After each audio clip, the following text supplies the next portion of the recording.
Hello and welcome to my stream. Tonight we're playing more of Digimon World, and yesterday we got our second Bakemon, so great luck for us right there with two fantastic champions.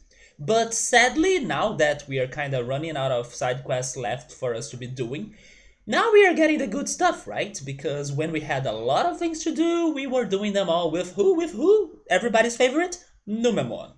So yeah, we got another Bakemon, and even though I didn't have a lot to do, I still managed to find the secret Digimon that lies in freaking Factorial City that took us forever to find last weekend, but yesterday, out of nowhere, he decided to finally meet us.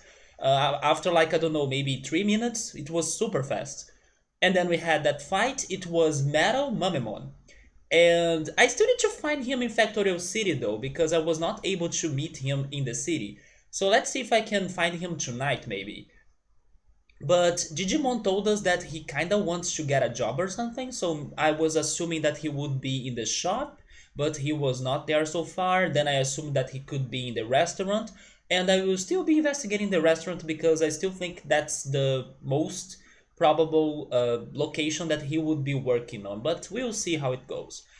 And besides Factorial City's Mamemon, or Metal Mamemon's fight, also known as Metal Greymon because of a glitch in this game or a mistranslation, we also were able to get some more cards and we were able to farm some bits as well as I went back to Toyland.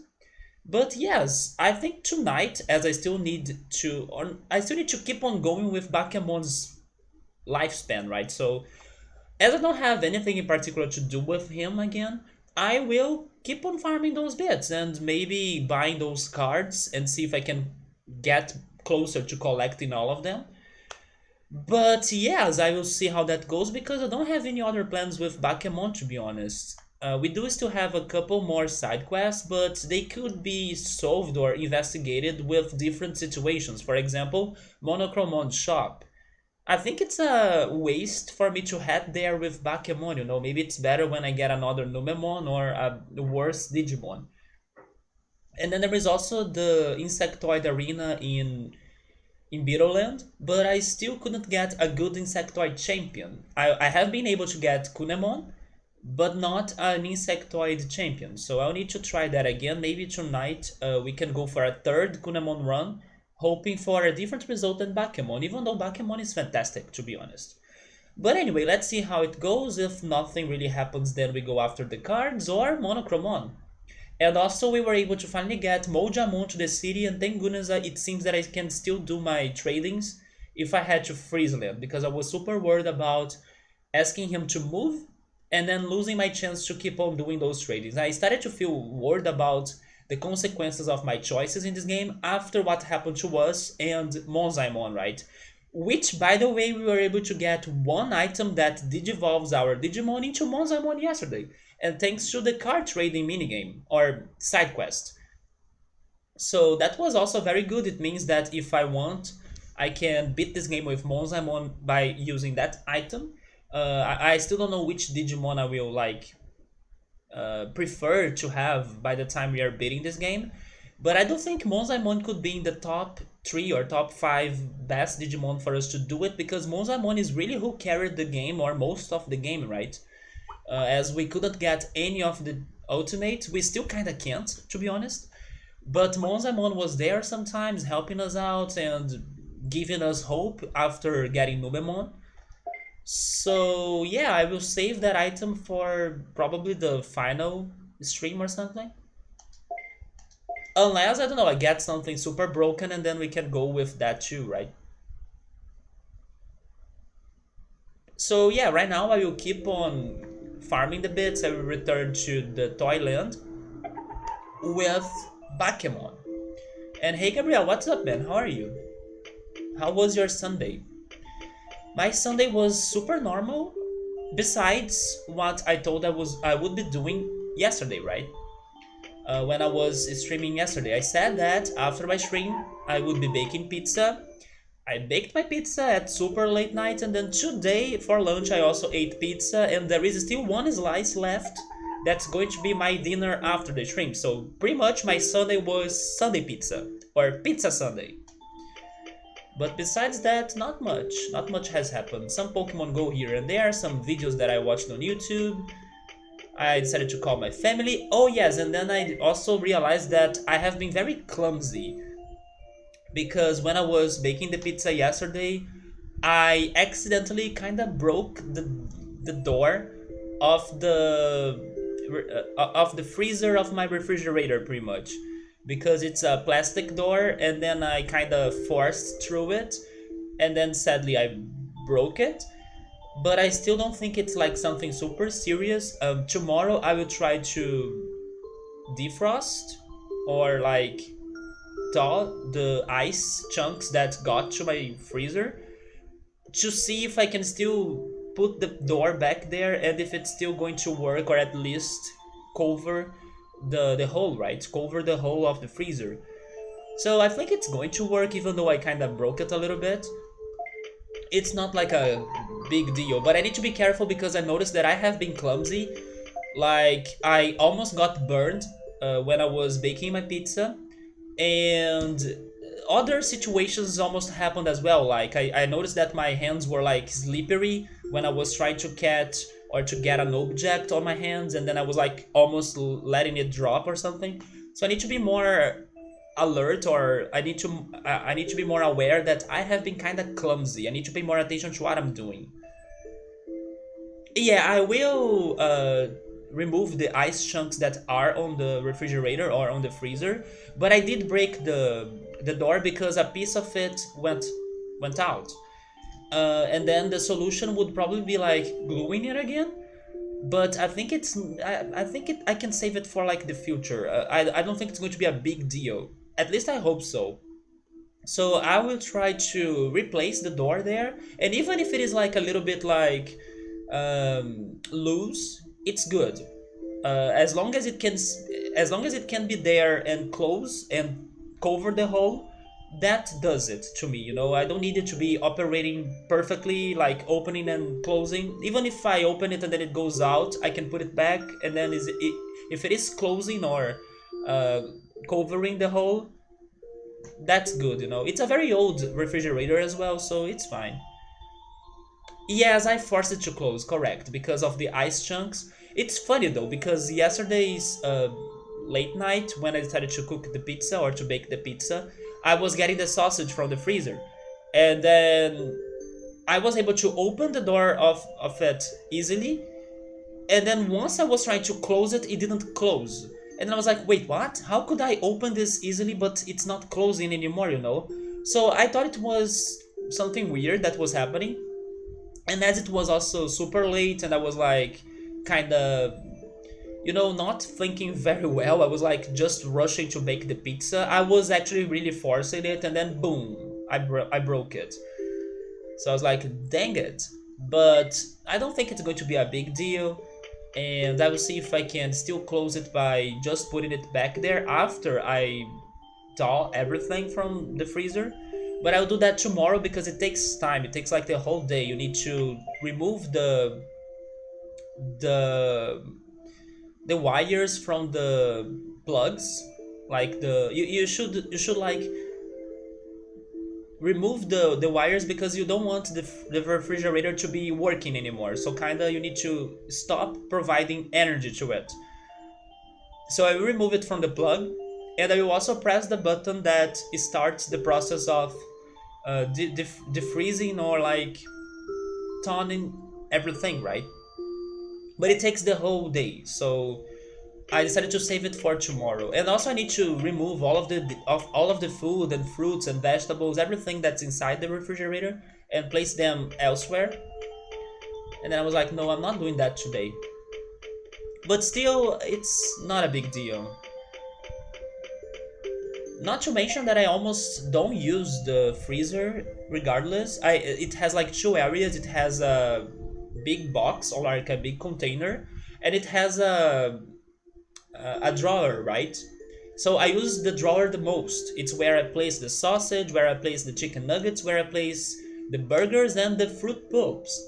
But the container above it, I always leave it empty.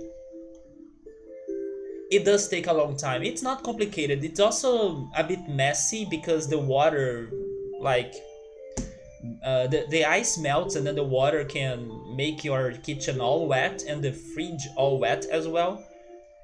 So I will also place some towels and cloths and also other containers so I can get the water from the ice chunks and then throw it away in the sinkhole. But it's a whole day for me to be doing that. I'll save that for tomorrow. Okay, so let me check my items in here. Let me bring up another topic that's probably more interesting than that one. I watched a video this week that they were listing top 10, actually top 20, if I'm not mistaken, top 20 best anime music or anime opening music actually. Also, hey Sabru, how are you, man? And even though there were some very surprising picks in there, especially considering that list was like made by people outside of Brazil. I imagine they were either Canadians or Americans. I was really surprised because one of the top 20 songs they picked was actually the Senseiya opening. And I know for sure that Senseiya is not that popular outside Brazil, but they did appreciate the song in there. Like, they did include the song in there. Pegasus Fantasy, right? Of course, it was not like one of the top three or something. It was like 13th or 14th positions, but I still was surprised that they decided to pick it. I'm doing alright, Sabru. I had a good day. I ate pizza during the late night and for lunch, so it's been a Sunday of pizza. But unfortunately, I have been feeling clumsy because I broke the door of the refrigerator, or actually the door of the freezer inside the refrigerator. It's the plastic door in there. I was trying to force it to close it and then I broke it. But I don't think it's going to be a big deal and I will investigate it better or try to find a solution to it tomorrow. Yeah, you can enjoy songs even without watching it. It's what I do with my favorite Final Fantasy song, which is Beast Island from Final Fantasy X, even though I have never played Final Fantasy X, right? So yeah. And there are some great anime opening songs for sure. Although I will be honest too, there are some songs in there that I was like, this song doesn't feel that great as they are saying, but sure. You sent me the Beastars trailer and you told me to check the Beastars opening. I decided to not do that because not only the trailer would be showing me some things about Beastars and then I would prefer maybe to save it for when I watch the series, but I also decided to save myself from getting to hear the opening too, right? I wanna be surprised next year. So you sent a video of songs that you can't resist to sing, dance, or move when listening. But it's like not only anime music, right? Maybe it's like in general. But the number one pick, can you guys try to guess what was the number one pick of their favorite? Oh, it's only regarding anime openings? Interesting. Can you guess what's their favorite anime opening? It's funny that I could not predict it, but once I saw it, I was like, okay, maybe they are right. I could agree with their decision, but I could not predict it. I wish I could remember the order of the other songs too, but I kind of forgot. But I do remember the number one for sure. It is hard to predict, right? Oh yes, I remember number two now. Number two was Head Shala from Dragon Ball Z in that case. Good pick as well. Maybe not my favorite Dragon Ball song, because there are a couple songs in there that I really like, especially Dragon Ball's ending, like the first Dragon Ball ending song, but they were listing the opening, so of course the ending would not be there. Yeah, maybe it is my favorite opening, I would need to think about that later. Yeah, probably it is my favorite Dragon Ball opening as well, but maybe not my favorite Dragon Ball song. Oh, yes, Gabriel, you got it, man. You got it. Yeah, it is Evangelion's opening song. Completely deserved. It completely deserved it because it is indeed a fantastic banger and it's a classic, it's powerful. So yes, it is that one, number one. And I was a bit sad that I could not predict it. But once they revealed it to me, I was like, you know what? You got a point in there. I agree with them. I still haven't really thought if it is my all-time favorite anime opening, but I'm wanting to believe it is. Also, hey Ultros, how are you, man? I do agree. Yes, I do think I agree with their decision as well. You don't like the Evangelion anime? Why is that? Have you watched the movie that ends the anime? Because once I watched the anime, I didn't know about the movie, right? So the ending was completely weird. It was like, this is how it ends? So I was like, I did not understand or got everything they wanted me to understand. And then years later, I figured that there was actually a movie that gives you the real ending of the show. So after I watched the movie, I was like, ah, okay, now I know how this ends. Because the anime ending was like, what? It was nonsense. And then the movie gives us the last three episodes of the story, and then they finally give us a conclusion, a logical conclusion at least. And then, okay, now I get at least most of it. To this day, fans still argue even between them about what is the true ending. I mean, that doesn't mean that because a show is vague or open, it doesn't mean that the show is bad. But I'm just saying that when I watched the final episode of the anime, not the movie that kind of adds three more episodes to it, I was completely lost. I was like, okay, I did not get this craziness. I don't know what's going on. I don't know what to think about it. But then, yeah, the movie helped me to finally put everything back to place and then understand a lot about what was the anime about. But then, of course, if I wanted to like go deeper on the details, then I would need to go after the YouTube videos that analyze the whole show with the details and everything. You ate some wings that you have made. I ate pizza all day, man. Yesterday after the stream, I said that I would be baking pizza. I baked them.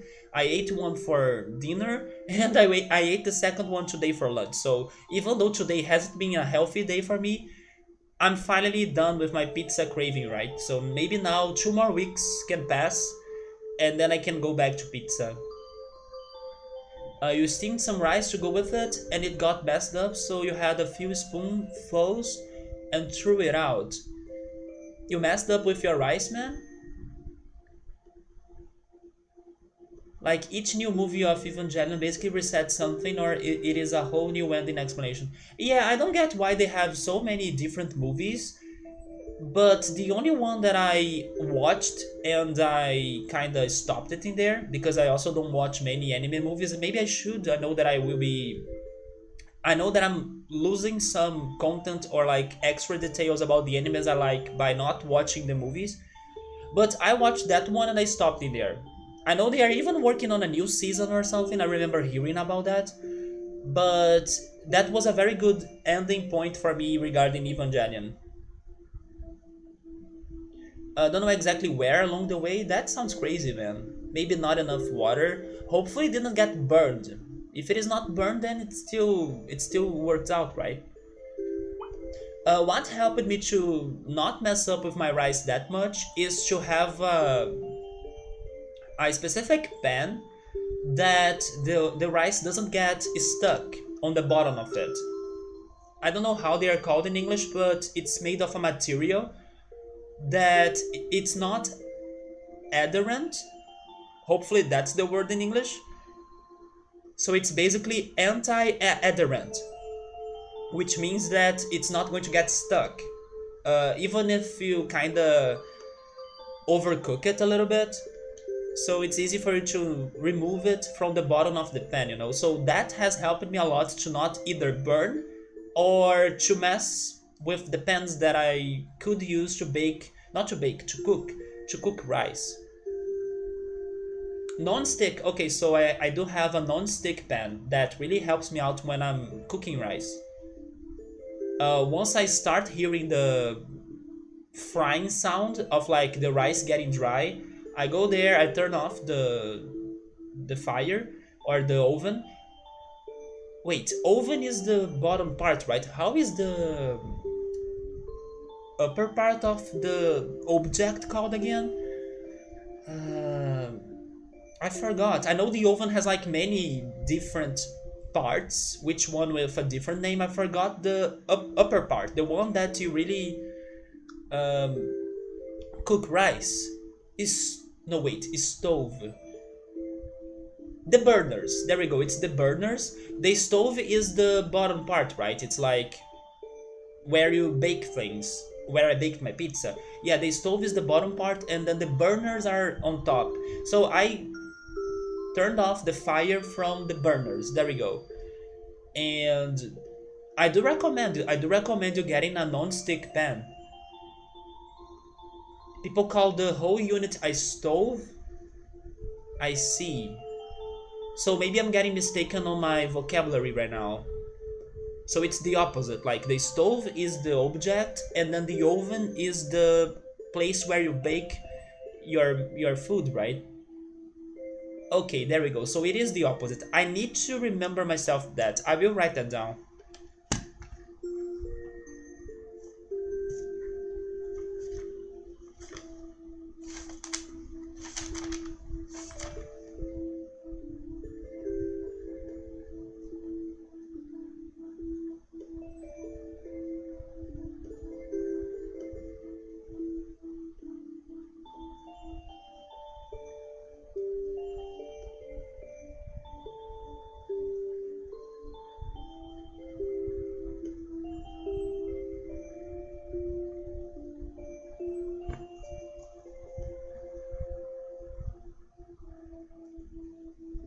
No one says I baked the pizza in the stove, yeah. So it's the elements, the burners, the range. I don't know what's the range though. Oh wait, is it that thing on the top that kinda works as a vent? Is that the range? No one says I baked the pizza in the stove. It's funny because Gabriel loves mecha anime, but Evangelion is not for him. I did like it because I think it's so messed up. And I also really like the music of it. Not only the opening, but it has some very good, in-show songs as well. Especially one that reminds me of Zelda slash um, Chronopolis from Chrono Cross. I even remember posting that on Twitter one day when I was rewatching Evangelion. But then, if you ask me now, I will not remember the name of it. But there is this one song that it's so fantastic that plays in the middle of the show. I mean, I do understand that maybe it doesn't have the best characters ever, but I don't know, I still enjoyed it. Especially when I watched the ending of it thanks to the movie.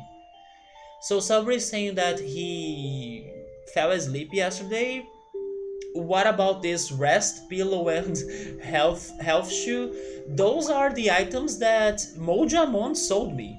I found Mojamon in the secret shop of File City, and he sells those things.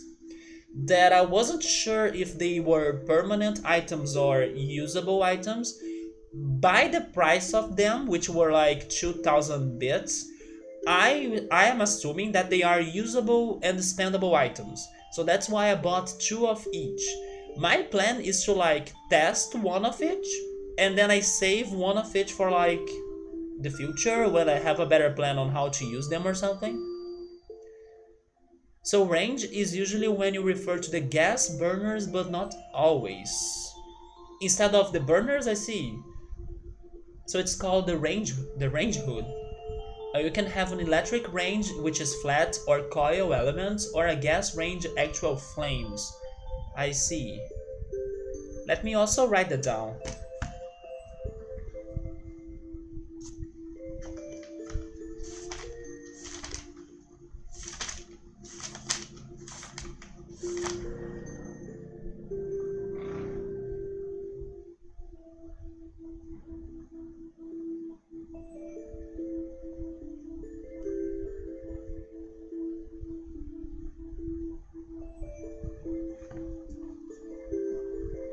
Congratulations, congratulations. I don't know how it goes in English, like that scene, but I know how it goes in Portuguese, right? Parabéns, parabéns, parabéns. Boa, Shinji, parabéns. That's such an annoying scene, right? It's an Evangelion scene. Yeah, that's one thing that some people may have seen before about the show, even before watching the show, right? Yeah, that part is so like, what the heck is going on here? And then thank goodness the movie brought us more answers. Not everything, but it helped a little bit. But yes, Sabur, those items are one for uh, recovering while I'm resting, more recovery while you're resting. I was thinking that I would like rest faster, so I would like wake up faster, but that's not what it does. It's about HP recovery, I guess, but doesn't it actually recover my HP completely if I do it everything right? Like if I do it right, as they ask me to sleep, I put them to sleep and then okay, full HP, full MP, and then let's go. I don't know why is that useful then. I was thinking it would make the time that they sleep faster, or actually shorter, right? And then the other one is like walk and HP and MP go up. I don't know if it is about recovery as well, or if it is about their max stats. But probably it's about recovery, right? We also got the X bandage, which digivolves my Digimon into Monzaimon. I will actually go to the bank or to the storage so I can store those things and also this prickly pear.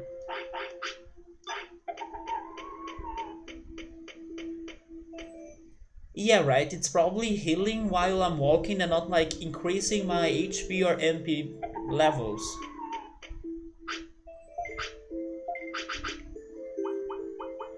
Let me store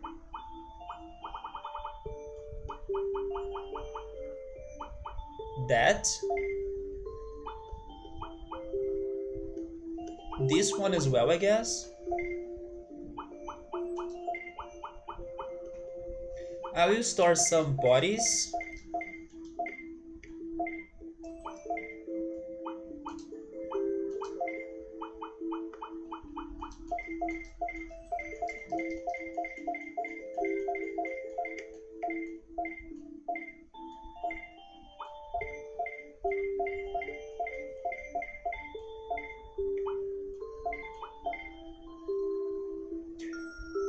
I do want to test them, but I think I will not test them with Bakemon.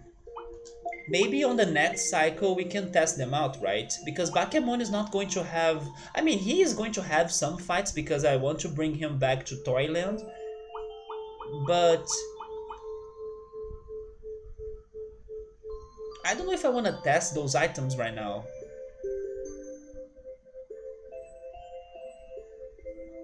I feel like they can be more useful if I have a weaker Digimon, you know? So I will save them for later.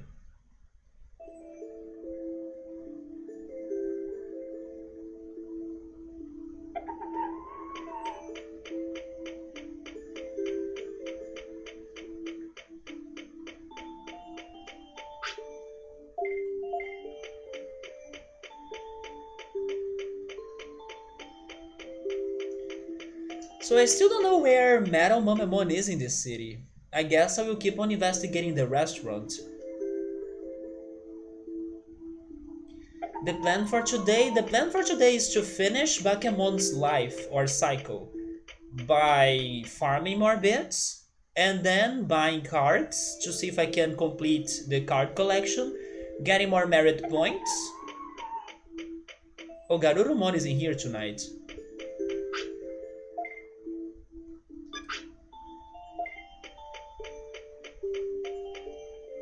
Yeah, the plan is to keep going with what I was doing yesterday with Bakemon, so his life doesn't go like for a waste.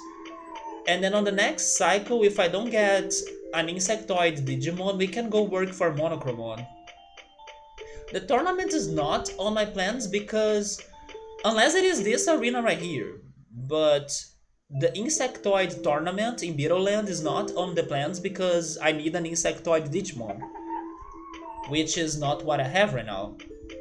But the arena of this city, I'm kinda skipping it.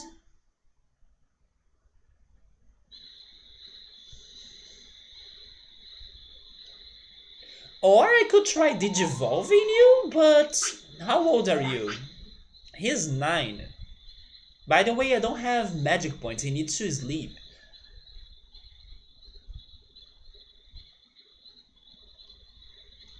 I mean, I could try to train him to see if he could digivolve or something, but honestly, I don't think he will.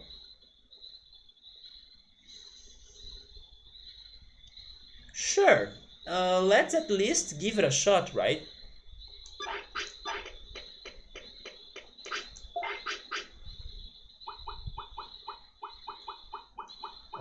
Let me organize everything.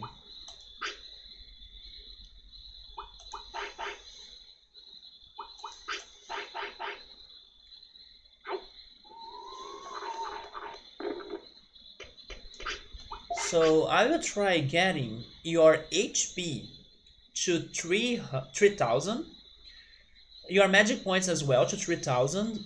I will get everything to 3 something, like 3,000 for HP and MP and 300 for offense, defense, speed, and brains.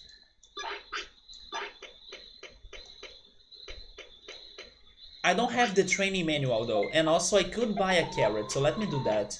Also, hey Elsa, how are you, man? I'm skipping the arena, he's not a gladiator. Yes, I want an insectoid gladiator. That's the plan. Because I don't know, this arena of this city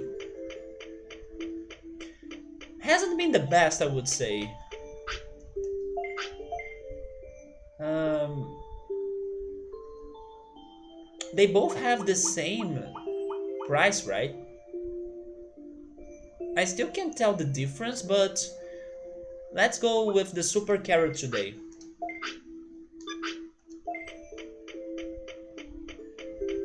And then I'll get the training manual.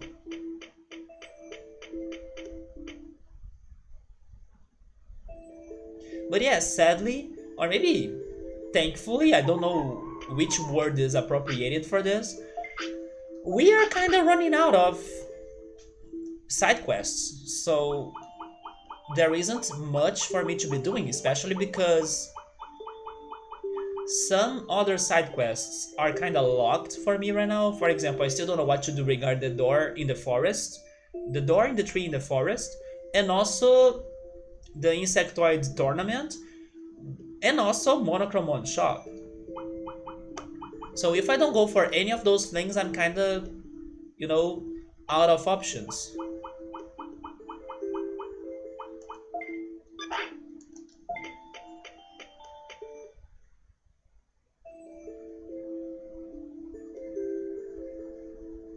And Jamon decided to not tell me any more news about possible side quests.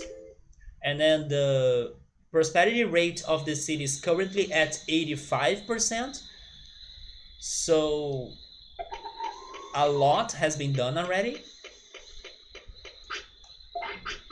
So yeah, I think that from now on the streams may be a little bit more, I don't know, less big eventful as we are going to the end part of the game or final part of the game.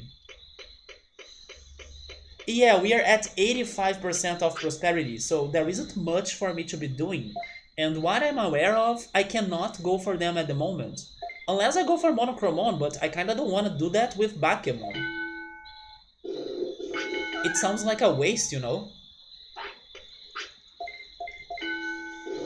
I think it's better for me to go after the cards. Because to get the cards I need to get money, and he's a good money maker. Yeah, but then I still need to figure these Digivolutions even more, right? To the ultimates.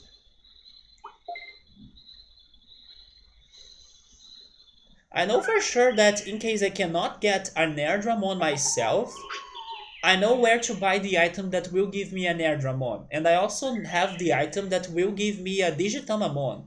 So we can already count those two Digimon to be on the chart already, because I just need to use those items.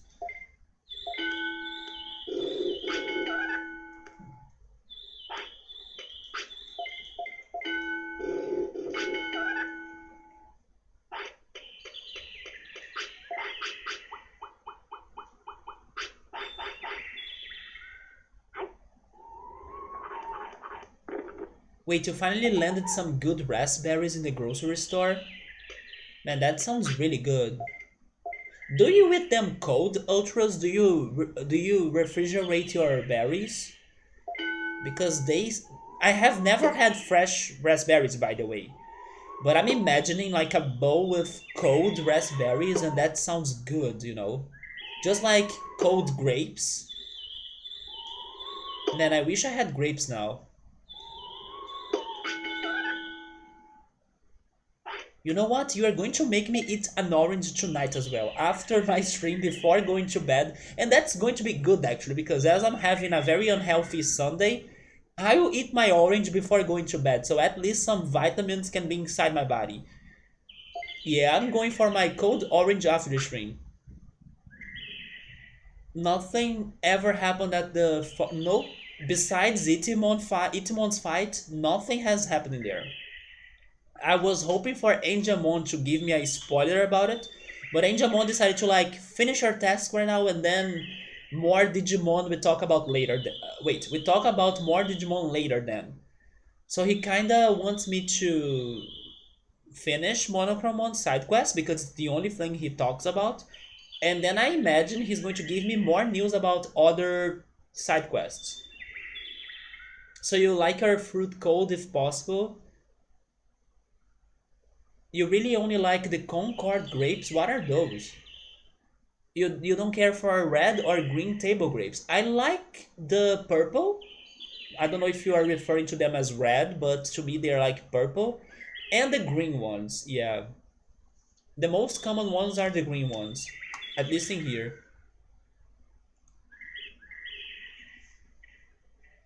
Yes, those are the grape ones that I'm thinking. I do like them too, but I don't mind the green grapes either. So it already happened. Can cross out the door stuff. I think Subaru and Alza will disagree. Won't you guys? The door situation is not over, right? It's not over. It was not Itimon.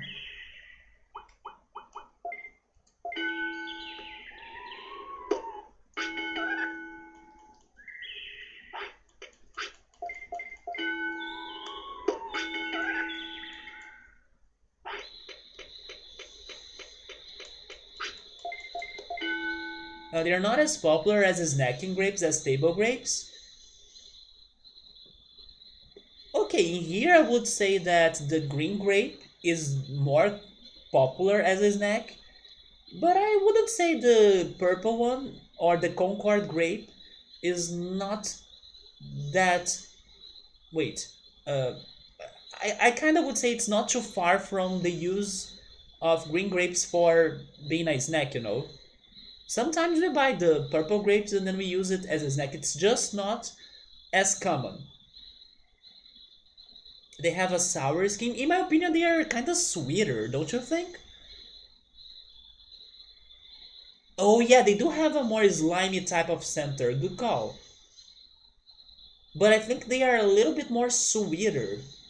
And then to me, the green grape is sour. The red grapes are popular. What are the red grapes though? Oh, never mind. Yes, I have seen those too. That's true. Maybe the purple grapes that I'm thinking are those. That's true. This one is the sweet one, isn't it? The red grapes are more sweet, right?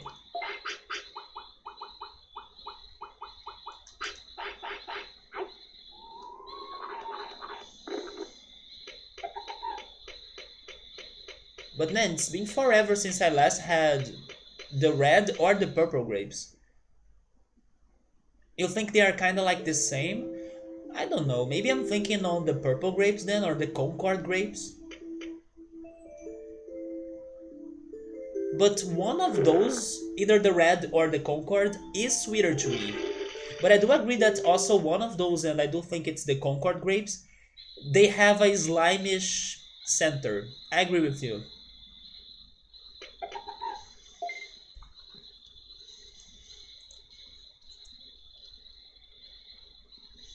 Yes, I have had both of them. But when I think about the purple one, I think it's more like the radish that I use it to eat, and to me they use it to be more purple, even though now I'm realizing they are actually red, you know? Yeah. So your favorite ones are the Concord grapes, right?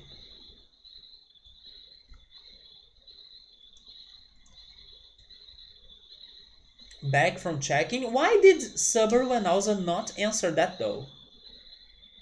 In Canada, green and red table grapes are the ones like purchased 90% of the time. Wait, is he saying things that I should not read? I will not read. Let me know if I can read that or not. Concord grapes much more rare and it is used more in recipes, jams, and wine, but you prefer them as a snack overall. I do love all of those. Yeah, I don't know if Gabrielle is telling me information that I don't want to know, so please give me a feedback. But we were talking about the door in the tree, and I was like asking if there is more to that door than just Itimon, you know? And then Gabrielle decided to go check that. And if I'm not mistaken, you guys told me that there is more to that door.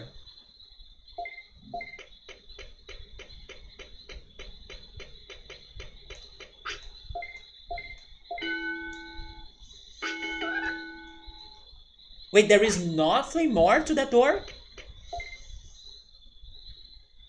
You don't think it is a spoiler? Okay, so I will read that.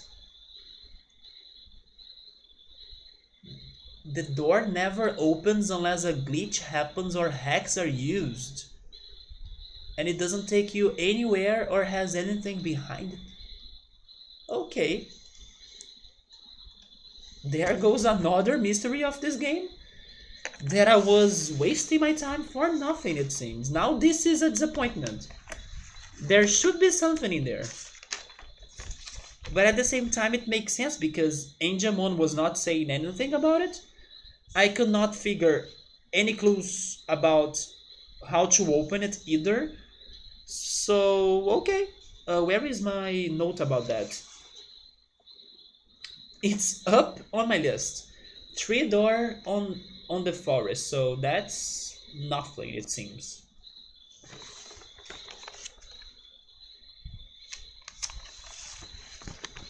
No, but now I was asking if there was more or not to that door, and I kind of believe that there was more.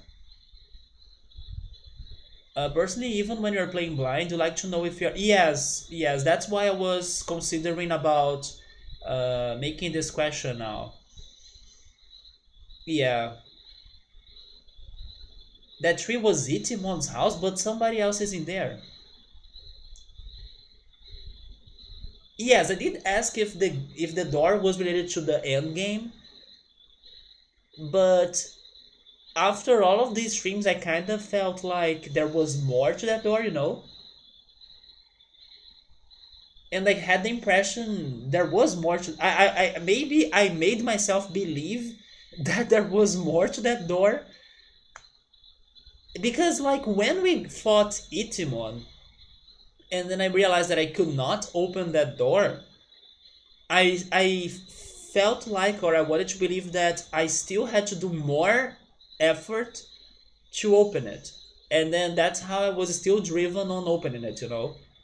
But okay, now we know that it's nothing else, so that's kind of good to know because otherwise I would be cracking my brain to try to open something that will never open.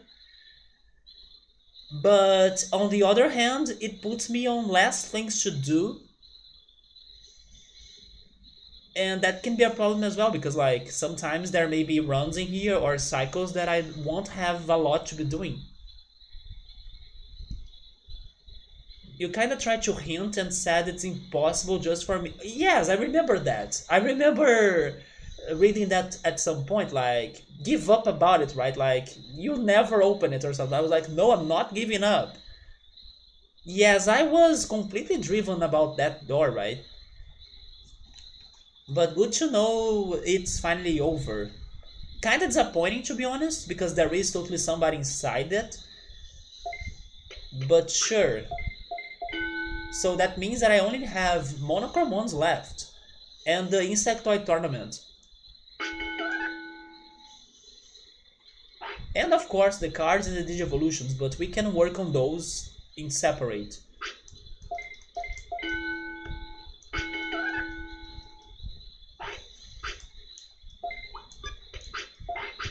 So what happens if you hack the door? Because you said that people can open it by hacking.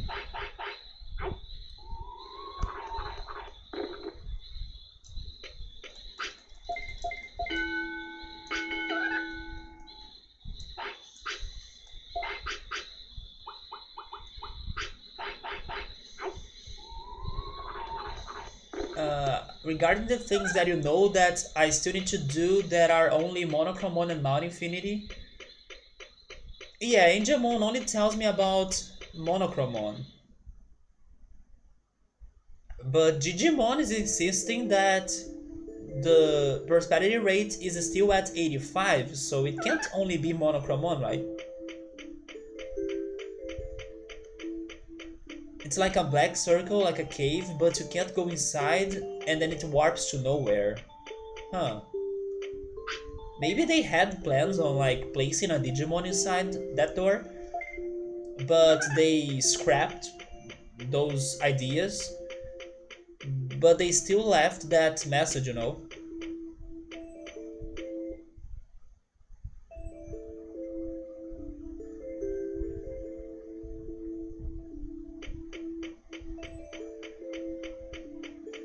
And this is such a complex game, like everything matters. You know what else I was thinking yesterday too? Maybe one of the reasons why I really like this game is because it reminds me of Persona a little bit too. Because in Persona, you need to bond with the characters or people you meet in the game to get stronger. And here it's kind of like the same idea, but you don't like necessarily bond with the Digimon, but you kind of recruit them to your city. And then little by little, step by step, they help you to become stronger. And then once you are this far in the game, you see like all of the changes and the little things you have done, and the combination of all of that really helps you to have more easier runs and cycles and get stronger Digimon. It's about little changes every day that you do that will have an impact in the future. So another reason why I'm enjoying this game a lot is because of that. Because I can see the results of everything we fought for, every Digimon we got to this place, and everything kind of works well for you to keep on going.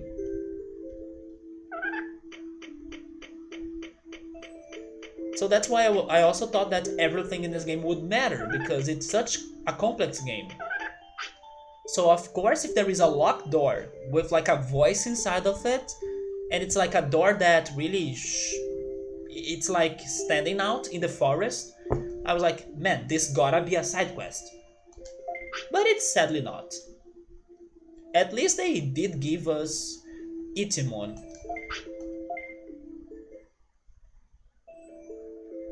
Good question. You don't know if that door reappears in the remake.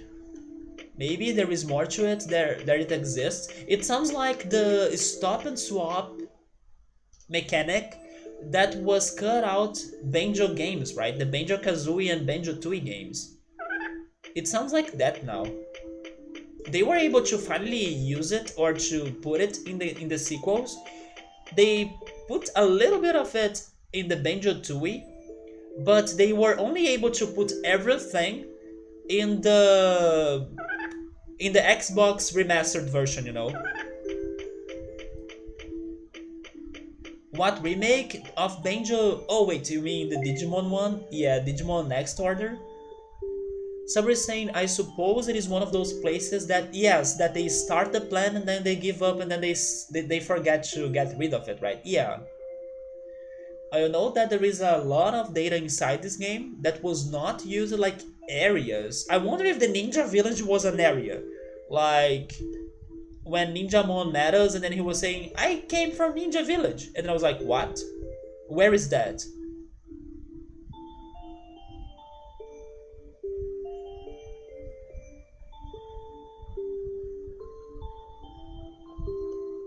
There were areas in Banjo Kazooie that were also not finished, but they were able to recycle those areas in Banjo Tooie.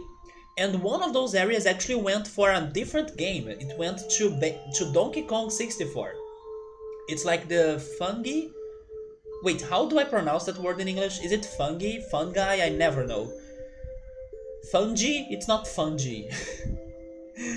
Jesus, how can I pronounce that? It's fungi, right? Fungi. It's the plural of fungus. It's fungi, I think. Yeah, because you have also campus, and then it's campi.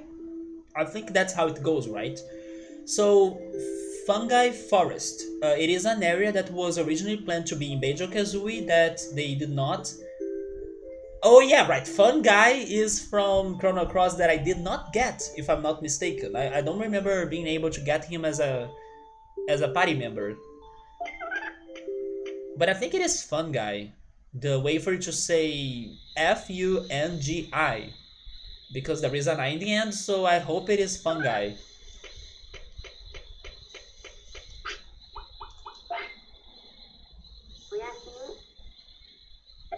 It's that weird plural for Greek words, right?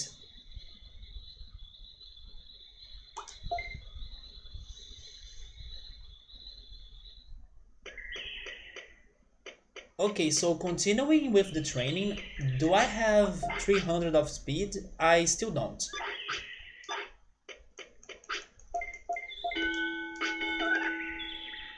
Fungi, there we go. So fungi, campi, which is the plural of campus. And those are the only ones that I can remember now regarding words that end with US. Fungus, campus. Can't remember of any other.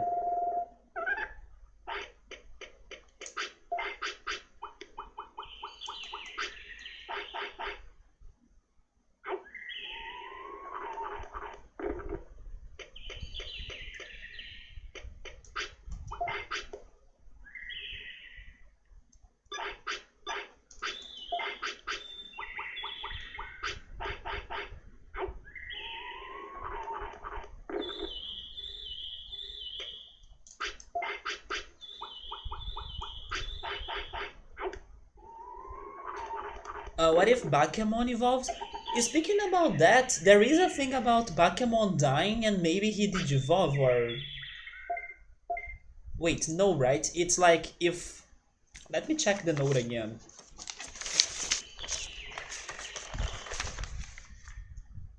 No, never mind. Maybe it's like a small chance of a Digimon fading away that could become Bakemon. So maybe the Digimon that fades away needed to be a rookie, right? Because Bakemon is a champion.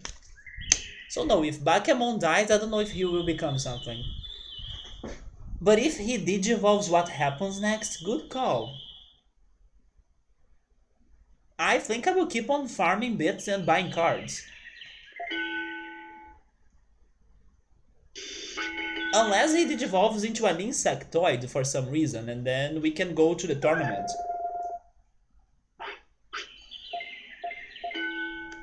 So that you can have some idea, this game has 65 Digimon. I know that because I counted the cards. There are 65 cards. I mean, maybe that's just a coincidence, because it doesn't mean that every card will be like a Digimon that I can have as a partner.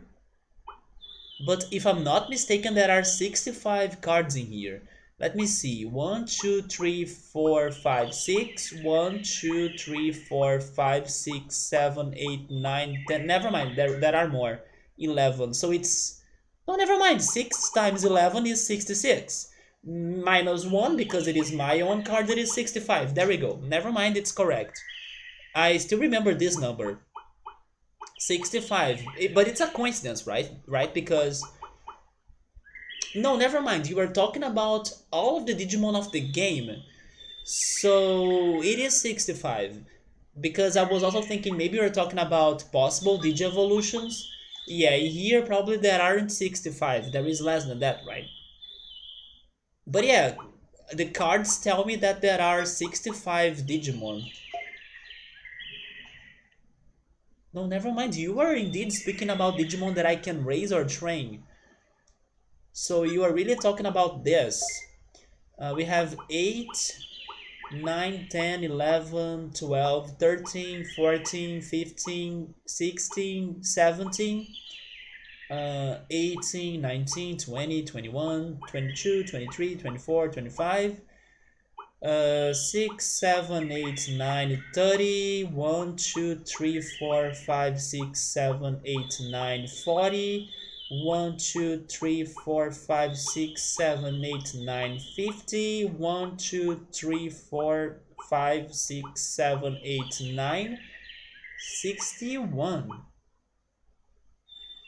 Did I miss 4? I found, or I counted 61 here.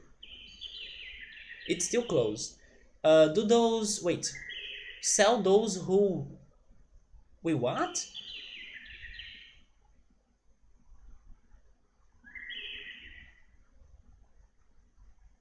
Wait, do those who you sell the cards have a card? Do you mean the Digimon that sell cards? I don't think they have a card, do they? Maybe not.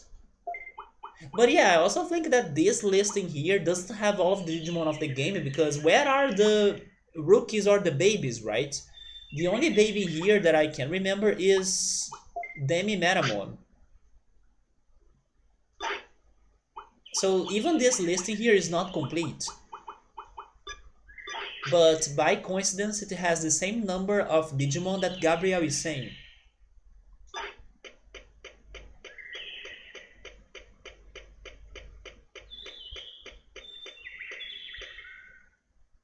But then in the sequel there are, not in the sequel, in the remake there are 232 Digimon. Which means that by the time that I play that game, it's going to be what? It's going to be 90 parts? 100 parts? A whole year of playthrough? Hopefully I can use the learnings of this game there. But man, it's going to be a long ride. Unless I don't go for everything, right?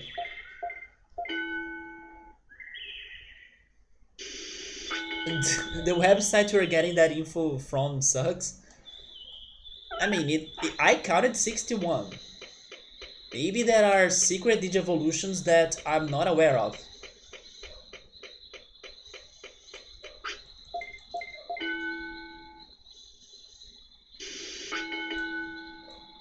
Okay, let's go for defense and brains.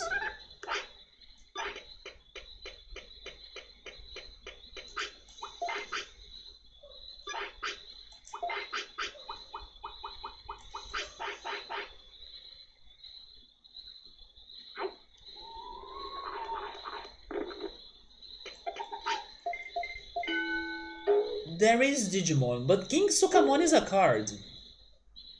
Cherrymon is a card too.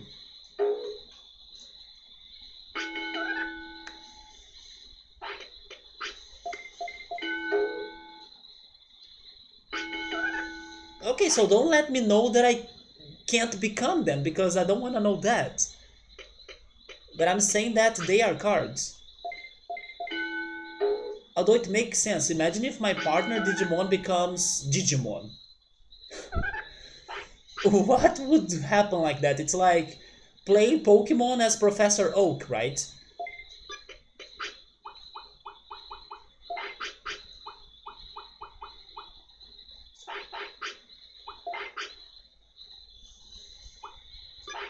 I will give you one more meat, but stop asking for it.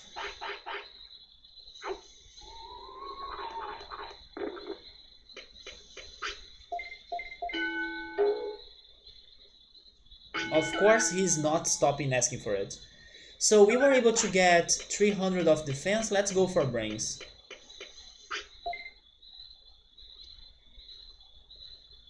Wait, my dream of having a what?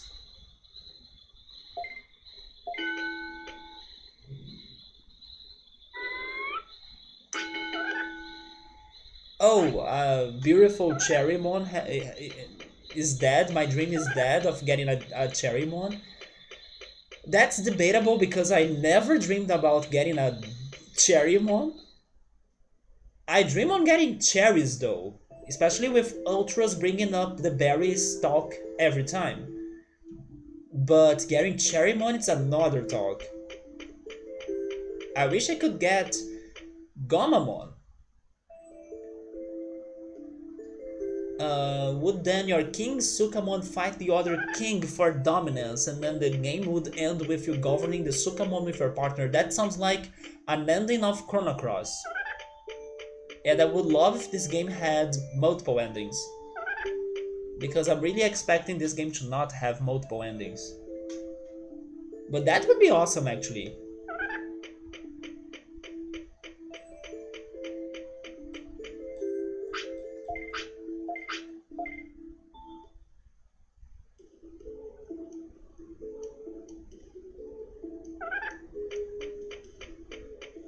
Let me go get the meat, and then he can sleep.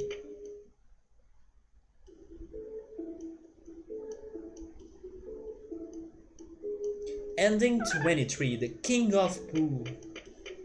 Now you're giving me flashbacks of Conker's Bad for Day. Me. I am the great and mighty Pooh, and I'm gonna throw my shit at you.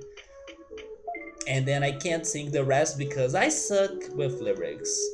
But hopefully you could get the reference in there. It's a fantastic section of Conker's Bad for Day. My friend Scapluni plays that song fantastically well on piano, and he also sings it. And what I like the most about his version is that he even mashes up it with the Tetris theme, which is like genius. So yeah, you should go check that out because it's fantastic. I think so. Why not? There are so many worse things than Conker's Bad for Day being streamed on Twitch, man.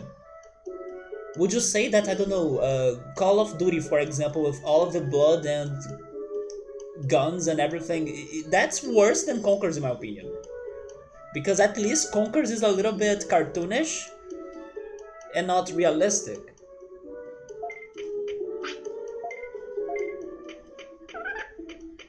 If you have that thing on your channel that you say that your channel is destined, no, um it's like your channel is targeted, right? It's targeted for mature audiences. Maybe that is enough for Twitch doesn't mess up with you. Yeah, Twitch is weird for sure, but I don't think Conker is that bad. It is like not appropriated for very young audiences, especially because it is a game that it's like for 18 plus people. It's like one of those Nintendo games that surprisingly have some um, censorship going on, and then uh, an older audience can play it or should be the ones playing it. But it's not the worst. Like, there are so many more messed up games today. Even the zombie games like Resident Evil, come on, Resident Evil is like super messed up.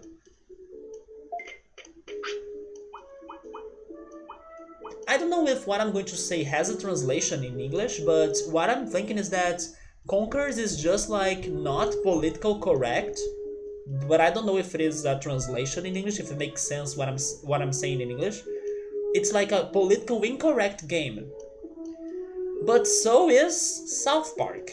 And I'm pretty sure there are people playing South Park somewhere on Twitch. I heard recently that Twitch isn't allowed for. That's true as well. Good call. they do.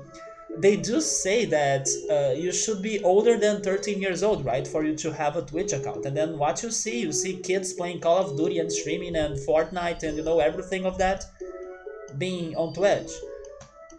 Yeah, South Park, for example, is also political incorrect, and it's on Twitch. Like, I think Conkers and South Park have a lot to do in common. And I also don't think they are the worst. I think there are things that are being played out there that can be way more serious for like younger audiences. Because at least those two games or those two franchises are cartoonish. The thing is that blood and realistic gore or torture is fine. And then not a bee and a flower banging and moaning. Yeah, there is that one part of Conkers, but I don't know, man. It's like everything is a bit messed up, right? So there is no right or wrong here. Like, maybe everything is wrong actually. But to my eyes, in general, Conquer is not worse than some other games that have a lot of war, a lot of blood, a lot of, torture, zombies.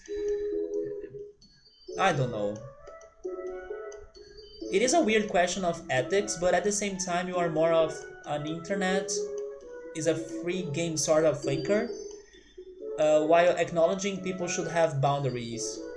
It also depends on families. It depends on the kids. It depends on so many things. There are kids that can be a better person than, I don't know, a whole adult, right? So it depends a lot on things. It's really hard for you to really judge people thanks to their ages. Like, for you to generalize people thanks to their ages. I knew of that cause in someone's stream there was a kid in chat saying that at 13 years old or 11 years old that they were that age, and then the streamer instantly banned them. Okay, that was a bit abrupt, but yeah, the kids should be more careful about being on Twitch under the age it requires it, right? But the streamer was a bit abrupt, in my opinion. That was exaggerated. Was it a big channel? That sounds a lot like something big channels would be doing.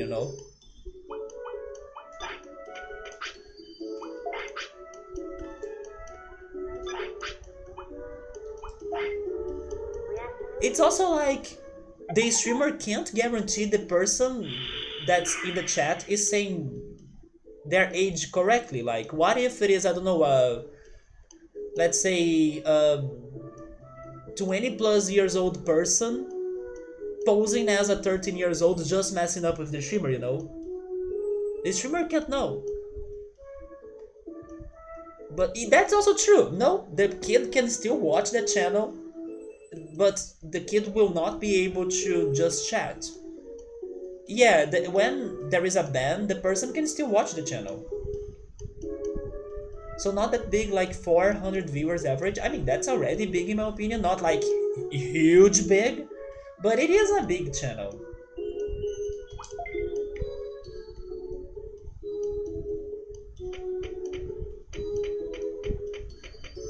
But yes, I thought that was very easy. Wait, was the person a partner?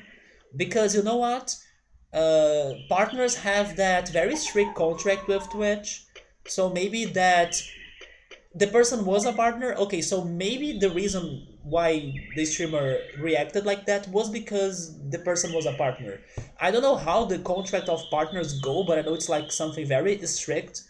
So maybe to not risk it for any possible situation, the streamer took that action. Maybe somewhere in the guidelines of the contract it says like, if you see something against the Twitch rules, please react to it.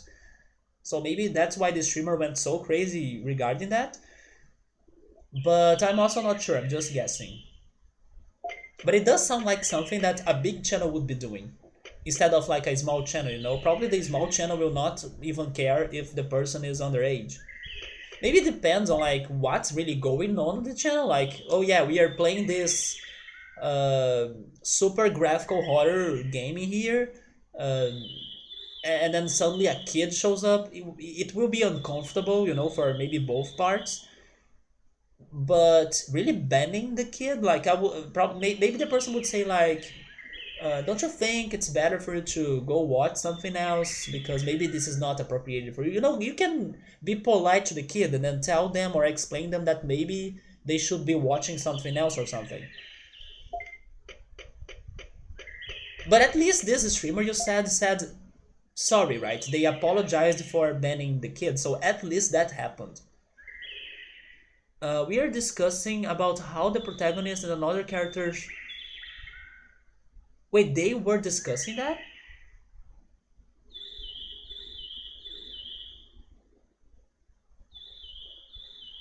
Yeah, when there are those topics going on, then it's not good for kids to be around.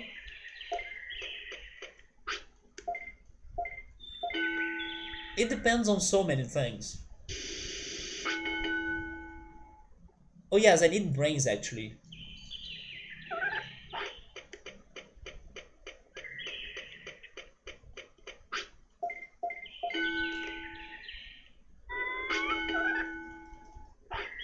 But yeah, today I wouldn't say that Conker's Bad Fur Day is like, you know, uh, one of the worst games for kids. For example, I do have a friend, but then this is something that happened like, I don't even know how, but hopefully it's not like a good example.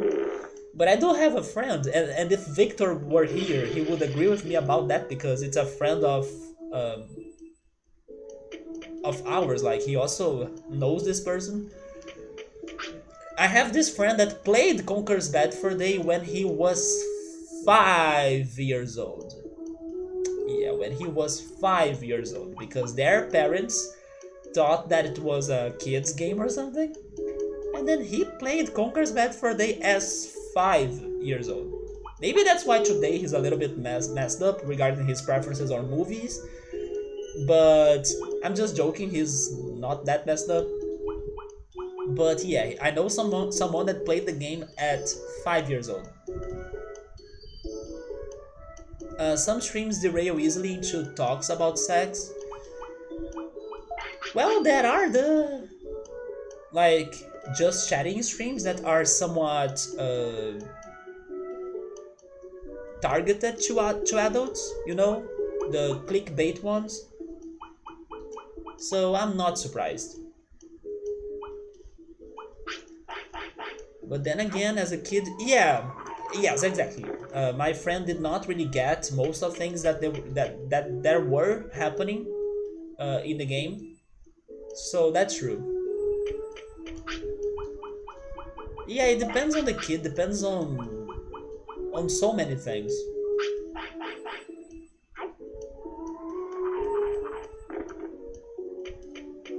But then today you can see many kids playing Fortnite or PUBG or Counter Strike, and then would you say it's right? Would you say it's wrong? It's such a polemic topic.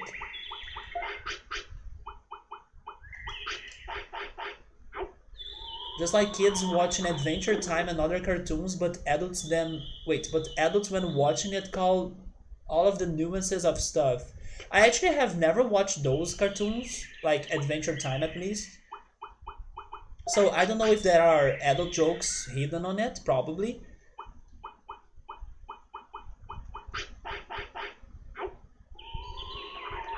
But because it looks like a cartoon, kids can be attracted to watch it, right? Can be lured to watch it.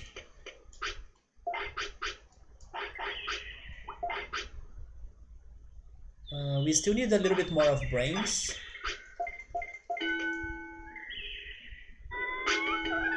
And there we go. So now I got all of the stats I wanted, nothing has happened. And now you are 11 years old, so maybe it's too late for you to digivolve into something. So I will go back to Toyland and keep it up, right?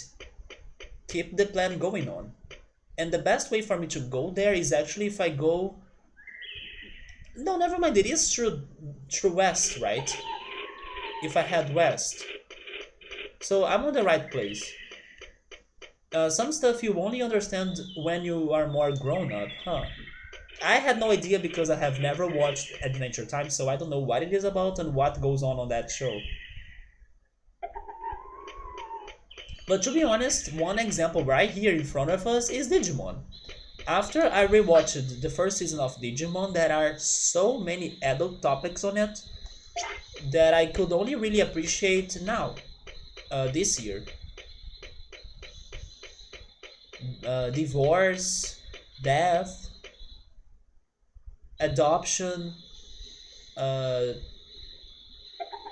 betrayal. All of those things happen in the show, and then it's something that you can either understand or relate more as a grown up.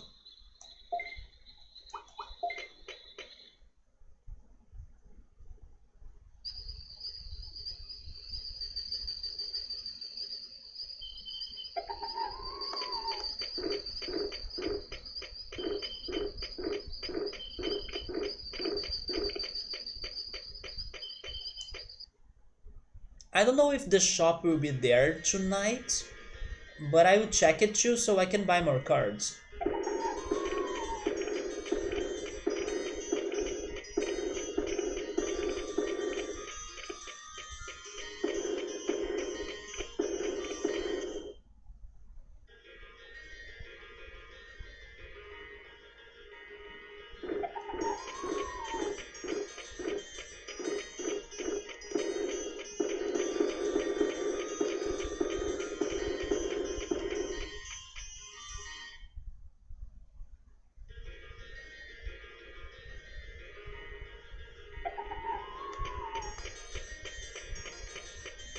Okay, we do have the shopping here.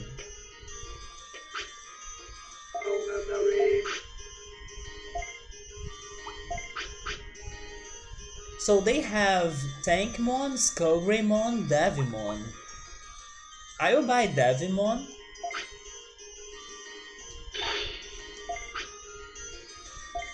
If the card has a yellowish name, does it mean that I don't have it on my list? Because don't I need to buy another King of Sukamon card?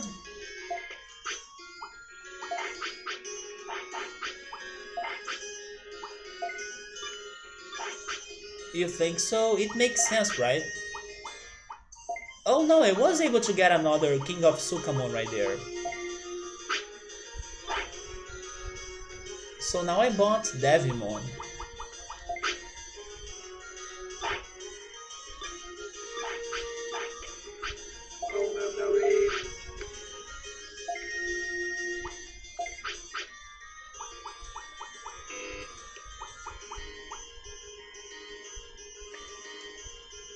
I could buy some more of those cards so I could like get more merit points, but I will not.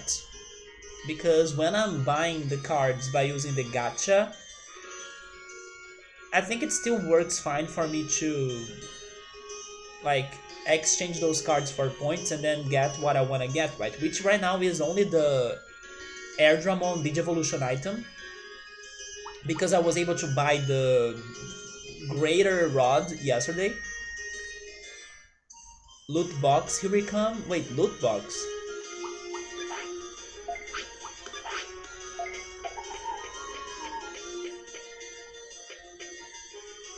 Yes, I did not test it, right? I forgot about that. I still haven't tested the new rod.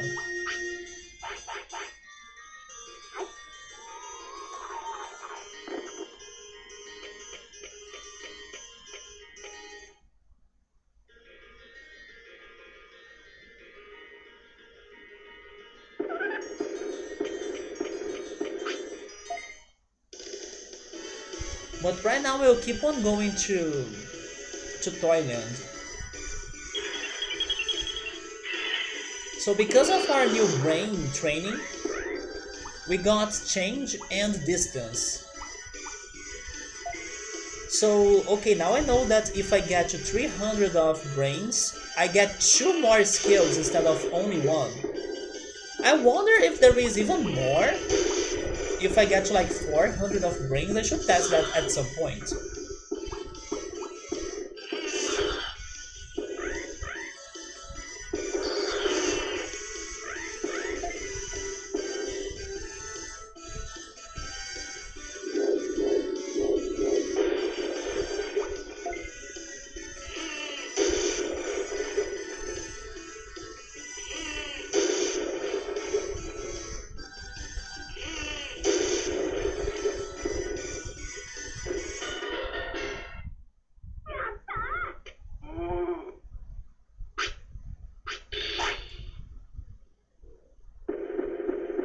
If there isn't more, then what's the point of the training brain then?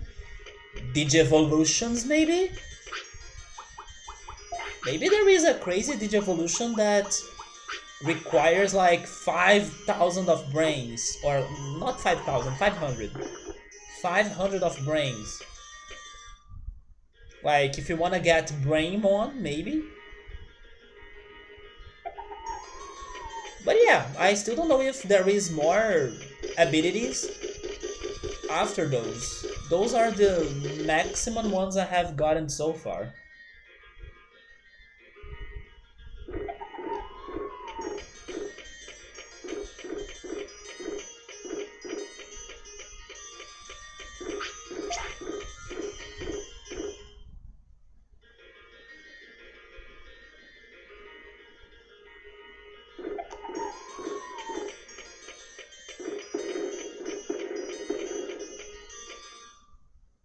There is a 999 Big Brain Digivolution.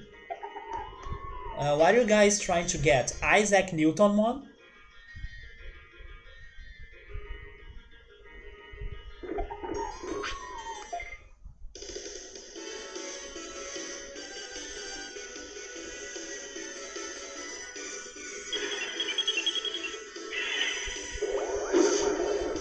I think that that green distance face right there should be an emote.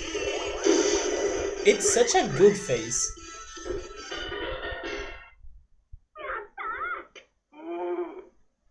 You know what? I have a question. Is the battle mechanics like the same of this in the other games? I mean, in the remake, for example, in the New Order game? Do you still need to like give orders instead of picking attacks or something? Probably right. They wouldn't change that. It is not a remake! I can't say. I will only say or have an opinion if I play it, or when I play it.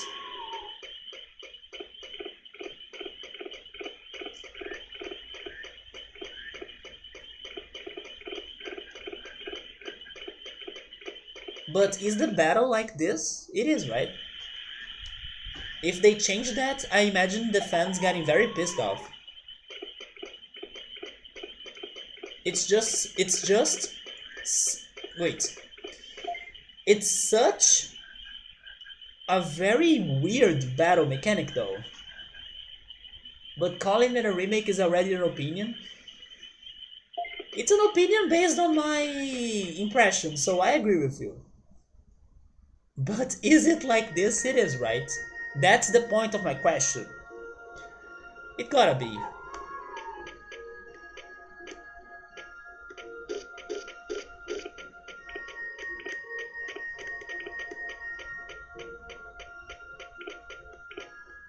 You don't remember actually?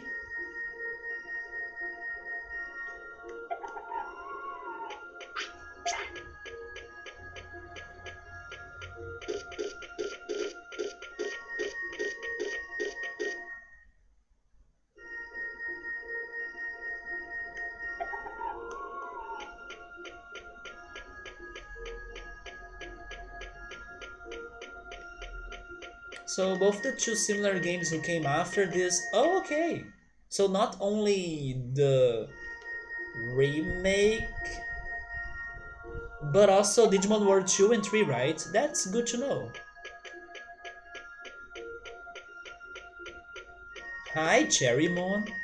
Bye, Cherrymon. That's not a partner. Wait, not 2 and 3, but... What? But Digimon World 2 and 3 are what I think the similar games to this that came after? If it's not them, what are those? They're different? Okay, so I just said it makes sense, now it doesn't make sense. Redigitize? I hate that word.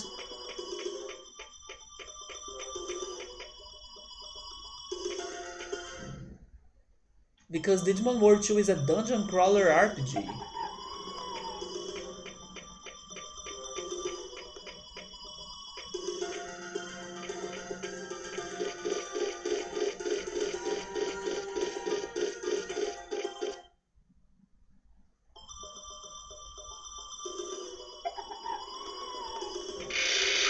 I should have changed my attacks, I think.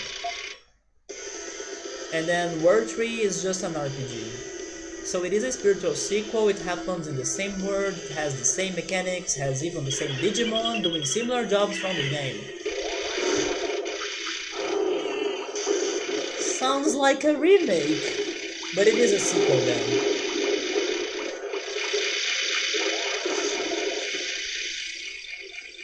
Yeah, but officially it is like a sequel.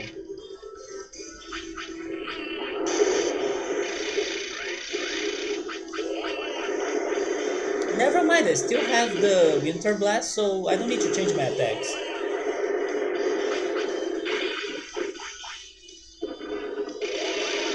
Wait, it was released for the 3DS? And the third game is next order on PS4. Oh, my main character is an NPC in there.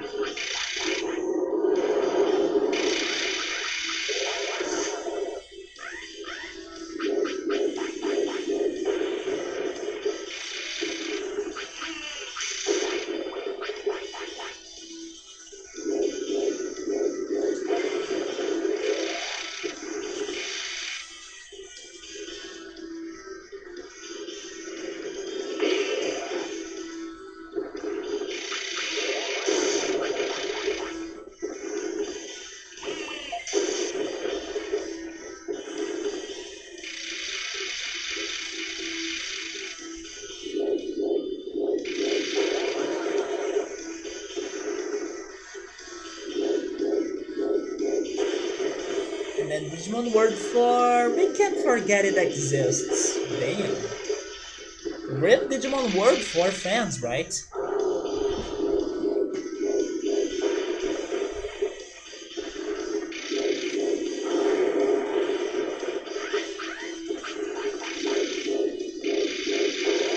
Man, now I'm getting so sleepy though. It's probably because I only ate pizza today. Choo 4 has never existed for Gabriel.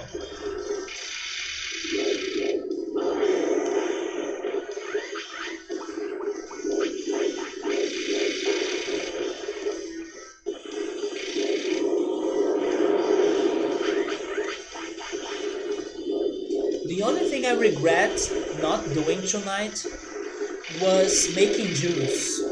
I wish I had lime juice. But I haven't done juice. But I will have my orange after stream. It's going to be replacing my juice. And also Suikoden 4 should be forgotten and erased from the from the world, basically.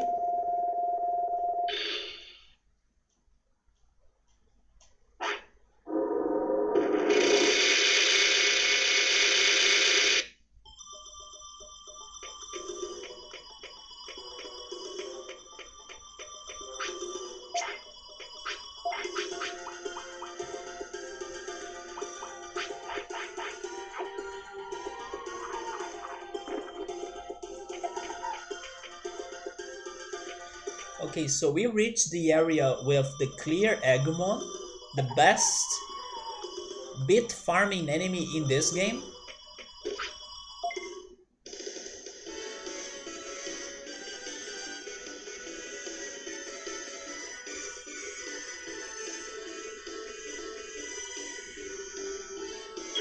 Tankmon makes a lot of noise, you think so?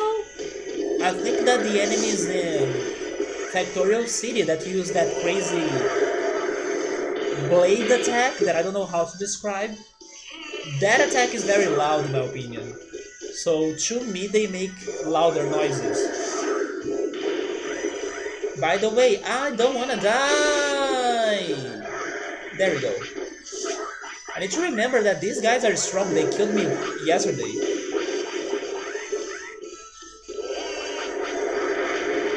But thankfully I did some training before heading here today, so it may be harder for them to really kill me. But still I need to be careful.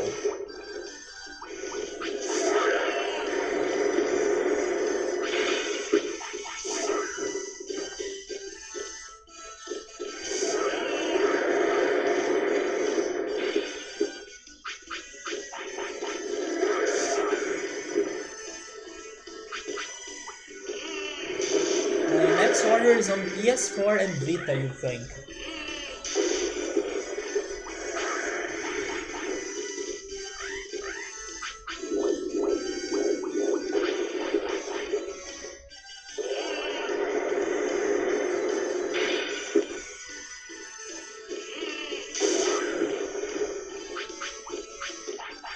I really don't know much about the PS Vita, because the only games I'm aware of it are the Persona 4 games, Persona 4 Golden, and also the Persona 4 dancing game as well, or rhythm game.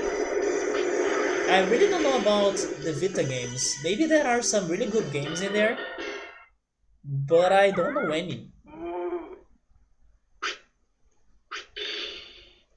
Maybe there is this one, I don't know, very unique and exclusive Vita game that everybody loves, but I have never heard of it. That it's underrated or it should be somewhat more popular. All I know is Persona dancing game and the Persona 4 Golden. And then I even saw many memes that after Persona 4 Golden was released on Steam, a lot of people discard their Vitas or sold them or threw them away because it's like the only, let's say, great game on Vita was finally ported somewhere else, so...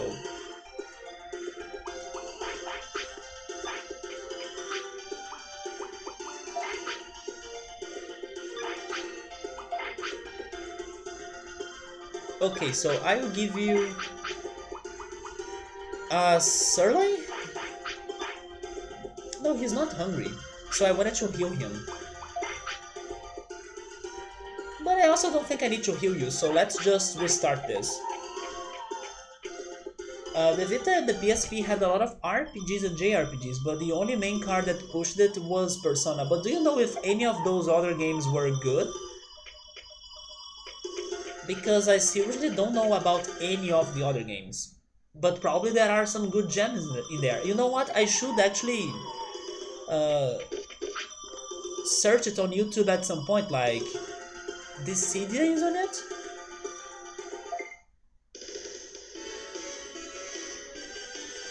But I could like do a YouTube search of like hidden gems on PS Vita just to learn about some games in there.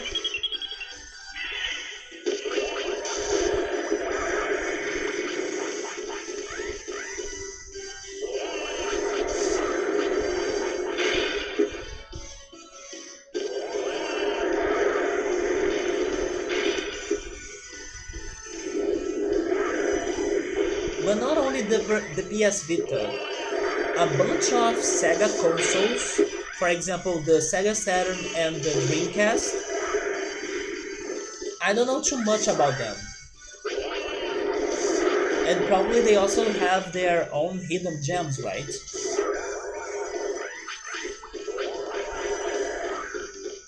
Basically, any RPG game that you thought it was dead, it's probably on the handheld exclusive most of the time. It could be. And to be honest, being on the handheld exclusives is better than being dead. So sure. Speaking about being dead though, Bakemon, please don't die. Again, if you are a Bakemon is dead believer, please don't die again. I would appreciate that.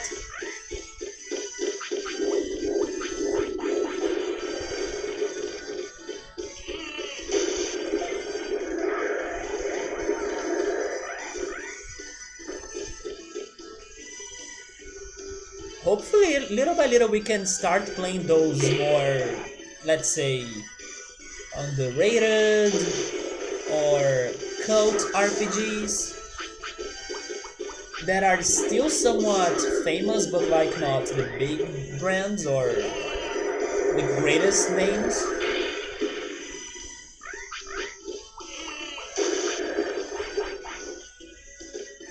For example, Breath of Fire, or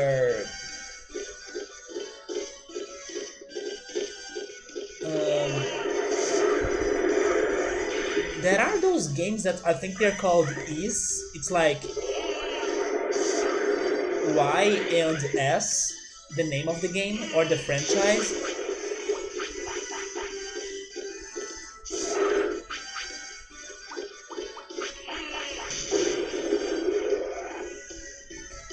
Hey Emily, how are you? Guess what I got today?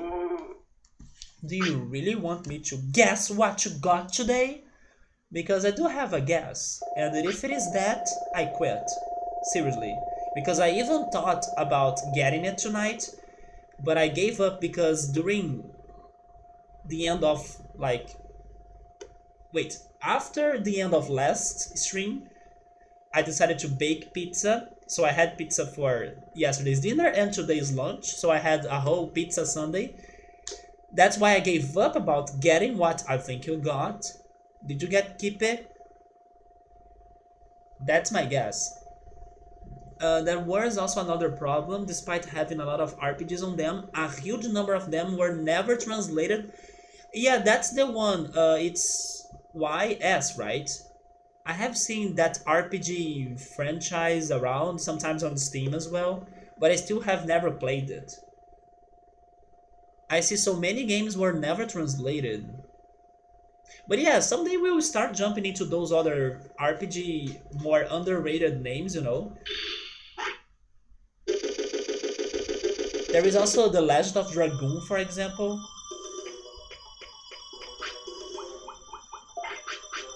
I would even put the mana games in there, because I still think that the mana games are not super crazily popular, but it's a franchise that people have heard about. Check the Discord, alright?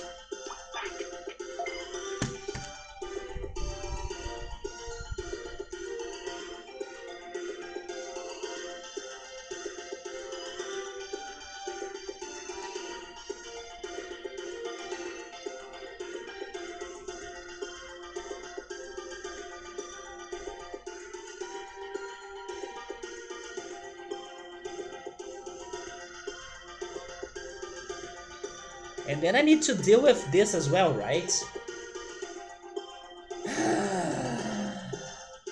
Really? Until when am I going to deal with such torture?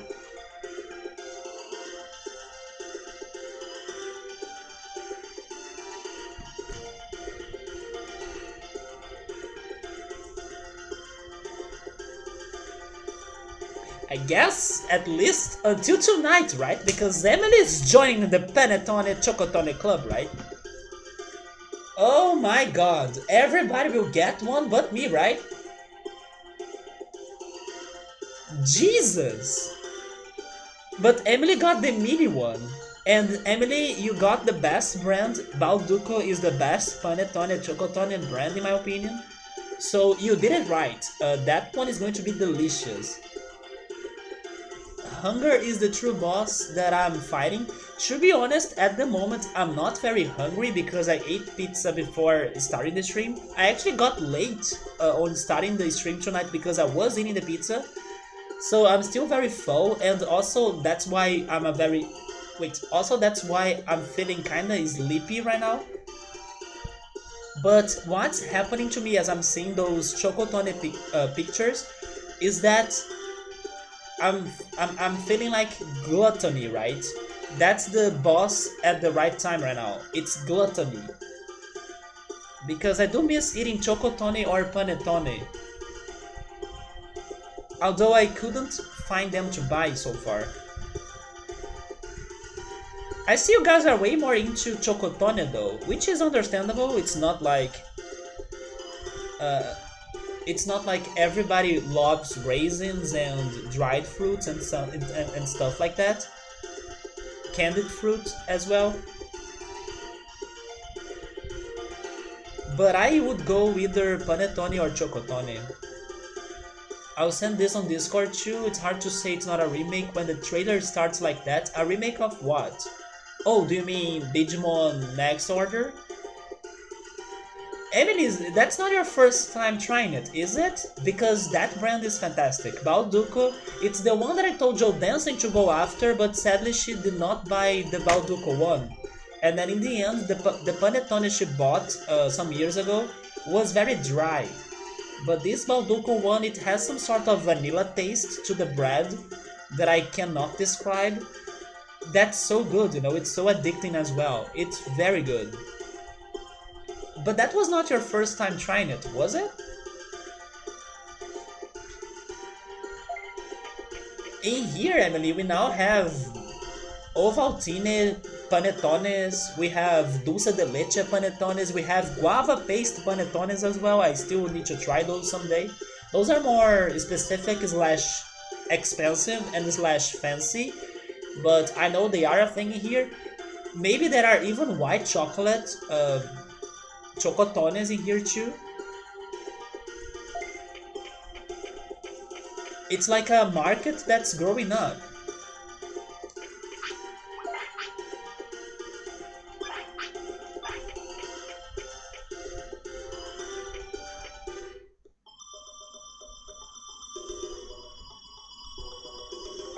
Isn't there also a churro panettone? I think I have heard of a churro panettone too.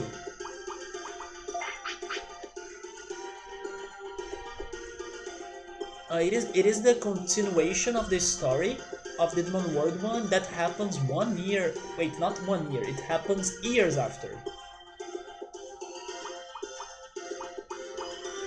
I need to heal you, right?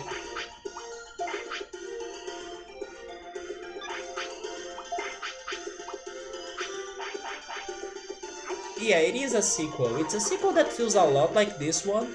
Maybe it is just like Pokemon Gold, Crystal, and Silver, you know? It still feels a lot like the first games, but it is a sequel.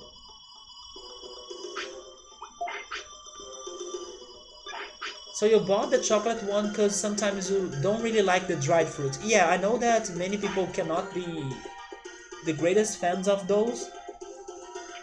But it's not your first time having the chocolate one, right? He did say it, Alza, but he also thinks that it feels a lot like a remake. No, I'm not getting confused, but I can see what he says because of the things in common they have between both games, you know?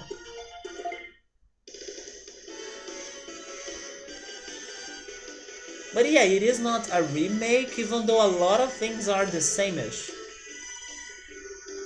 The mechanics, the Digimon, maybe not many years have passed by, and then that's a little bit like Pokemon Gold, Crystal, and Silver, that you also revisit the places after some years, you know? You go back to Kanto region. That's the impression I'm getting from that game right now. It is different, but not so much. I'm not getting confused. I was confused. I'm always confused. Then why no one is calling Redigitize a remake? Then I don't know. Should Redigitize be a remake? I can't say.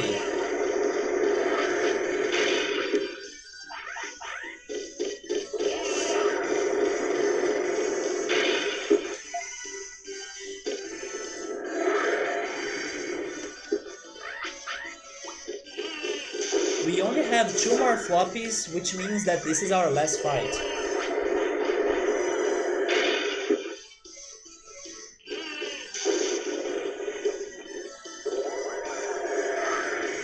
It has the same mechanics, the same island, the same Digimon. Okay, it sounds a lot like a remake to me. Especially because its name starts with Re, right? So Re-digitize, which means that it's kinda like doing it again.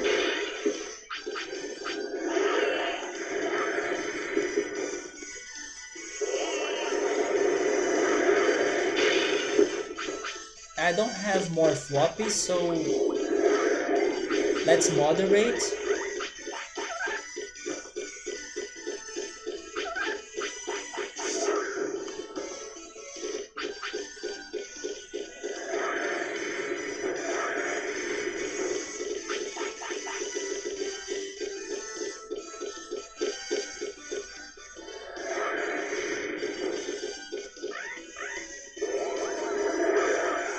It is just another Digimon game. They need to come up with different areas then, like stop making games that go or that happen on Fire Island, right? I don't know, make one that happens in Japan.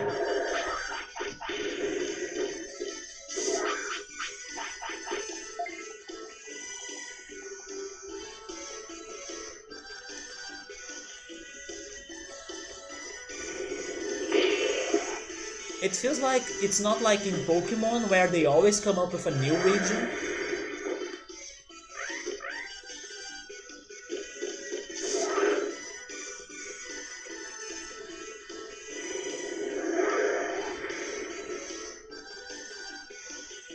So Digimon Survivor looks like it's going to happen in the real world. I remember people showing me that trailer. Although it was a strategy game, right? Like Final Fantasy Tactics. They are all different areas. It's just the main city that's called Firewild. Okay, at least that. It's just the name. It has to do with visibility. Next Order had and has a lot more visibility, so it's easier for them to advertise it, right?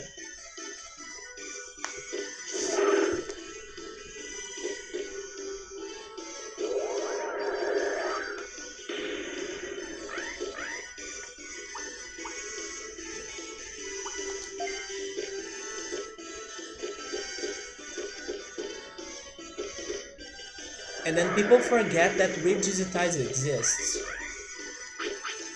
So it's all about marketing.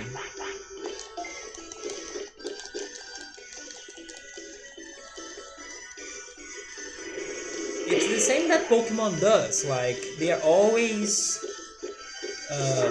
promoting Pikachu, Pikachu for 20 years. It's the face and the mascot of Pokemon.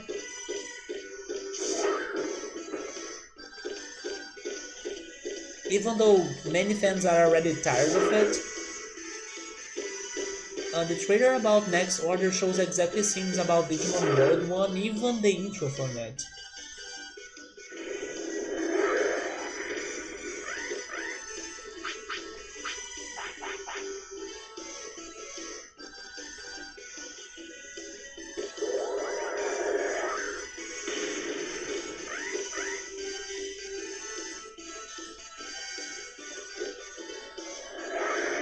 So out of those games, Digimon World 1, 2, 3, Redigitize and Next Order, which one is your favorite?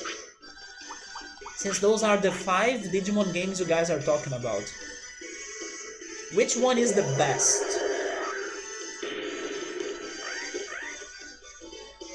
And your answer can be based on nostalgia and or quality.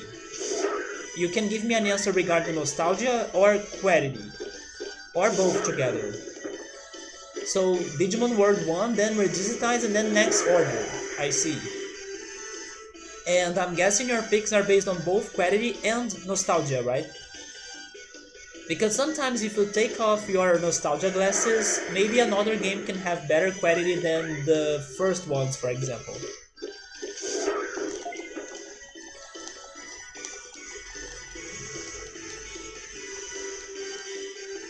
Yeah, marketing affected it. 2 and 3 and some others are different mechanics, and later on they are called Digimon Story, not World. I see, so the Digimon Story is started with Digimon World games. I didn't know that. So Saber would say Digimon World 1 is the best, but he does like the Digivolution system of World 2, which is the beginning of Digimon Story, right? Okay, so let's go back to File City.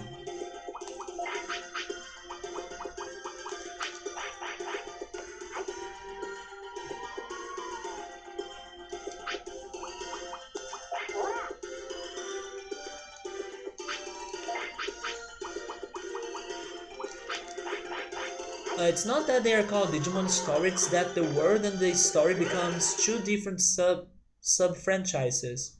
Also, hey Eric, what's up, man? World 2 is the forgotten Digimon game, sadly no one plays it. Bom. Well, don't start speaking Portuguese, me.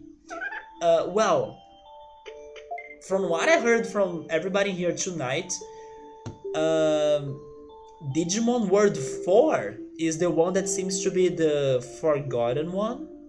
But then now you're bringing up World 2 as well. So now I need to ask, is 4 worse than 2? Is 2 worse than 4? How is that? Because people were telling me that 4 should be extinguished from the universe. So Digimon World 2 is kind of the beginning of it. They are all turn-based RPGs.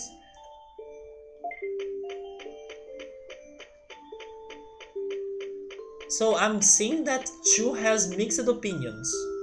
But then 4 is like, skip it. Don't ever play it. So 4 is talked a lot and people don't like it compared to 1 and 3. And then 2 people forgot about it then? But do you think it's still a somewhat good game for you to try? It's because Digimon World 4 is like a 5 years old kids game, and then 2 is just plain bad, and then people don't even talk about 2. That also sounds like Final Fantasy, like a lot of people really hate Final Fantasy 2 for some reason. It's like one of the games that the Final Fantasy fans have as their least favorite. I will be checking Final Fantasy 2 as probably my next Final Fantasy game, but I will be playing the remake of it together with Final Fantasy 1, which is called Final Fantasy Origins, which is like a remake of both games together. So hopefully I don't feel like Final Fantasy 2 is really that bad, but we'll need to see. So World 4 is like hack and slash. I'm not a big fan of that. It's like the rookie Digimon equipped. Rookie Digimon equipped with a sword, and then sometimes they digivolve into the Megas.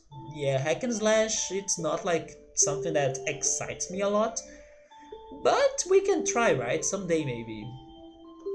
But I see that they have really changed the formula a lot for Digimon World 4, which is sad, because then the fans that were waiting for it, they were either baited or frustrated to see that what they were expecting for is not what they are getting, which is also a situation that happened for Chrono Cross, right? People were expecting Chrono Cross to be just like Chrono Trigger. That's not what happened, although at least Chrono Cross is a fantastic game, and then Digimon World 4 seems to not be quite a game.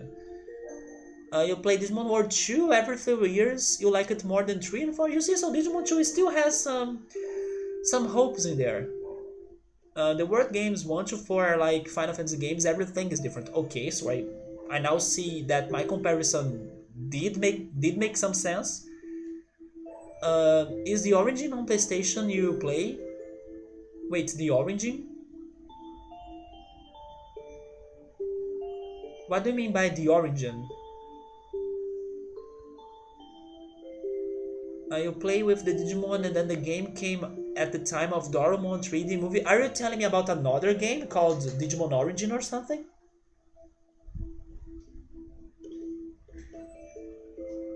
The opening of the game is scenes from the movie Final Fantasy. Oh, never mind. You are talking about Final Fantasy Origins. I see.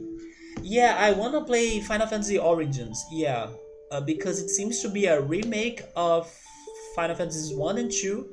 And right now I have played Final Fantasies 6 to 9. And then the next one would be 10, but I'm doubtful that my computer would be able to run the game and stream the game at the same time. So to not risk it, I think it's better for me to go way back to the first Final Fantasies.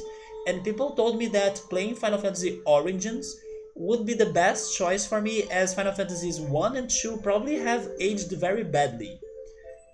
So I'm thinking about playing the remakes. I'm still not sure if it is the one for the PlayStation or if there is a different console that I would be able to play Final Fantasy Origins. But if it is only the one for PlayStation, then yeah, that would be the one. So the opening of the game is scenes from the movie. Like the Final Fantasy Origin movie, I haven't watched it. The only Final Fantasy movie I have watched was Final Fantasy Advent Children. That I watched it. Was it in the beginning of this year or last year? I think last year. Yeah, probably last year. Sabri is saying that there is also Digimon Data Squad, which is a season, right? It's an anime season, which is like a spin-off of the fifth anime. Yes, I have heard of that before as an anime season for Digimon. And it is on PS2. You hated the attack menu, you couldn't continue playing it, it's very annoying. And Subaru is agreeing that the attacks menu is crazy. Huh.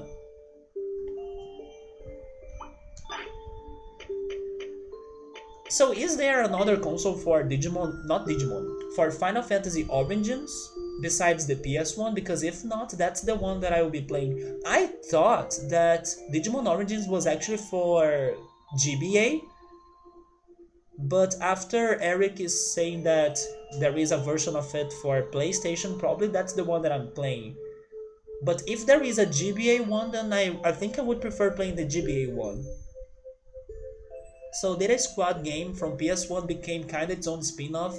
PS2 game kinda it became kinda its own spin-off series. When you talked scene from the movie, you said Digimon World 4 with scenes of a 3D movie. I see. So they kinda recycled some cutscenes from a movie. To be honest, the beginning of this game, like the opening cutscene, also feels a lot like a movie, right? And that's a trend on many PlayStation 1 games. Final Fantasy has a lot of those either.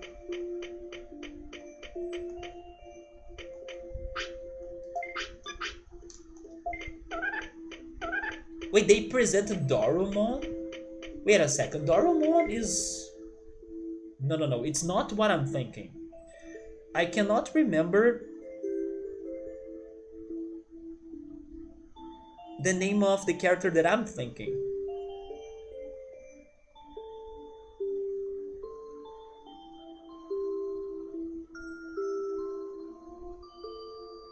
Okay, so I just searched for Dorumon. I have never seen him before. This is Dorumon. But after I read Dorumon, I was thinking on a different character from a different franchise. Is it Doramon? It is... Yes, I was thinking on this guy. Doramon. So I was here thinking, wait, is it a crossover with this guy and Digimon? No, no, no, it's a different Digimon. Which, by the way, I have heard great things about the games of this character, right? People really say that their games are great, even though I have never watched the anime or anything related to this character. But I have heard people saying that their games are fantastic. Very cute looking, it's a bit like Harvest Moon and Animal Crossing.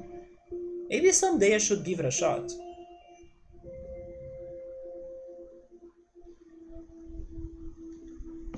The X Antibody movie? Dorumon equals to horror. I still need to watch the rest of Game of Thrones, right? So it's the X Antibody movie. It was cool. Not sure what's the X Antibody movie. The only Digimon movie I remember watching was the first one.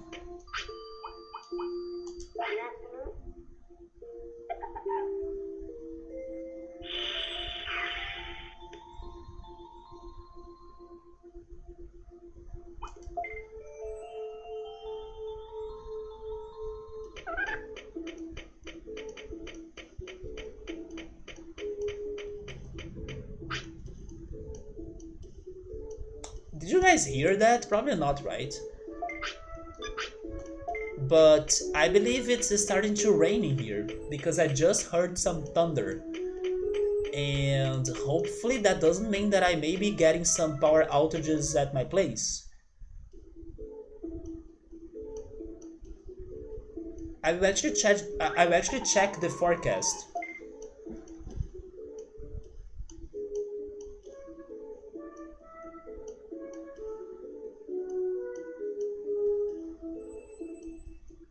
Yeah, it was kinda. Uh, it was not loud. Oh, it is raining. Okay, so that can be a problem. Hopefully not. Could you hear now?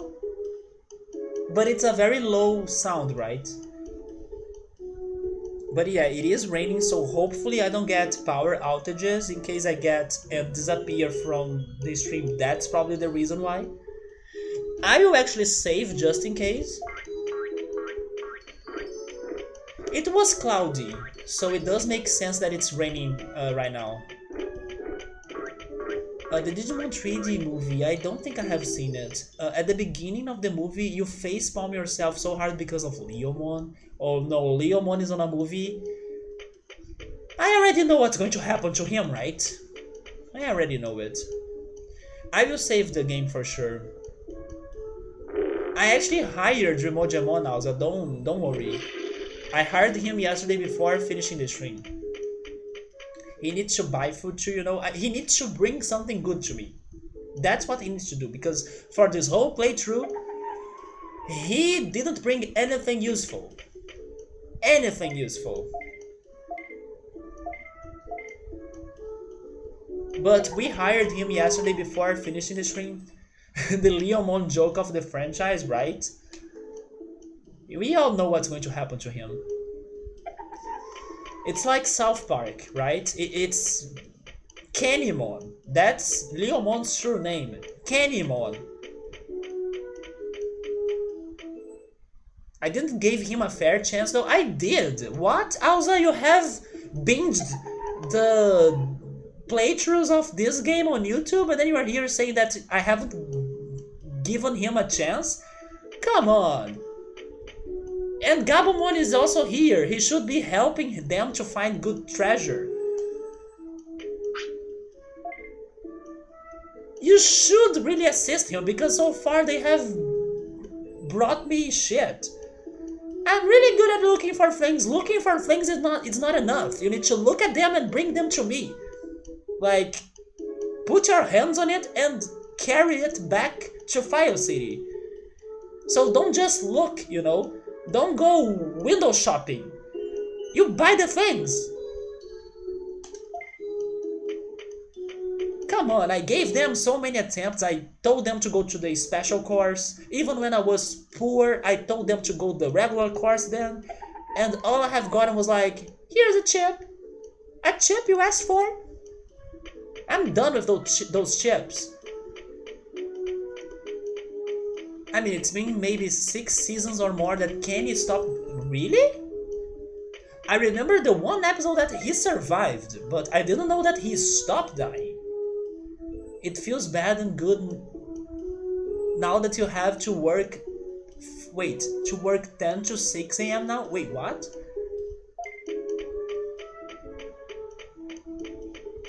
Do you mean.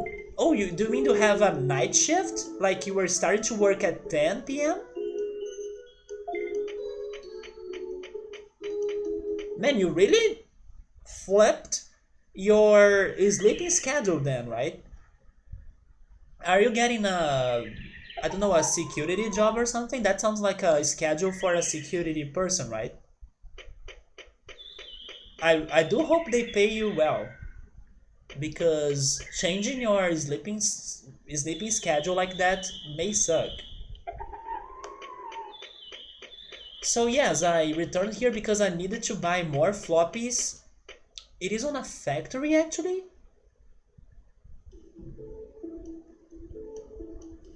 But then you are really like making things like producing products or operating this stuff, or or are you just supervising? Hopefully that's the word in English. Like you are just taking care of things or looking at the panels, inspecting, right?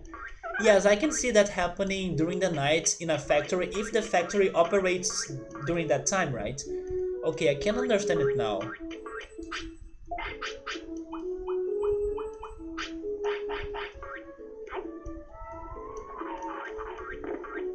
But I don't know if you are used to stay up during the night. I hope you are, because otherwise it's probably going to be very hard for you to stay up for such a long time and pretty much lose the whole night, right?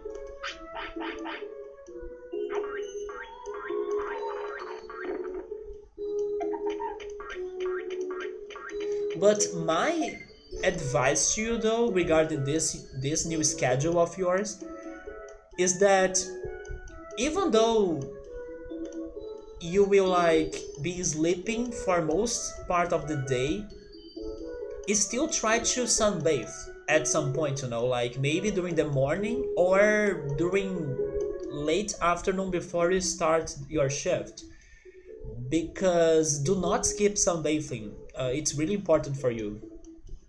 So you are used to it. Your problem is that if you will be if you'll be able to do any productive thing. Yeah, yeah, exactly. Probably will not, because you'll be using your day to be sleeping. But definitely try to sleep maybe less and use some hours of the day to either sunbathe or do your activities. But it's going to be very hard though. Do you need to work on the whole week, like 5 days in a row? Because I also know that, for example, people that have a night shift, uh, working as like security people, they alternate. Normally, one person stays on security for one night, and then on the other day, the person can have, I don't know, a normal day, and then on the other day, they need to go back and work on that night shift. Where is the moon bathing? Well, moon bathing could do it too, because let's not forget that even though the sun is like rotating around the earth, it's still there somewhere, so maybe some sunlight exists even though it's like very little. But yeah, both sound good, at least to relax.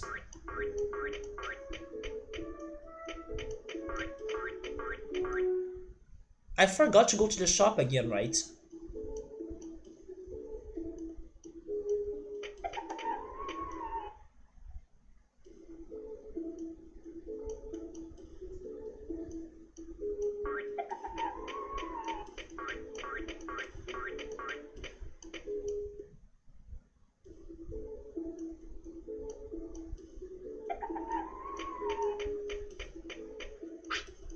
But actually, I'm here thinking that maybe you still have the afternoon to do your things, right? Because let's suppose that after your night shift that ends at 6 a.m., maybe you take, I don't know, an hour to go back home, and then maybe you can, I don't know, eat a snack before going to bed or something, and then maybe by 8 a.m. you go to bed. I think you would be alright to wake up around 2 p.m. and then you would still have some 4 hours of afternoon to do things. So you're not actually losing or, you know, skipping the whole daytime. Yeah, you still have the afternoon, depending on which time you go to bed. If it is close to 6 a.m. even, you will wake up around midday or 1 p.m., then you can still enjoy the afternoon.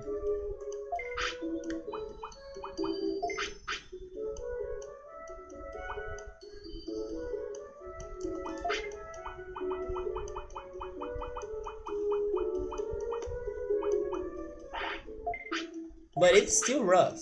It's still rough also because everybody will kind of be sleeping, so it's going to be hard for you to like talk to your friends or interact with them. But you can also try, I don't know, never mind, because you're probably going to be working, right? But I know that there are some people that when they are in a work that like not much happens, so they can kind of get distracted by checking their phones or even watching series. You can still like find people on Twitch or something if you're looking for someone to be talking to you even during the night. And as you have the knowledge of English, you can go for like people from countries that will be starting their days, like Australia, for example, or the UK also. But then I don't know how busy this job of yours will be like.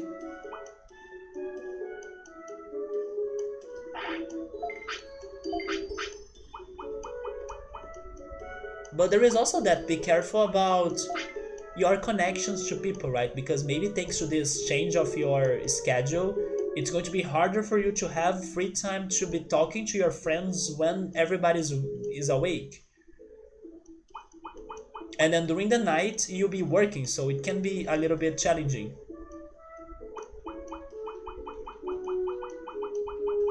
But still, man, good luck on this job of yours. If possible, I would recommend you to try saving some of that money to like invest it, because today I have this one investor mindset that kind of makes me want to tell everybody to do the same, especially if you end up not liking your job. So the the the, the earlier you start investing, the faster you can kind of not worry too much about being employed on that job. I don't work with the phone with me or with you, so it is very strict nowadays. I see. So your job is one that you gotta be there focused, and then yeah, because I was wondering about that. Sometimes during night shifts, there isn't a lot of like um, control on what the employees are really doing, and then some people kind of feel free to get distracted or do something else, when like nobody's watching. But in your case, if it's like very strict, then totally focus on the job, and then be organized, because you probably won't have a lot of time to be interacting with your friends and family.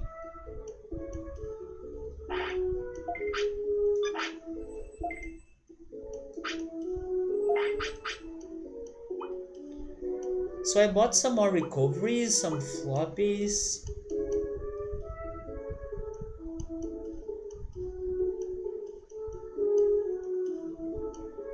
I will buy some more floppies.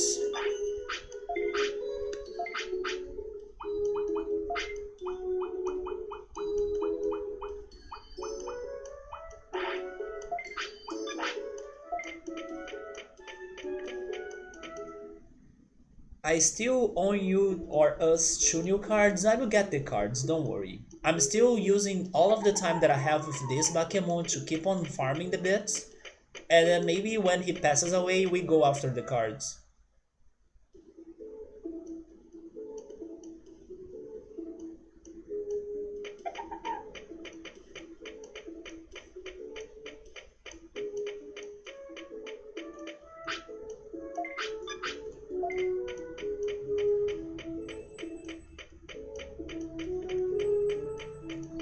you're always amazed to see the strange scale of Digimon on this game. Patamon is big, you think? The scale that surprised me a lot was Coelamon. I remember that when I got Coelamon, I was like, what? I didn't notice that he was that huge. And then Sidramon as a party member or as a companion is super short, but the one in the Great Lake or in the Dragon Eyes Lake is huge.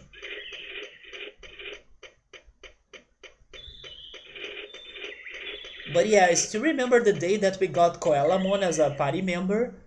And first I was like, who is this?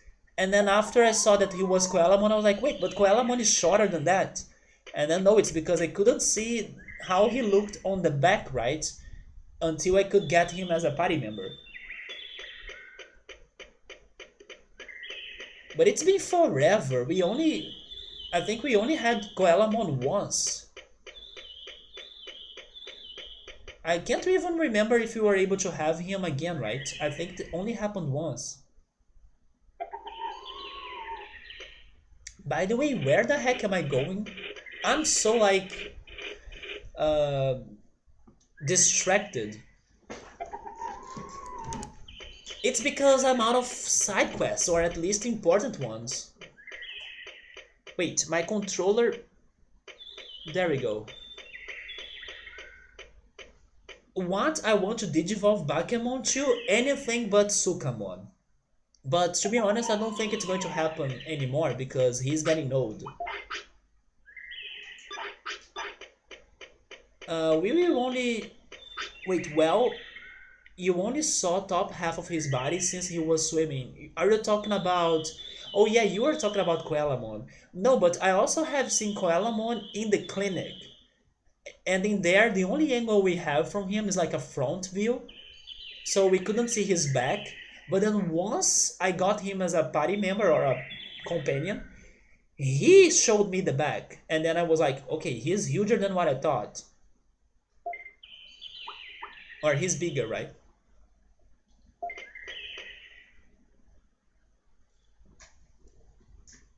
But yeah, Bakemon, I don't think he's going to digivolve anymore. So I'm using him to farm bits. So I can use those bits to buy the cards. Try to complete the collection. And that's it. And then once we start another cycle, I will try to get another insectoid Digimon, Kunemon. And see if I can get a champion that's an insect. So I can join the tournament. I'm really running out of side quests, but I still have a good amount of things to do. It's just that everything is so specific that I cannot do what I want at the time I want, you know? So right now I'm focusing on the cards and farming bits. I will actually take a detour here again, check the shop, and see if they have new cards today.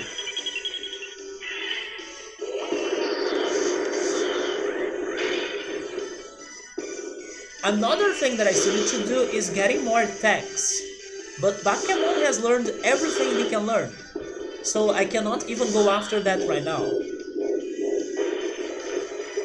I think that last stream we talked about that there is a lot of specific requirement stuff that blocks him to Digivolve. I don't know about that, but I know that there are barriers for some Digivolutions in general. Don't worry, Eric, I think those two Dreamojamon will be easy, you know. You see, I don't even need to heal. Bakemon OP with his attacks, with his training, we good. You can't kill a ghost? That talk again?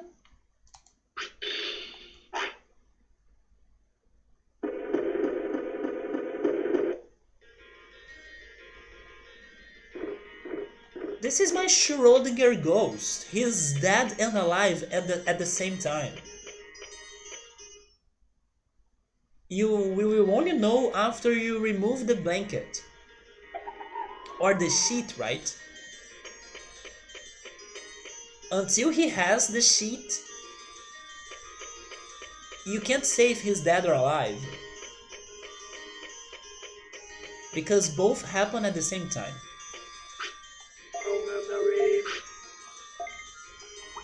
So today they have Demi-Metamon, Vegemon, Mojamon, Gyromon, Andromon, and Flarizamon. I don't want any of those. You hated trying to learn Word 1? Wait, to learn the game in general, you mean? And giving up because it was too hard for you? I can understand, especially if you are playing this alone. This can be a very frustrating game. But now, or at least at this time of the playthrough, a lot makes sense to me. Not everything, but a lot makes sense to me.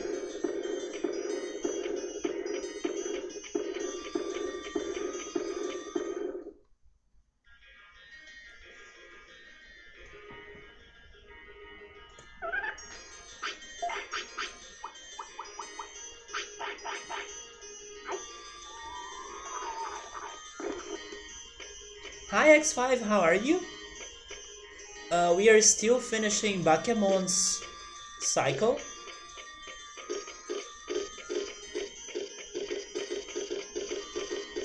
So we are still grinding, we are still having fights, farming bits, buying cards.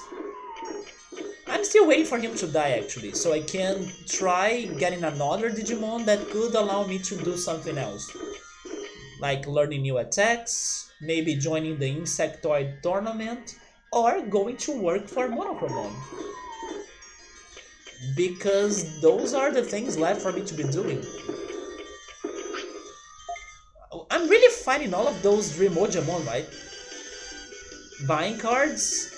No, cards. Not cars. I would never buy a car. Not a car fan in here. Look elsewhere. I don't even know how to drive and I don't want to learn. Not a fan of cars. I love being a passenger. But cars is a no-go to me. Although I tried to ride a kart once, it was better than what I expected, but of course I sucked. I was like last place. So yeah, there is also that. I suck at driving as well. You always like the Digimon 2, and then World re-digitized, then World DS, and then the 2 Story Cyber Sleuth games that were amazing to play. I'll get to those at some point. Probably it's going to take me forever to be honest, because every game in here kinda goes slow, or slowly. But I do definitely want to play more Digimon games after this one. But I also don't think I would be jumping into another Digimon game before at least 1 year. So like, I'll be playing other franchises, and then maybe after a year at least, I consider going back to Digimon. Especially because we have been playing this game for 4 months maybe, so it's a lot of time. Even though you're more of a Pokemon fan, me too. Me too. My favorite is Pokemon Crystal, and my second favorite is Pokemon Platinum. My third favorite is probably Pokemon Y.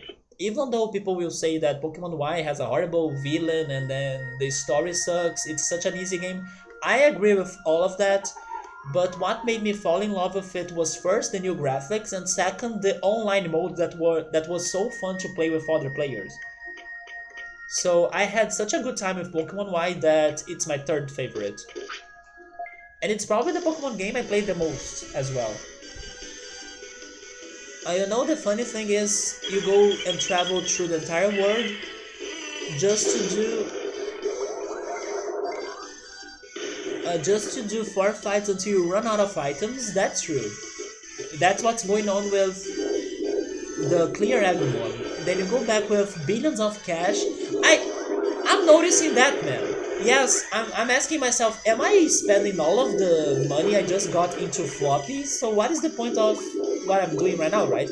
I was asking myself that, but I haven't said anything because I'm still hoping that I'm making some profit. But I realized that as well.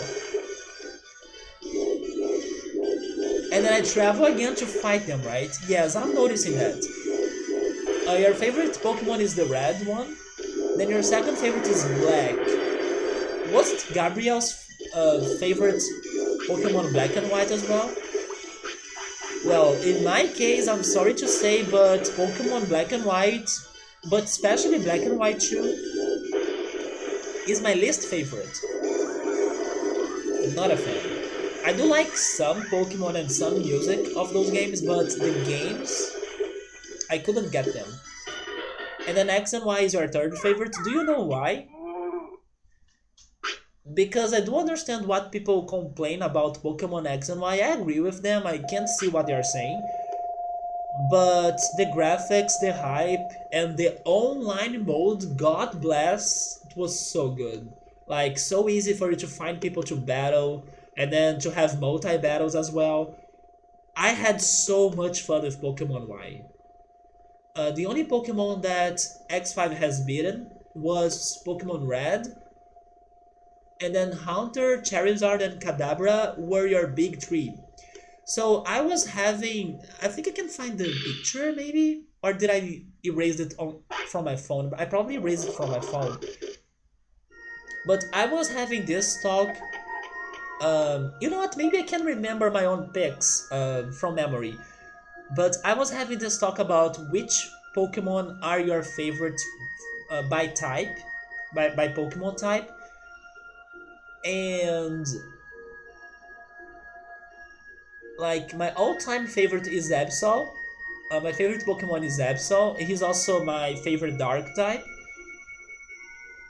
But yeah, if you guys wanna have this talk of like which Pokemon you have as a favorite by type, we can try having it. But yes, my all-time favorite Pokemon is Absol, my favorite Dark type as well, which is also my favorite type. Dark, Ice, and Water are my three favorite Pokemon types. Subway is saying that there is the large recovery and the omnipotent that I dropped, which was profit as well. Oh yeah, they did drop those two things, right? That's true. Hopefully I can sell them for a good cash. It would be your favorite if not by the nostalgia of Pokemon Red that you have so much. X and Y were such an amazing jump from the DS to the 3DS, I agree. I think the graphical evolution was like mind-blowing. The online game was amazing. Although the story, the difficulty, and the evil team, they were kinda lame. But the blend of everything worked really well to me. So it was not like a big deal for me to start hating the game, you know? Because man, I played that online so much, you have no idea. I used to play that every freaking night and I had so much fun. And then I was like preparing teams and creating monotype teams and shiny hunting with the Hordes and also shiny hunting because of the eggs that I was hatching. Every day to me was like a day to play Pokemon, basically. And then sadly the online got worse in Pokemon Sun and Moon. Yeah, the story was a little bland. The Mega Evolutions, good call. The Mega Evolutions, the new type as well, the Fairy type, and also the new Pokemon, they were also great in my opinion. It was such a refresh, you know, such a fresh game. They brought a new type, a new evolution, a new Mega Evolution. Everything was hype about that game.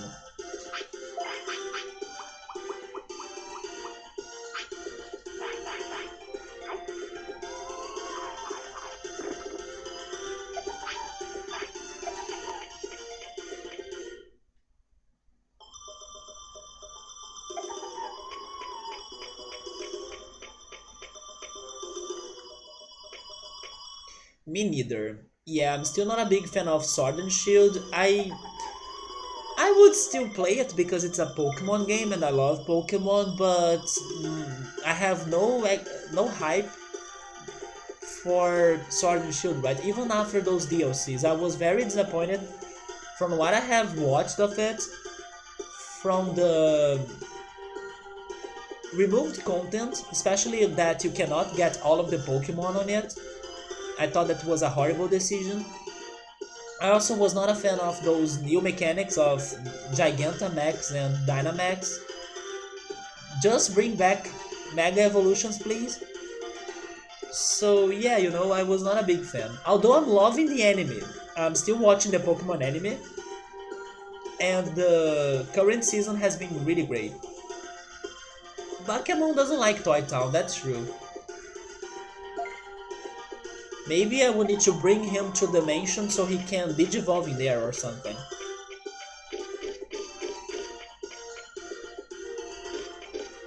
But yeah, Sword and Shield, I was saying that Pokemon Black and White was my least favorite. I still haven't played Sword and Shield, but from what I'm seeing, it has chances of being my least favorite now. It was such a game that had so much more potential, and it was a missed opportunity in my opinion. So for Alza, it's Yellow, Crystal, Omega, Ruby. I haven't played the remakes. Then Platinum, then Black, then everyone else sucks. Man, that's rough. Rip, Sun and Moon, Rip, Sword and Shield, Rip, X and Y. It would be interesting if the next Pokemon game they fused all of the mechanics like Mega, Z-moves and Dynamax. Out of those three, the ones that I really care for are the Mega Evolutions or the Z-moves. I do not hate the Z-moves. But the Dynamaxing, I wouldn't mind if they, get rid of it.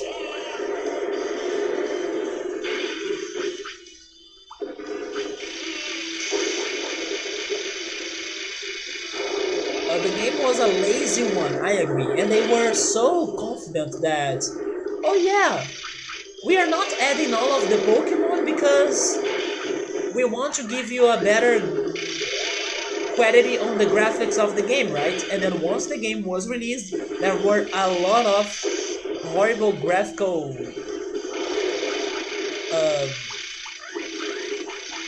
decisions, right? Like, people were able to spot so many graphical problems in the game. So in the end, we did not get all of the Pokemon on them, plus not the quality they promised or that they were planning to have. And then the story was also dumb. Like, I don't know, it was such a game that it was so lazy, like you said.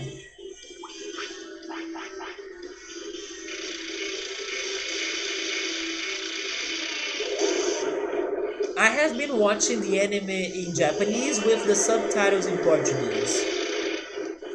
Oh yeah, the voice actor for Ash changes every time. It's been a while since it's not Fábio Lucindo, right? It's been a long time actually. But I'm watching the current season in Japanese with Portuguese subtitles.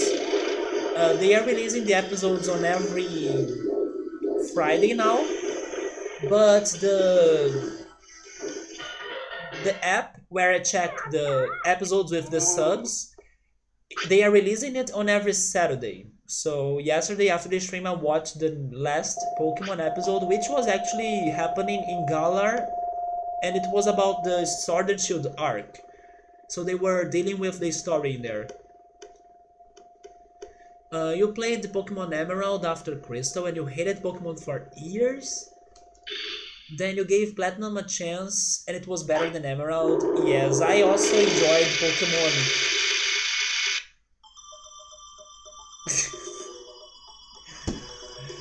Now I paid attention to why Saburo said earlier today that, oh my god, Tankmon, why are you so loud?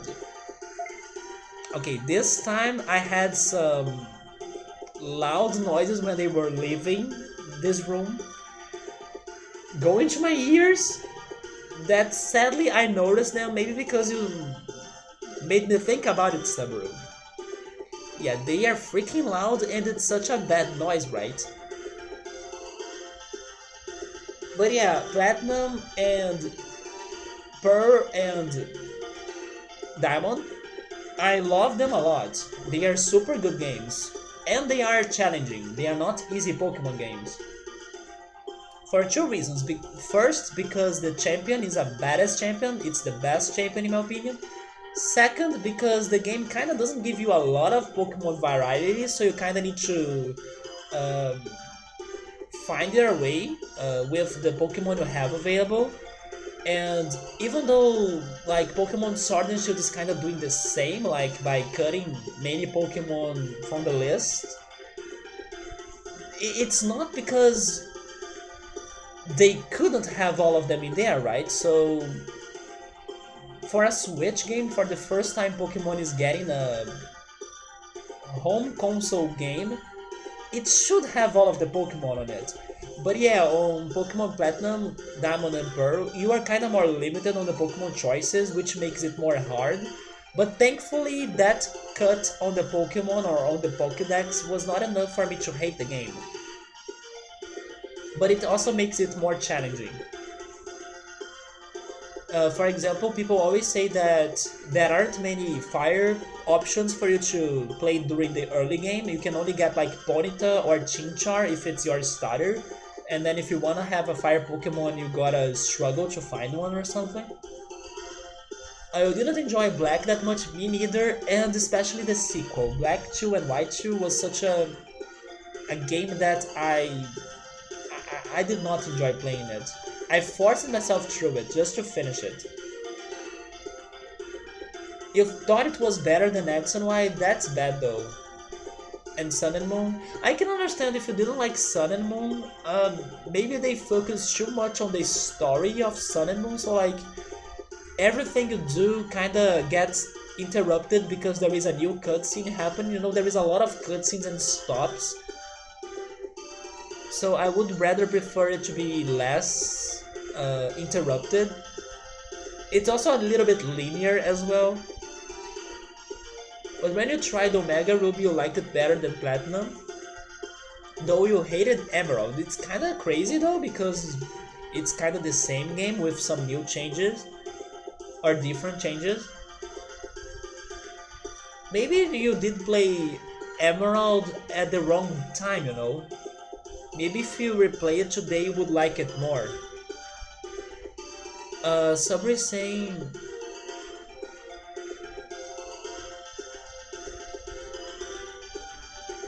What? What is that reference that Sabri is saying? He's saying that when the player was climbing stairs and then the world would stop, that used to be a problem. I don't get that reference. Which game are we talking about? I did like the Z moves, not more than the Mega Evolutions, but I didn't hate it. The frame ratings dropping on the 3DS, not only that, they were also very long, right? I wish you could skip them. You began watching on the Japanese some time ago and then you stopped on Advance. So I went through most of those seasons of Pokemon. The one that I also stopped was Black and White because it was not my favorite, but I stopped it after the League. So after the Pokemon Unova League, and then they started doing some sort of, I don't know, extra episodes in there. I did not watch those and I went back to the Pokemon anime on X and Y. And then X and Y and Z was one of my favorite seasons of Pokemon. I thought it was super great. With a bad ending though. And Sun and Moon, I watched it last year and in this year too, as Netflix was releasing the episodes. I still think it is on Netflix, if you check it. And I liked it more than what I thought, because it was something very chill for you to like leave playing on the background and then you are like doing something else, maybe playing on your phone or checking some messages or talking to somebody. I used to leave like Pokemon Sun and Moon playing on TV while I was distracting myself with something else, and it was very chill for that, you know, it has a good chill vibes. and some of the episodes are actually very good, and even adult. Like there are episodes that talk about death, for example. Those episodes are fantastic. But there are also some episodes that are very childish, but it's not the most of the season. And the Pokemon League was fun. The Sun and Moon Pokemon League was kind of fun too, kind of creative as well. So I did not hate it. I actually thought it was better than what I expected. But now the Pokemon Journey season, I wish I could tell you why it is so amazing, but I should not because then I would be spoiling on so many things. But if you have ever liked to watch a Pokemon season, I would tell you to try it again. Like try returning to this Pokemon Journeys anime because they are finally changing some ideas of theirs. They are trying out new situations to be happening. They are more open-minded now. As the Brazilian YouTuber that talks about Pokemon content, that I think it's like the best plus the biggest Brazilian PokeTuber out there. I'm talking about Chameleon in English. As he says on his reviews of the Pokemon Journeys anime, anything can happen on this season right now. So it's freaking amazing because of that. Like, you are like, what? They are bringing back this character that has not showed on this anime like since forever? Or like, are they going to make that connection, then boom, they do that connection, you know? So it's been really rewarding to like finally, after so many years of watching Pokemon and the anime of Pokemon, seeing that they are finally connecting the dots, like hearing the fans, sometimes even giving us answers about unanswered situations, you know, giving us great surprises. It's been a very good show this latest season. I would totally recommend it. And like, you cannot expect what's going to happen because anything can happen. So Sabri is saying that one of the issues of Sword and Shield is that you were able to see NPCs and wild Pokemon stopping from moving while the player was climbing the stairs. Seriously, I didn't know that. And you love Pokemon Platinum just because of Cynthia? Man, she's the best. She's totally the best. It's amazing how Ash and his friends make the anime so more fun, like Brock and Serena. Oh, so you know Serena. Man, Serena was a great character in the anime. But do we jump to those episodes or we have to watch all of those 5k boring old episodes? Well, I will say that it depends actually. But you know what I will say? If you have watched at least the first season of the Pokemon anime, it's okay if you skip the others, maybe?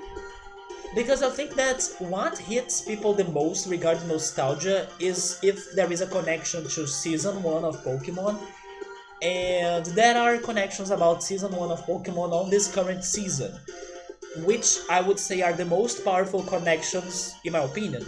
Mostly, for example, because this story that's going on right now passes by in Vermilion City, so that's a city from the past, right? But not only because of that, also because they travel around the world, so they can be on every region on every episode. So there is that randomness as well. Right now, for example, they are back to Galar, but on the next week they could like go to Hoenn, you know, and go to another place, and sometimes they have situations from the past going on. So you also see some references from other seasons, but the strongest references definitely are the ones of Season 1, and you could jump into it, and I think you will not get too disappointed regarding those references or those throwbacks to the past, you know. But for example, there are connections to other seasons as well. For example, there was one with Pokemon X and Y. But maybe it's not going to be that important if you haven't watched the whole X and Y and Z show. Although I would recommend because I didn't think it was a bad season of Pokemon. My favorite seasons were totally the first one, but mostly for nostalgia. The first one, Pokemon Diamond Pearl, and the Diamond Pearl season, mostly because of the Pokemon League, fantastic Pokemon League and Rival as well, and then Pokemon X and Y, and now I would also say Pokemon Journey so far at least. Hopefully they are bringing up those episodes to Netflix because there were rumors of Netflix getting those episodes too. Yes, Kamaleon is an amazing Poke channel, that's true. You're watching Pokemon in Japanese from Japanese again because you want to remember other things.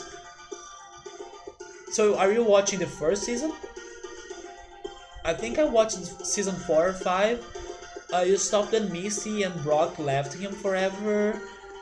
That happened.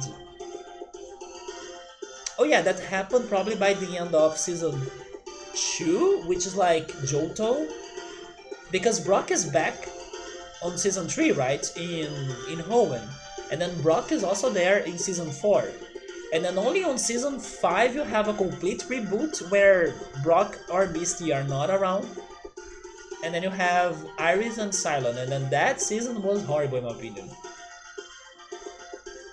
They went to a new faraway island. You're probably talking about the Orange League season, which was also good. But you were forcing yourself to watch it. You don't like shows that have different story or every new episodes. I see, yeah, Pokemon is like that.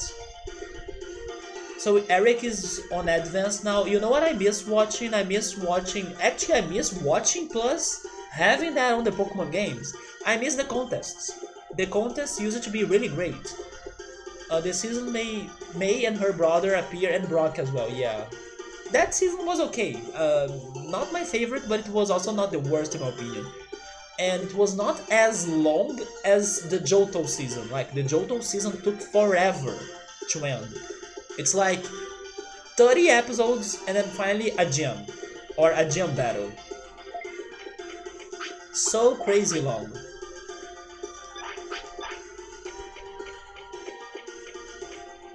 Just reminds you of watching Pokemon Orange, and I watched that too.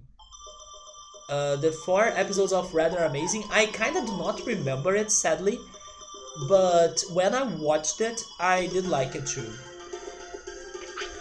And you know one thing that I don't know if all of you have checked, but I also would recommend.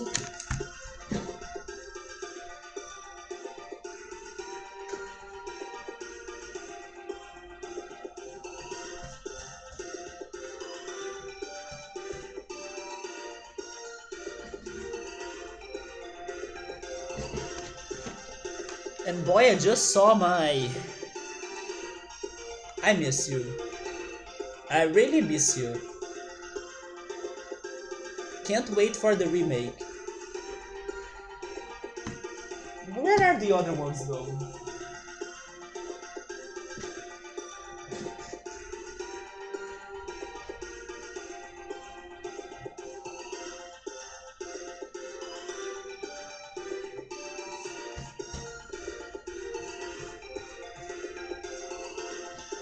The other thing that I also recommend, although they are very dusty,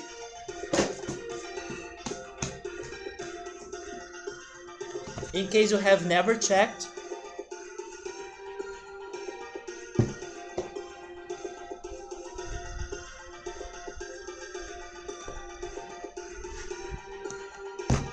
are the mangas.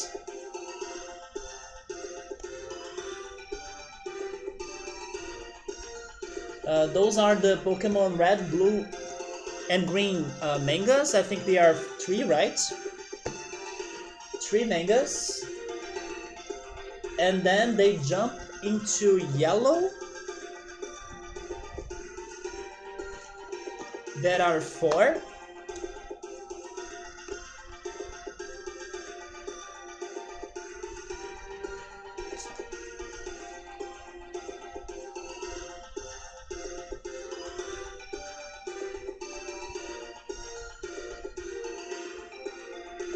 And then also gold, silver, crystal.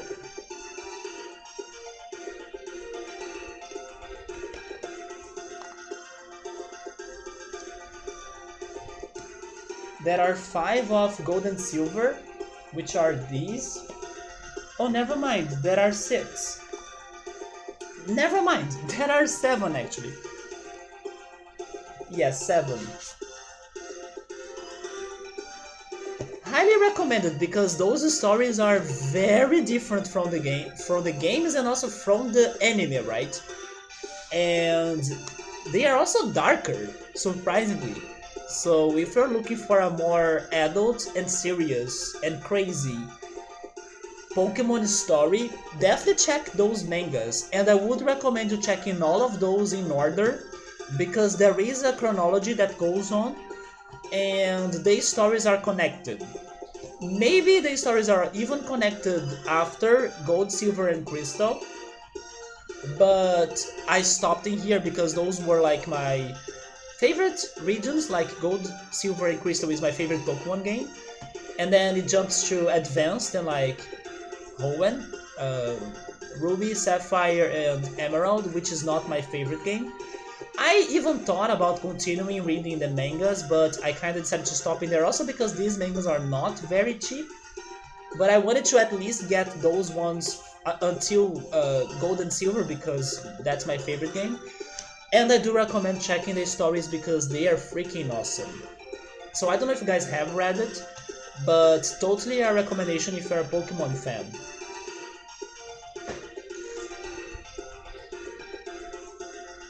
Wait, the stream has been freezing, Emily? I'm sorry to hear that. Maybe it's Twitch messing up with everything in here. Do you have quality options? Maybe if you drop the quality, it helps. I hope. Gabriel liked Johto. You mean the anime during Johto? I just thought it was so long. Like everything took forever to happen, you know. Oh yeah, Goldenrod City and Necrotic City are so close by in the game. There are like 2 routes between both cities, but it takes like 50 episodes for them to finally get to Necrotic City. It's basically 1 episode equals to 1 new Pokemon for the Pokédex, kind of, but even more than that in Johto. It's like 3 episodes for 1 new Pokemon, basically. I'm still waiting for the Platinum remake, and please do not mess up with it, Pokemon Company. You knew it that I would bring the mangas. Yeah, I can find the... Do you want me to find that for you, Eric? I can find that scene. At least I think so.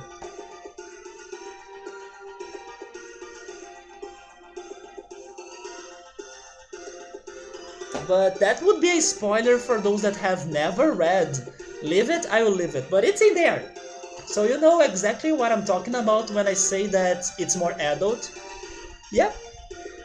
It's somewhere in there, in the Pokemon Red, Blue, and Green manga. Speaking of, you remember something when you were a kid about Pokemon Yellow, even though you have searched for it many times but you never found any related info about it? You saw your cousin once fighting Brock and then he attacked his Geodude with Thundershock? Okay, that should not be possible. And they keep the connection. I wish I could get to Diamond, Pearl, and Platinum manga though, because I love those games as well. No, the game is not bad. Maybe it was a hacked cartridge? Oh, it was your app, Emily?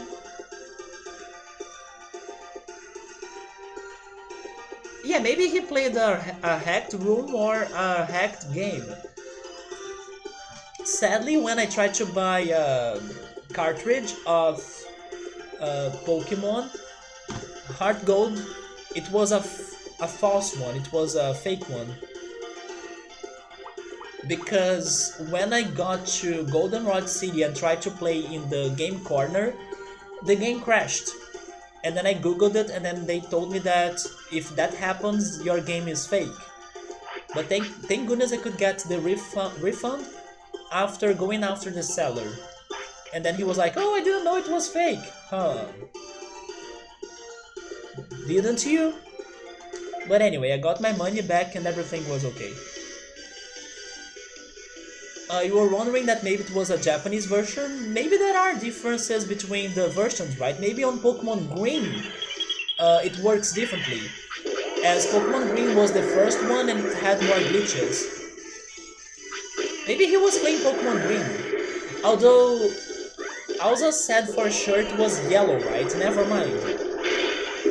If it were yellow, then maybe the game was hacked.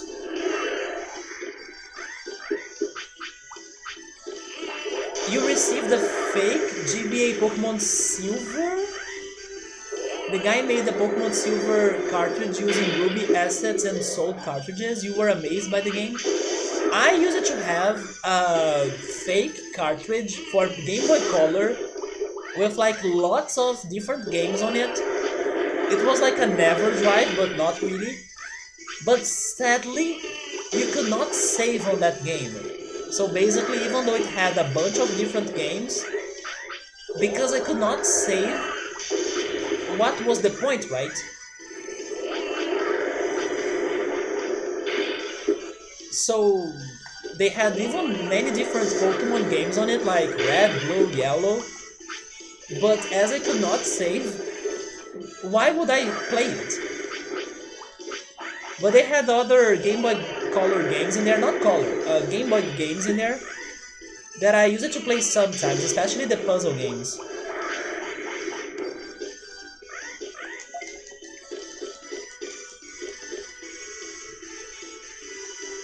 It was yellow because he had a Pikachu.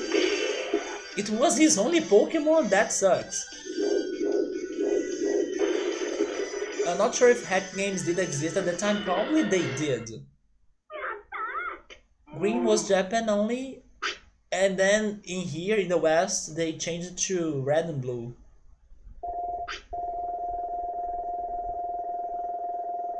No, the thing is that Pikachu was using Thunder Shock on a ground type Pokemon, which is something that should not cause damage at all. Pikachu can fight for sure, it's that he was causing damage. Then they released Leaf Green and Fire Red. But there is one thing also, Pikachu can also learn Tackle and Quick Attack, and those attacks could cause damage. You were for sure that they were using Thunder Shock, right? Yeah, Thunder Shock should not work. But Quick Attack, Tackle, those attacks, they would hurt Onix or Geodude, even though, like, very little. No. Thunder Shock should not work. Unless my memory is not accurate at this moment. But at least in recent games, electric attacks are not effective at all in ground types. Just like ground attacks do not hurt flying types. And the same about normal attacks that don't hit ghost types. And then poison that doesn't hit steel types. I'm not sure if that started in Gen 1, but I kind of think so. Because people even use it to say that, oh my god, here on my game, electric attacks are causing... Actually, it's the opposite. Here on my game, electric attacks are not causing damage at all on ground types. But on the anime you see like Pikachu fighting against Geodude and then zapping them. You know, there were controversies between the anime and the games. And I do think that started at Pokemon Red and Blue.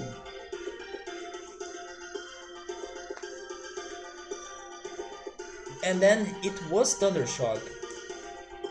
It should not work, in my opinion. Yeah, Eric, but that has changed, man. That has changed even in the anime. Now it doesn't even hurt them at all. Yeah, the anime has many flaws, I agree. They have more um I don't know, they can be more crazy, right? They don't follow logic that correctly. Like the day that, yeah, the biggest absurd in the anime, in my opinion, is the episode that I think it's a battle at the gym as um, as Eric is rewatching the Pokemon anime and he's at the advanced season. You may get to this episode, Eric. The greatest episode in the anime, in my opinion, is the episode where Ash is fighting Winona, which is the flying type gym leader of Fortress City, and he uses like Swallow and Pikachu in a tag battle or like in a double battle.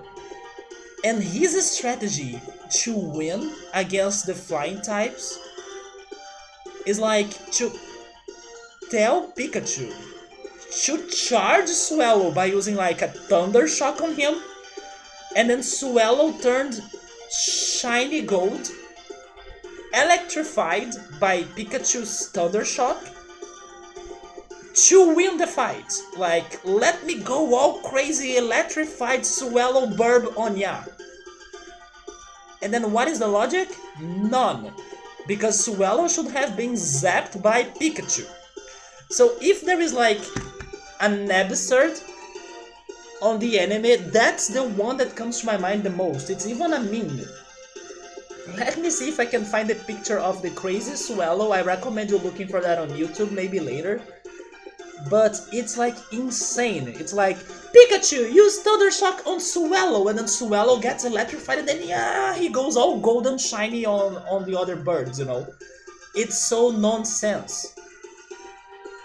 Swallow, uh, anime, Pikachu. Let me see if I can find it.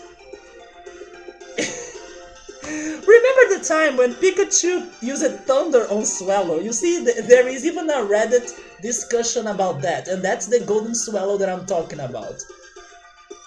Yeah, that's the Reddit topic. Remember the time that Pikachu used Thunder on Swallow, and everything was good?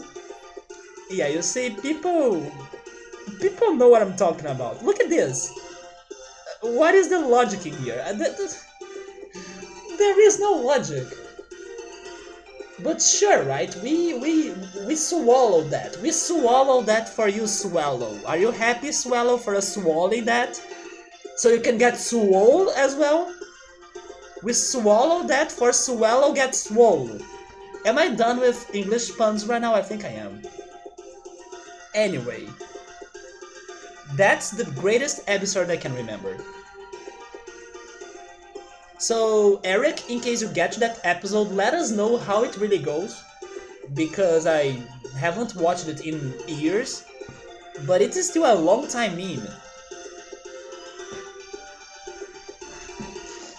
Welcome back, X5. We were talking about the Pokemon anime and the Pokemon manga, Pokemon games. The OG Digimon fans may be upset now because I'm giving Pokemon more attention than Digimon at the moment. But yeah, it's the plot armor. There are other that are nonsense, like Pikachu learning a move he shouldn't learn. The other nonsense about about move learning that I can remember right now was in the last battle, or like in the conclusion of the Orange League season, right? Because they were fighting a Dragonite. That Dragonite had more than 4 moves.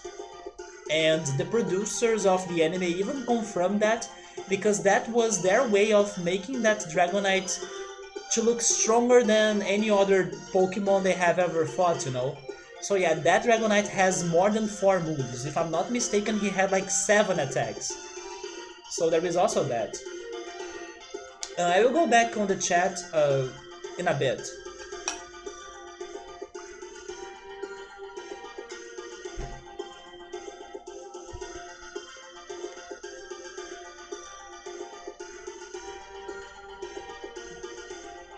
Well, Geodude can learn Thunder now. Are we talking about a Alolan Geodude? Because if we are, then I can understand that.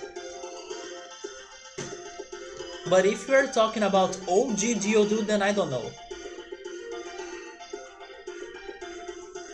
You asked him how's that possible. He said that he talked to that guy after he lost.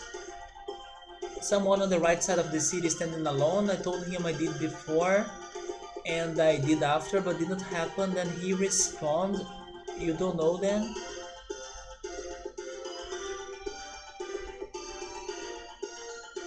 Pikachu is a bully. The normal Geodude? Okay, that sounds weird. But what about Rhydon learning Surf? Are you happy about that?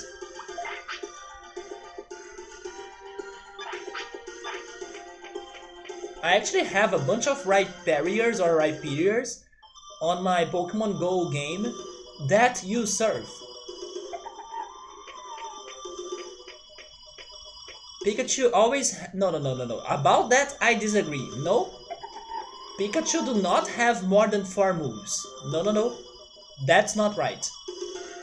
Dragonite was the one. And maybe the only one if I'm not mistaken. You may think that Pikachu has more than 4 moves, but he does forget moves. People were so triggered when they replaced Pikachu's Volt Tackle attack because it was during the times of the 4th generation, right? Where Volt Tackle was a new move on the games. They were so pissed when they made the transition to Gen 5 and then Pikachu replaced Volt Tackle, which was one of his greatest attacks, into Electro Ball, which was a new attack of Gen 5.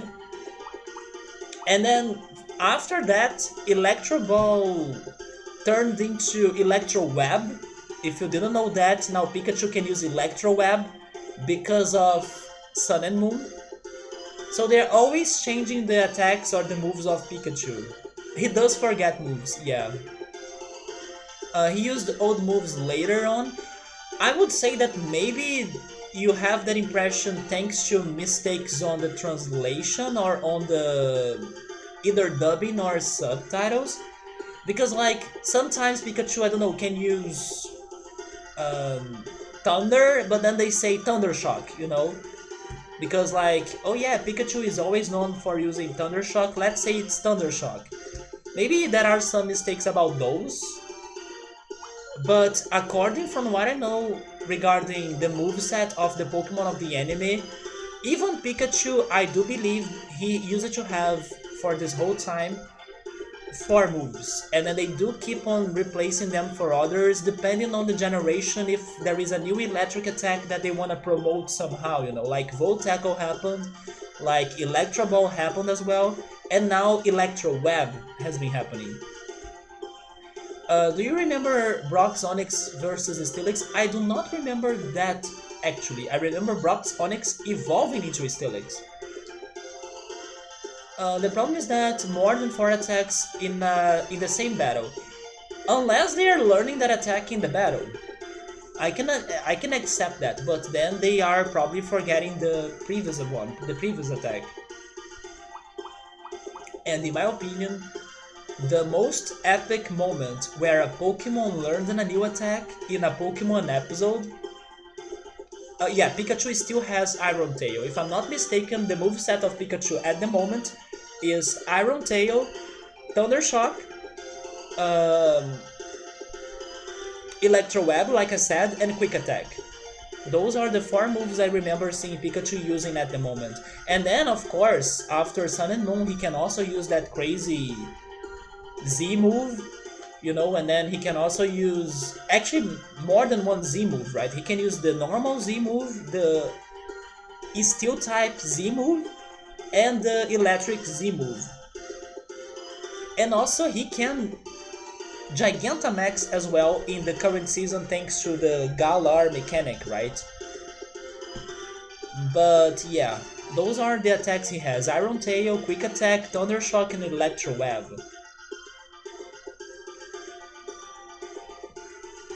I was going to say something. Oh yeah, I was going to say, like, in my opinion, the most epic moment or scene in the anime where a Pokemon is learning a new attack gotta be the one when Ash is fighting Blaine in the volcano.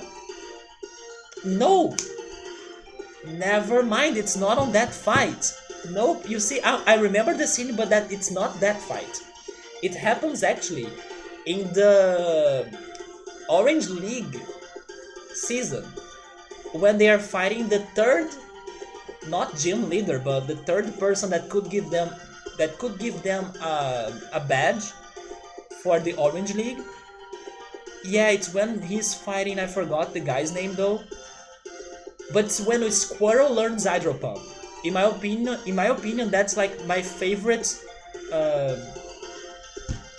scene where a Pokemon is learning a new attack. I think it's so epic. Squirtle is like falling from the top of the arena because it's like an arena, a very high arena, and then it has the ocean on the bottom, and then he's fighting this Starmie that has electric attacks, and then he kind of gets zapped, and then he's thrown away out of that arena, and then Ash is like, no, Squirtle, and then Squirtle is falling, and then suddenly he hides inside his shell and starts the Hydro Pump to go up to the arena again.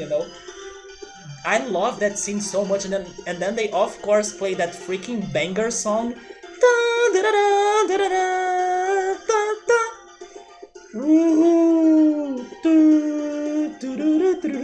It's actually the gym team, right? It's the gym team of the Pokemon games. It's such a good scene. Hitmore can learn Rain Dance. What? How? To this day, Meowth is still the adult Pokemon there.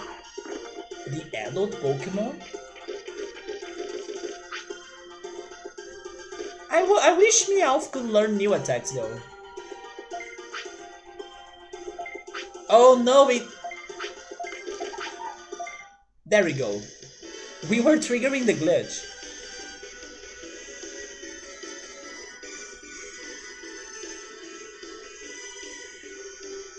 Learning new moves and evolving inside the fight, evolutions are great too.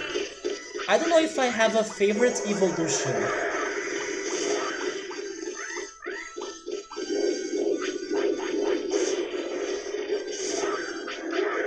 If I'm not mistaken though, the Pokemon that has the record of like taking the longest to evolve in the anime was Ash's Cyndaquil.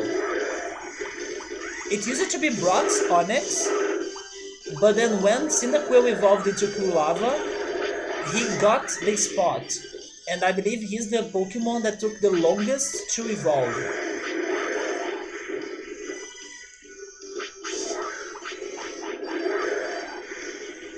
You're still butthurt Team Rocket voice on Brazil has changed. They are voices you never wanted to change, yeah. My favorite Team Rocket episode will always be the one with Jigglypuff in Season 1. When they are singing in the karaoke, that's the best Team Rocket scene in my opinion.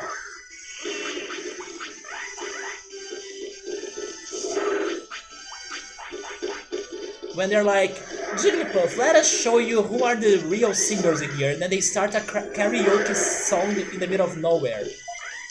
That's my favorite scene of Team Rocket.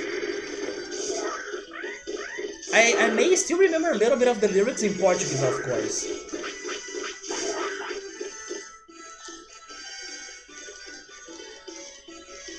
The most sad scene? You know what? To me, it's not Butterfree's goodbye. Actually, it's not Butterfree's goodbye to me. I will tell you something surprising. I think that one of the most sad scenes ever happened in the Sun and Moon anime. Like I was saying, they had some very adult episodes in there. It's such a sad and powerful episode. Yeah, you said Butterfly.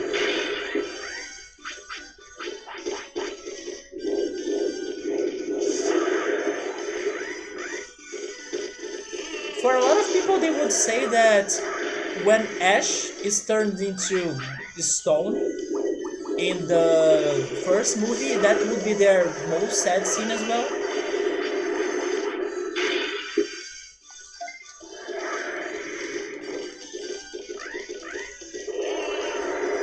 But now it's really hard for me to not pick the one in Sun and Moon because it's such a beautiful episode. Although if I talk about it, I will be spoiling it.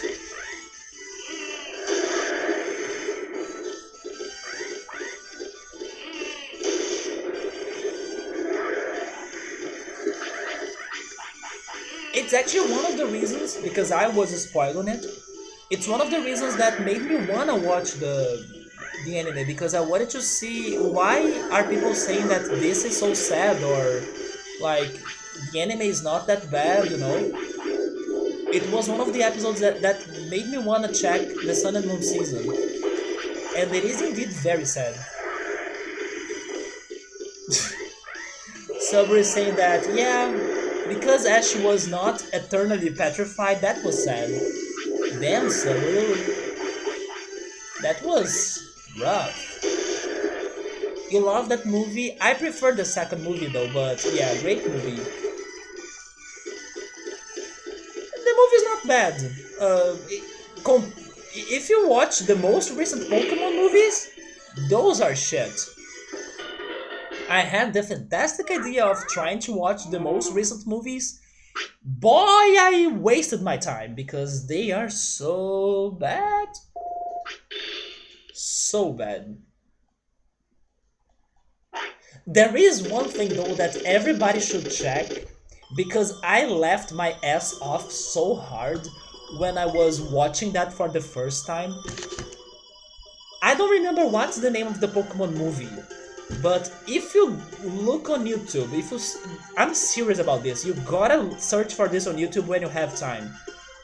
I actually wanna go rewatch it to have myself laughing again out of that. Google on YouTube or search on YouTube.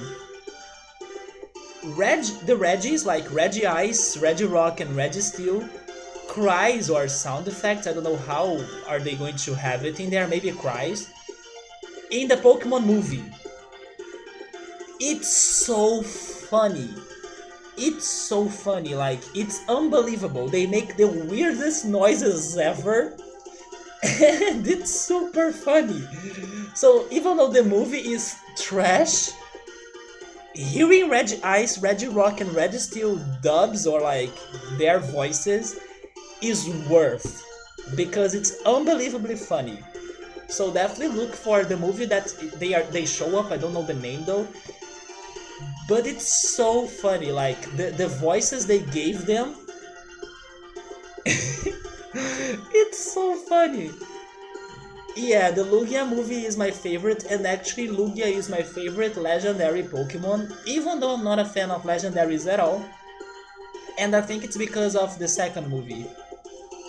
I still remember going to the movies by foot, alone, and going against like all of the odds, like, fine, nobody wants to bring me to the movies, I go there myself, and then I walk to the shopping mall to watch my Pokemon freaking second movie. So I was proud of like myself for taking that journey of walking to the shopping mall alone to watch the movie, because I was like, you are not bringing me to the movies, I'm going there myself, and then bye! And then I went there. I still remember that. I still remember the day I did that. I mean, on my defense, the shopping mall was not too far from where I lived, but like for a kid to do that, it was still a little bit impressive, you know. I remember that I remember that in a now not so recent Pokemon movie was like everywhere in social media because of a scene involving Pikachu and Ash. Like people recording the reaction of everyone in the theater and everyone was freaking out. I do not remember that though. Emily just haven't watched any Pokemon until after the Diamond and Pearl. I see, so you stopped in Diamond and Pearl, right, Emily? You know what, Emily, maybe you would like the X and Y and Z season because I thought it was very good and somewhat close to Diamond and Pearl. But the current season has been great too. Pokemon Journeys. Was it the first reboot movie? The scene of Pikachu speaking? I don't remember that. I only remember the episode that they go to the island that has like the theme park, and then all of the Pokemon have the subtitles on what they are saying, which is a great episode, by the way. You think so? You can't remember though because you haven't watched Pokemon in ages. It was not the reboot. They're kind of showing the games universe movie.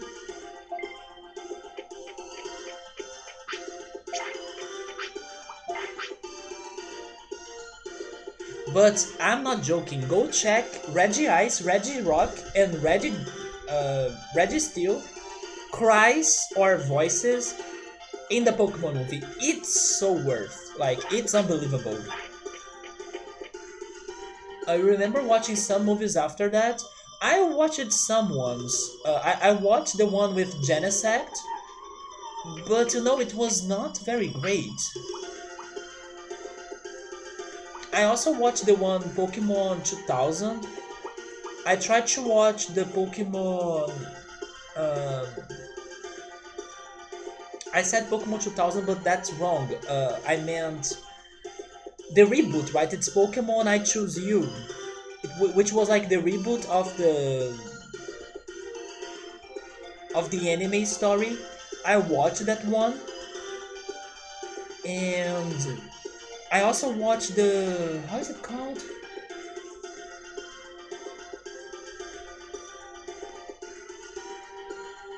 It's the one about Lugia as well, but it's not the old movie. It's a new movie that goes around Lugia. The Power of Us. Yeah, because the Lugia movie that we all have watched as a kid, which was Pokemon 2000, The Power of One, is now Pokemon The Power of Us, like the new movie they released I think last year. And it was so bad. I also watched some other movies with their Pokemon Twitch marathons they are doing. I remember watching the one that went around Darkrai. It was also not a good movie. You know, I felt like the Pokemon movies were getting worse and worse and worse.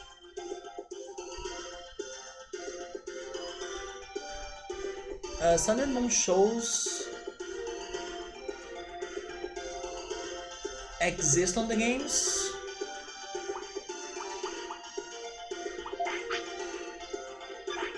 Do I have floppies? I still have some. The Power of Us was so bad, right, Gabriel? Oh my god. It was so bad. You liked the Darkrai one, Emily? Maybe it was not one of the worst, but after the second movie, I would say, all of them were kind of, you know, going a little bit worse, in my opinion. Even the third movie, the one with Entei,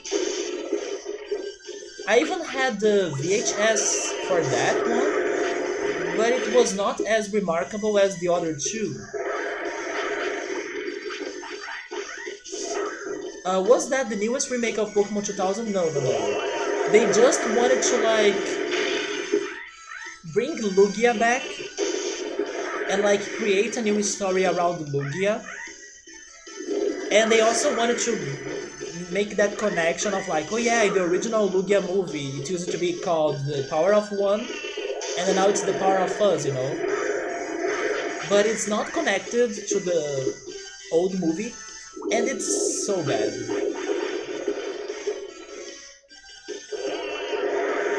Those Pokemon marathons are great. The one that they were the one that they were airing the first season of Pokemon, it was the best. Like, I laughed so much. Not only during the episodes, but especially during the breaks when they had the freaking They had the freaking previews of the episodes. They are like promoting themselves, like, oh yeah, this week on Twitch, watch Pokemon and everything, and then they showed us some scenes of it. And then every week they changed that preview because of the new episode they would be airing during those days. And the week they had like the Ditto episode of the first season, it was so funny to see everybody going crazy when Duplica was showing up, right? Like, they were with that scene that everybody impersonates Team Rocket. If you have watched the Ditto episode, maybe you remember that. And then every time Duplica was showing on the screen, everybody was like, look, Duplica, my favorite! Much love, my true waifu! You know, it was so funny. And she is indeed one of the best characters in the Pokemon anime, but too sadly, she only returned once, I think. But the memes were really fantastic. But the one episode that I laughed the hardest was the episode of Chansey of season 1. And I was watching it with like the Brazilian and Portuguese dub. And people were like making so many jokes on how that hospital of that episode was wrong. And I was laughing so much. I wish I could rewatch the reaction to that episode again because it was the best. I don't know if you know which episode I'm talking about. It's the episode that the Nurse Joy is busy somewhere, but there was like this one big accident that happened in a road and a bunch of Pokemon got hurt and they didn't have a Pokemon Center to bring them to it. And then what happened was that Nurse Joy asked this one doctor, like a person's or people doctor, to open his hospital so they could take care of the hurt Pokemon after that accident. Not only that, but also Pikachu got choked, or he choked after eating an apple. So Ash also needed to find a Pokemon Center, or I don't know, somewhere to help Pikachu, right? But it's so wrong in so many levels the way they treat the Pokemon that they brought there. They were like, I don't know, giving them bands and band-aids. It's like, oh, you are burned? Here's a band-aid. And then please get out, you are now healed. And then people were like, that's what happens in real life when I go to the doctor and then I'm like, I'm feeling sick. And then they say, it's just a flu. You know, go back home, rest, and then you'll be healed. People were going on so many social criticism as well, but also memes and jokes on those events that we were seeing on the anime. They were so on point though. And then everybody talking about how trash the movies are questioning its plot constantly. After some point, instead of a fun Pokemon movie, they began being advertising movies. Like the Guardian special episodes and the movie with Giratina was bad. I don't remember that one. The Serena and Ash memes were gold, but they didn't air the X and Y episodes on Twitch, right? Are we finally profiting in here?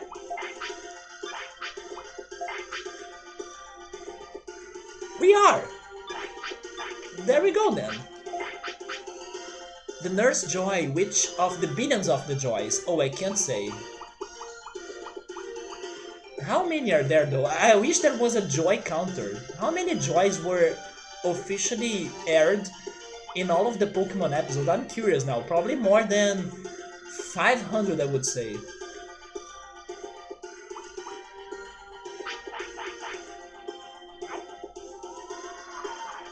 Yeah, you'll be spending that, you know, on what, right? Cards. But I will still be fighting because I still have some more floppies in here. Let's also see if we can go through our past The how many numbers are there? Yeah, can I go past that? Like, can I get to 100,000? Let me see that. Yeah, we are going to be buying those cards.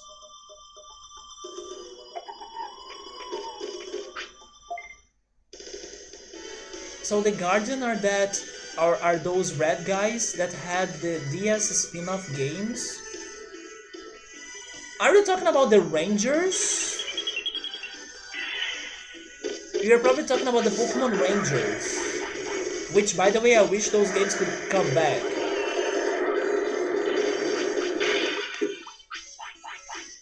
Oh, the Pokemon Rangers, yeah, now I know what you're talking about. I haven't watched their movies, but I did play their games and I do miss the franchise. But then sadly I was told that the Switch doesn't have stylus, so probably Pokemon Ranger cannot go back on the Switch. At least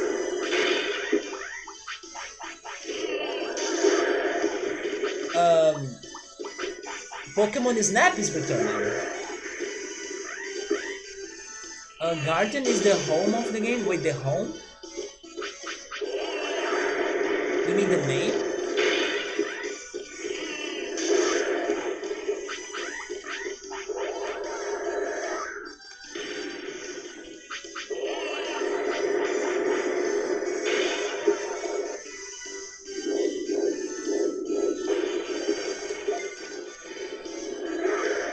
Do you guys have a favorite Pokemon spin-off game?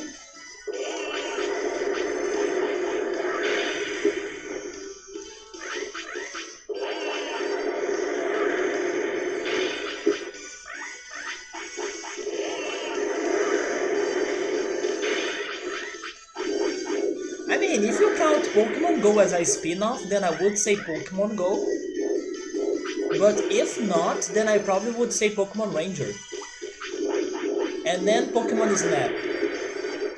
You want Stadium to come back? I still need to play the Colosseum and Gale of Darkness. Yes, I still need to play those games.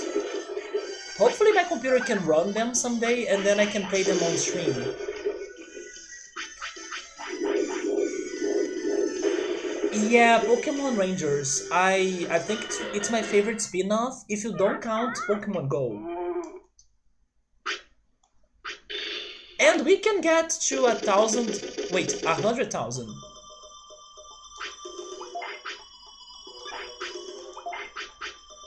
And can I still have more fights?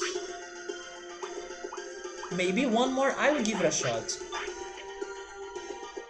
And then Pokemon Stadium, I also need to go back and play the Stadium games because I remember only playing those mini games and the multiplayer, right? So I should also try playing the single player mode of them. Oh yes, I have never played Pokemon Conquest, or Conquest actually, Conquest. Good call. Even though it has some downsides, you liked it. Yeah, people normally recommend it or say great things about it. But it's one of those static games, right? So I still gotta see if I'm going to like really enjoy it, but I think so. I just need to be open-minded.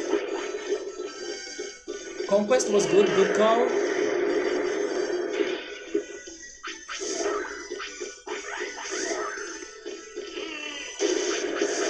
Yeah, I still haven't played it.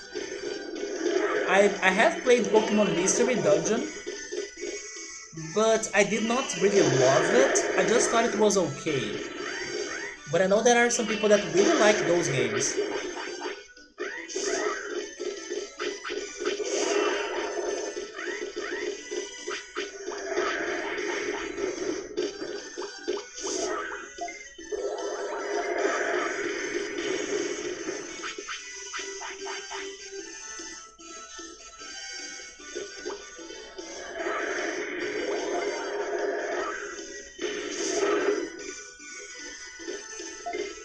Why am I saying distance and I'm not moving anywhere?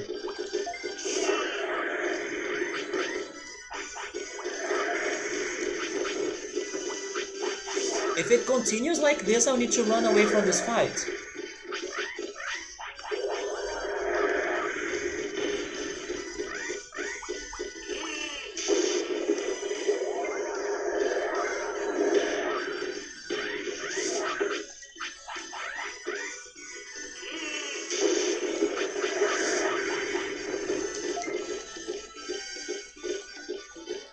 Okay, now I think I'll be able to get rid of one of them at least.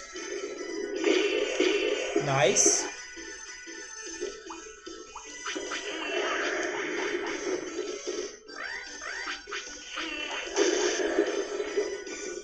Change the target.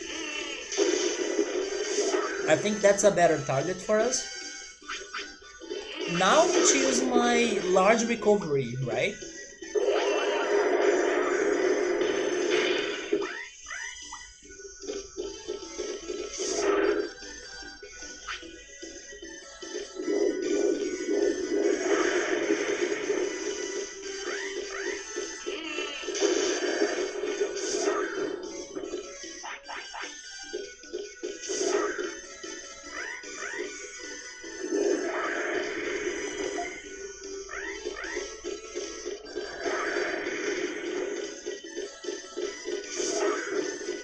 Oh, you have played Mystery a lot? How could you forget? Yes, because normally it's the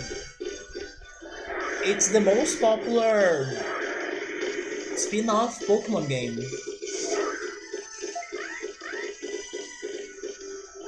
Are you kidding me?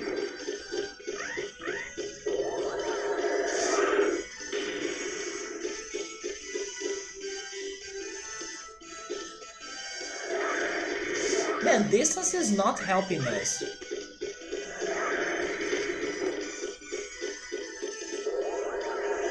Well, let's hope that they will run out of magic points and then they will be only running around, not doing anything, you know? Sometimes they do that. That's what I'm hoping for right now.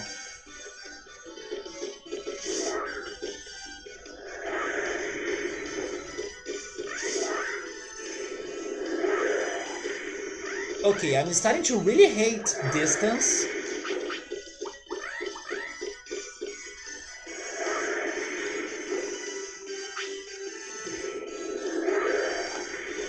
I need to use an omnipotent. There we go. I need to use an omnipotent. That's going down very fast for some reason. So please attack them fast.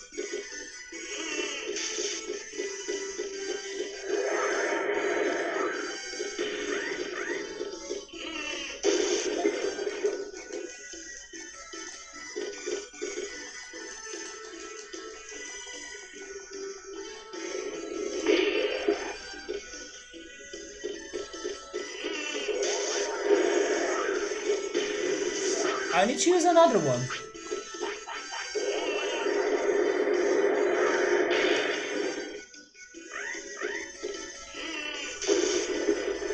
Zubat can learn Mean Look. How? If they don't have eyes?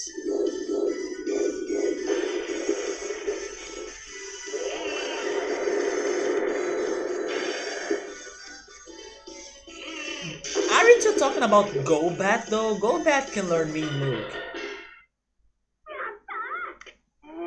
Are you sure Zubat can learn it? I know Golbat can learn it.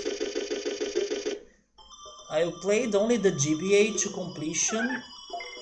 You didn't play the DS one? Yeah, I think I also played the GBA one.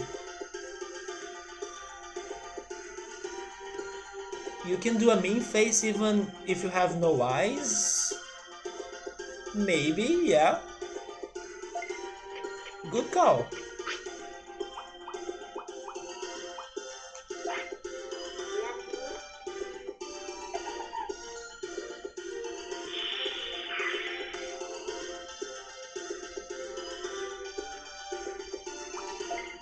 But the difference is that it's mean look, right? It's not mean face. When you say look, it is about your eyes. But Zubat cannot learn that. Golbat can. Um, we are going back to File City now.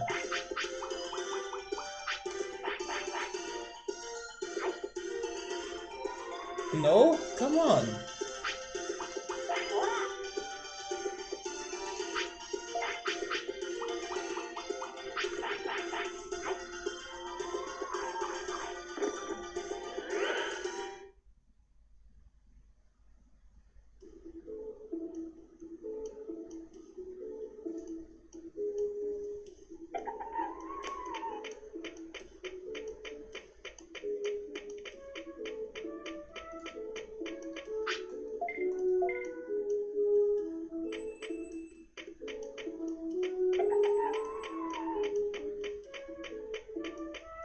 So this time I can't say that we did have profit. We did get profit. Because we were not really getting it, but now we did. We kinda doubled the amount of bits we had.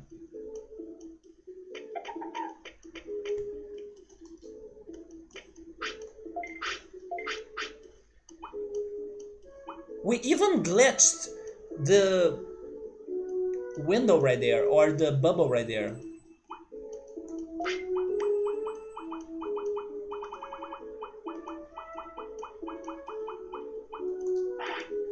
Now it's still glitched, but it's back to the old numbers. He died? It looks like giving a scary look at someone or something. They know where you are by the sound, even if they don't have eyes. Wait, Zubat can learn it?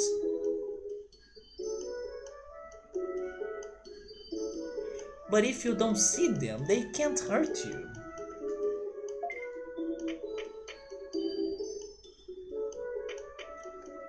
That doesn't work like that. The game can't handle 100,000. Yeah, I was testing the game on that. Wait, I need to buy an autopilot too, right? And the recoveries as well. Am I going back there though?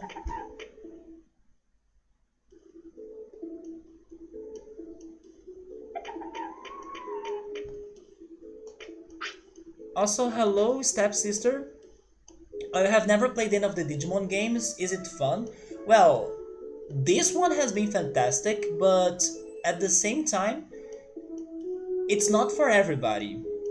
So, it's one of those games that maybe I would need to know the person that I'm talking to first before recommending it. Because I can see people getting frustrated and not being patient enough to really dive deep into this one game because it's hard, very hard at first, like in the first hours of game. Even after a good amount of hours, it's still hard. But if you like challenging games, if you are patient, if you like to side quest, then maybe this is a game for you. I would also compare this game a lot to Zelda's Majora's Mask. So I don't know if you have played Zelda's Majora's Mask, but I would say it's like the closest game I can think of that can be related to the ways this game works. And then how it is like super hard at the beginning, but little by little you do changes, you learn about the mechanics. Yeah, but it's not a game for everyone. I can totally understand like people starting this game and like, oh my god, I'm getting shitty Digimon, I'm losing all of the fights, I don't know what to do, because this game also doesn't really tell you everything right away, and it's very experimental. And it's very complex as well, like, there are things on the complexity of this game that I'm like mind blown. But those are the things that actually make it rich and a very unique experience. And the best thing about it is that you never know what's going to happen to you. Most of times it's something bad, sadly. So most of times it's like, oh my god, I don't know, I went to somewhere I shouldn't, or I started something that I shouldn't, and then that something or that situation that started will probably kill you, and then you are going to be very punished for that. But sometimes you can also be surprised on positive ways. Like, oh my god, I'm getting this one OP Digimon, I don't know how that happened. So it's that game. It's like a game that will at days really punish you, and like you'll be like, oh my god, I lost all the progress I have done. But there will also be days that here we go, I finally did it, it's amazing, I finally understood it, or I got lucky or something, let's freaking go. So it's that game. It's like an all or nothing game pretty much. There will be days of glory and days of depression pretty much. So I do love that about this game. It's so unpredictable, like completely unpredictable. I can be on the worst run ever, and then suddenly on the next minute the game changes, the table flips or the table turns, right? And everything is good now. I turned shit into gold or vice versa. So it's one of those games. But I can see people not liking it because of its unpredictability, because of its complexity, because until you finally understand what is going on this game, it takes you time. So I can see people like, where are the tutorials? There are no tutorials, so I don't want to learn this game.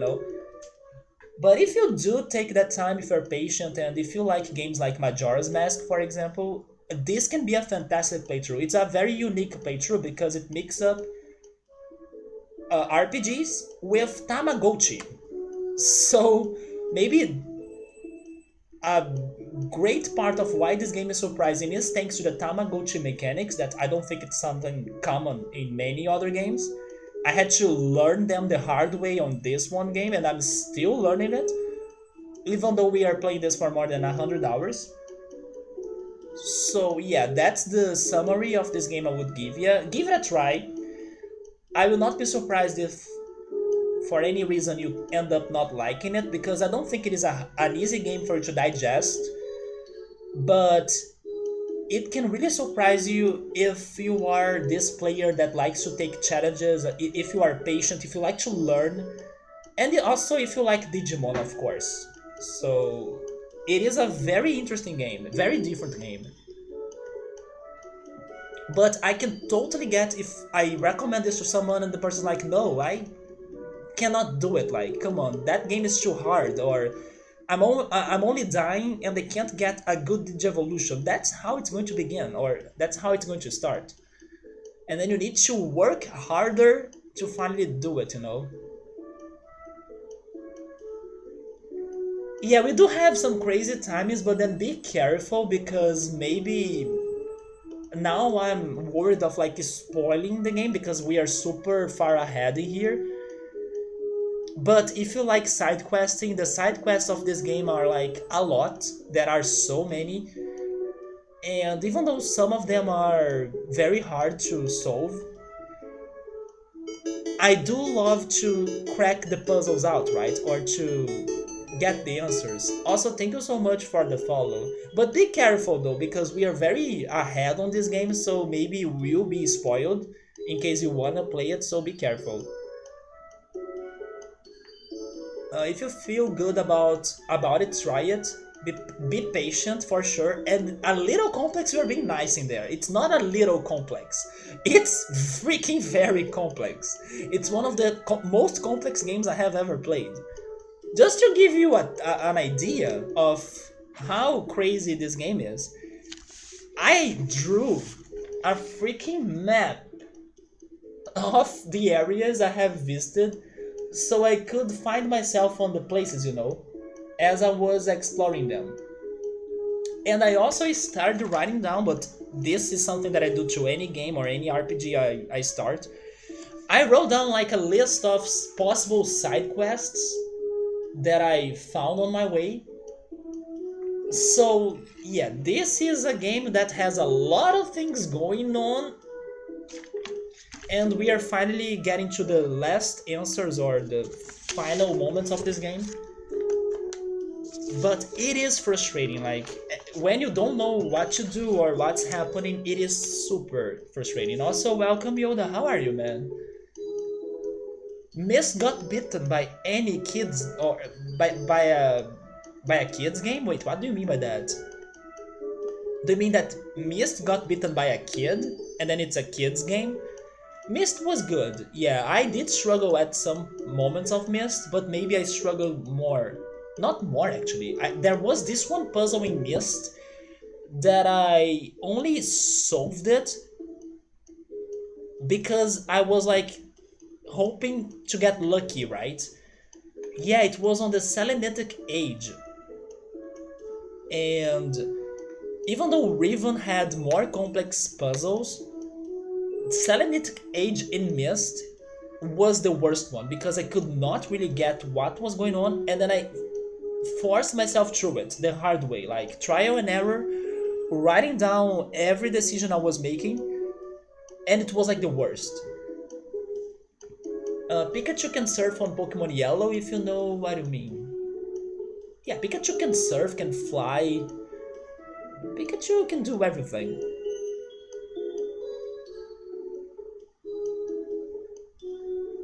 I do not use the map anymore because of how much time or how long we have been playing this. So yes, I don't need the map anymore. I kinda learned the universe of this game now. But I still use my side quest list. You want that map? Why would you want it? It's not accurate. But I can do what Gabriel told me to do once, which was like take a picture of it and then post it on Discord. I can do that later. Nice map, Kappa. It's Kappa, right? Yeah. If you're complaining, why don't you show me your map of this game? Huh? Like, I'll be that person that's like, do it better than me. Come on. At least, guys, I have a map. Do you have any? Huh. And then I leave the room like this, you know, boss. And then people will reply to me, hey, but I did not need a map for me to beat that game. And then, ha! And then rip me, right? But yeah, I tried. So guys, are we still farming more bits? Or are we going to buy the cards? I think I will keep on farming the bits until this ghost dies. Because then I will have the whole cards of the world. So let's go back there. You plan to play the game again? Do you want me to create a map? I mean, do you still remember the locations? Because then it will be unnecessary.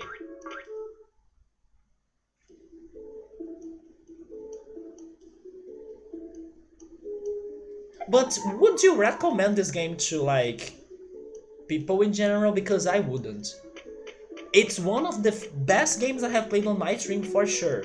Because otherwise I will not be here for 30 streams playing this. But I would not recommend this to anyone. Because it's not for everybody. It's only for, you know, persistent players that do not give up that easily.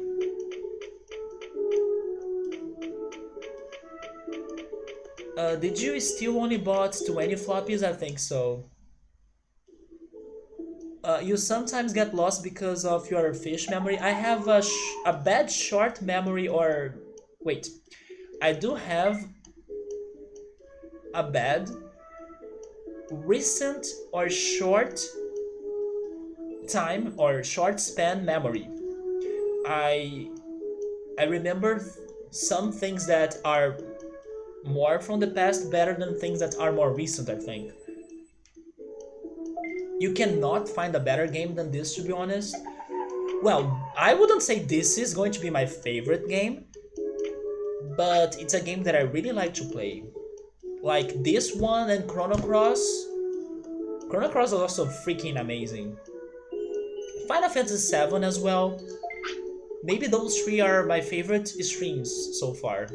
Or the games I played on stream so far.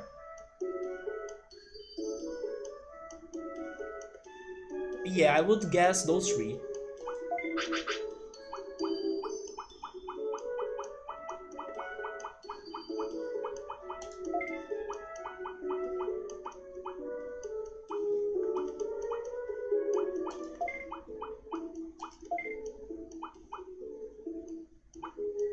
You love Final Fantasy VII? Yes, I had a really good time with it. It's my favorite Final Fantasy so far.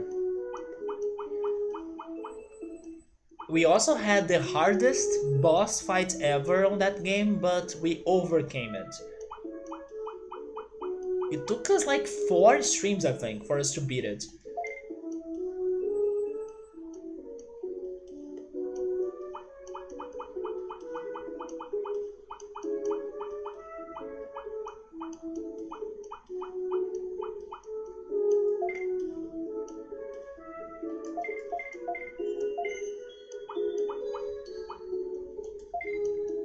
I need to buy more recoveries, right?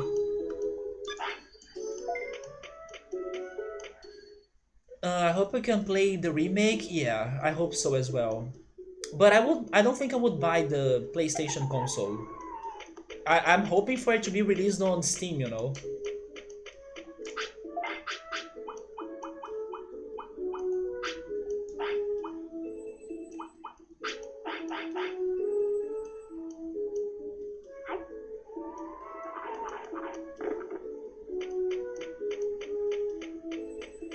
I would rather get a good PC.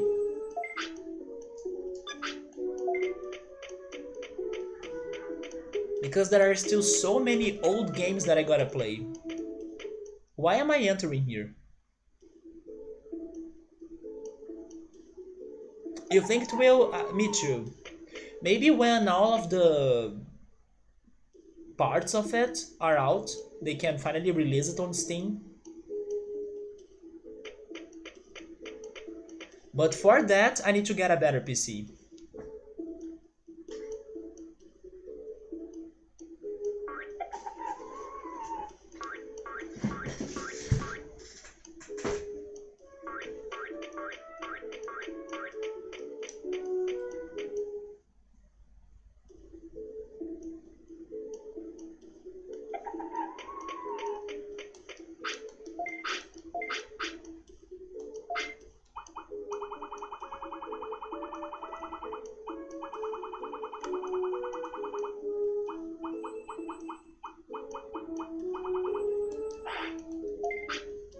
Wait, what?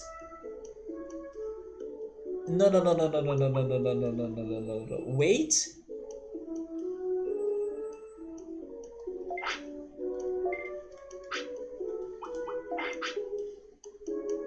Oh. Wait. Wait, what?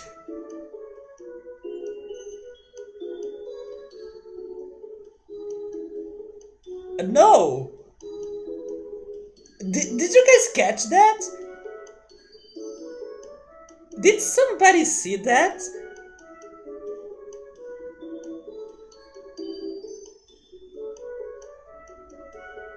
What? I guess nobody saw what happened, right? I will definitely go back on my VOD and see what the heck happened in there.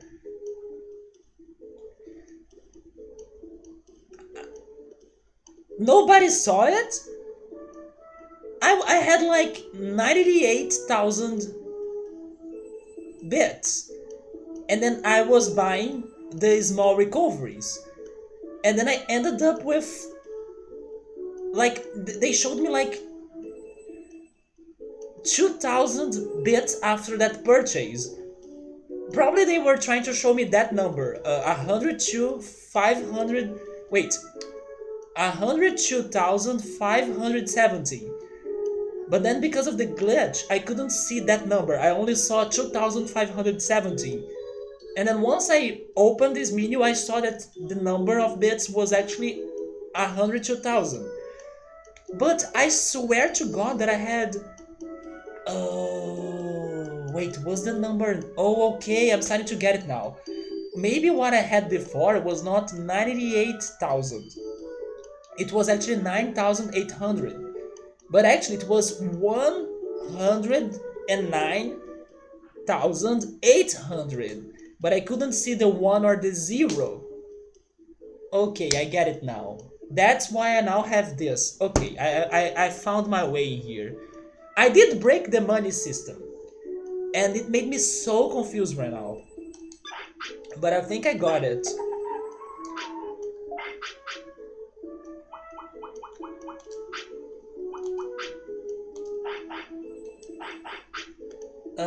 Yoda almost bought a budget gaming PC a couple weeks ago. But then after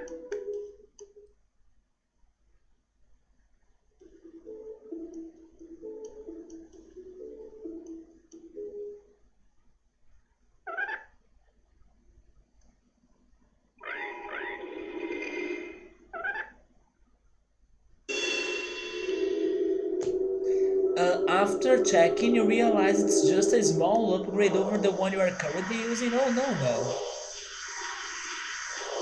You like the PlayStation exclusivity too, but you prefer a console if it is to have one console than PC. But upgrading your PC can be tricky sometimes. Yeah, you gotta check everything. That's why I actually feel dumb because I don't know almost anything about PC parts. But at the same time, uh, I would totally go after information and get ready for it when I decided to do it because I know that I don't know enough about it. You sure the first two numbers? Yeah, I need to check that. I think I got it now. Probably I was reading the number wrong with like thinking that I had 98,000 when I had actually 109,000. Yeah, rip Bakemon. It is gacha time, that's true. And it is also Kunemon again, right? But you know what else? Maybe by this time we could try getting another champion. For example, I still didn't get Greymon. So I wanna believe that like the next time I get, for example, Koromon, and then I do that training with everything I got, the training manual, Kabuterimons and Quagamons boost, I can finally get, those other champions that I still haven't. I also prefer Nintendo console. If I'm thinking about getting a console, I would go Nintendo. And then I would do that. I would try having a good computer and a Switch.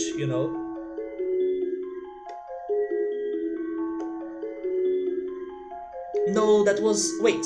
No, no, no. That was not the same Bakemon from last week. That was the same Bakemon from yesterday.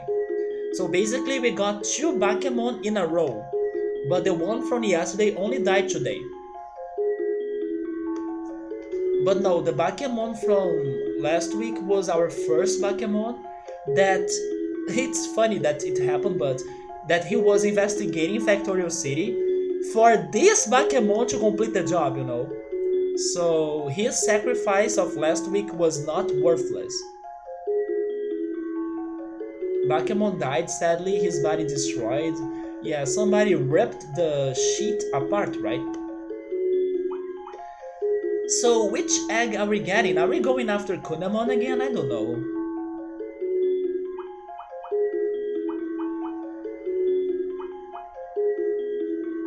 I actually just realized that the green and the pink egg are actually the same, but the colors. I thought that the spots would be different as well, but no, they are the same.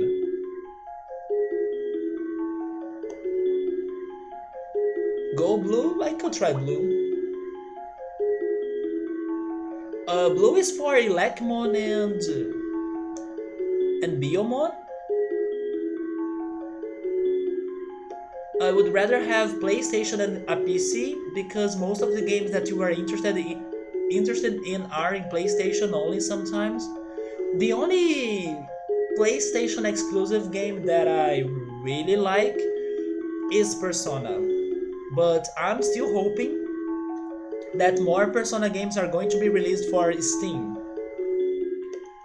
Yeah, if it is Kunemon, then the egg doesn't matter, but remember on our first Kunemon attempt? Did it work? It did not work, so we still had to keep on going with Palmon. So there is a chance that even though I'm going after Kunemon, I may not get him. So that is enough reason for us to make a good decision in here. Yeah, Biomon is a good Digimon, I agree. So I'm going blue for Eric's pick. I want Bakemon third run. Stadia will have every good game and it's cheaper. Everything I have heard about Google Stadia sucked. And you know what else sucked? I also watched the video some days ago that they were actually bringing back this topic of Google that I think everybody kinda has forgotten. They were pretty much answering what happened to the Google Glass. Do you guys remember the Google Glass? The Google Glass hype and everybody like, oh my god, Google Glass, so advanced and everything. And then suddenly it disappeared and I think that nobody realized it or like went after to know what the heck happened. So what I understood from that video was that according to them, it was a failure because first people were not kind of ready for that technology for some reasons. One of them is because it had an inbuilt camera. So basically what would happen regarding privacy, you know, if you are entering places by wearing the Google Glass and then it's like recording people. So one of the concerns about that was regarding the privacy of that glass. So like maybe you'd be it would be something like too big brother for you to think about, that everybody will be recording everything that's going on everywhere, and then sometimes some people may not even realize that that's happening or something. So that was one of the concerns about it. But maybe the biggest concern was actually the time that the battery lasted. It was like super short. It was like for an hour.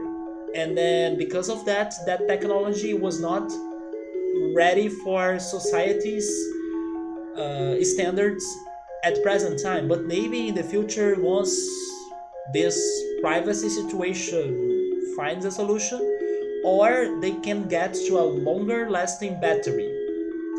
But yeah, Google Glass used to be like super hype and then suddenly it vanished.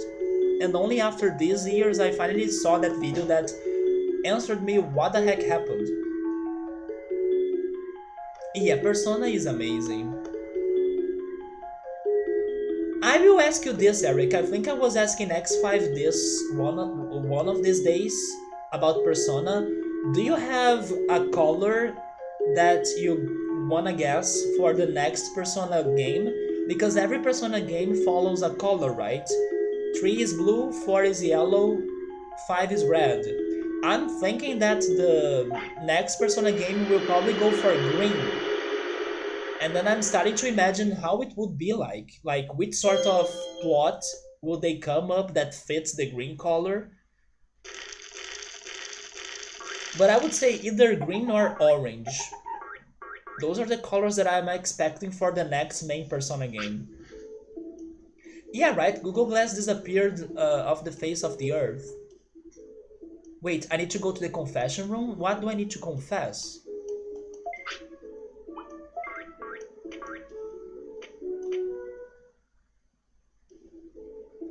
Oh, is it because I said Big Brother? Oh my god! Yeah, right, yeah, I need to go there and vote.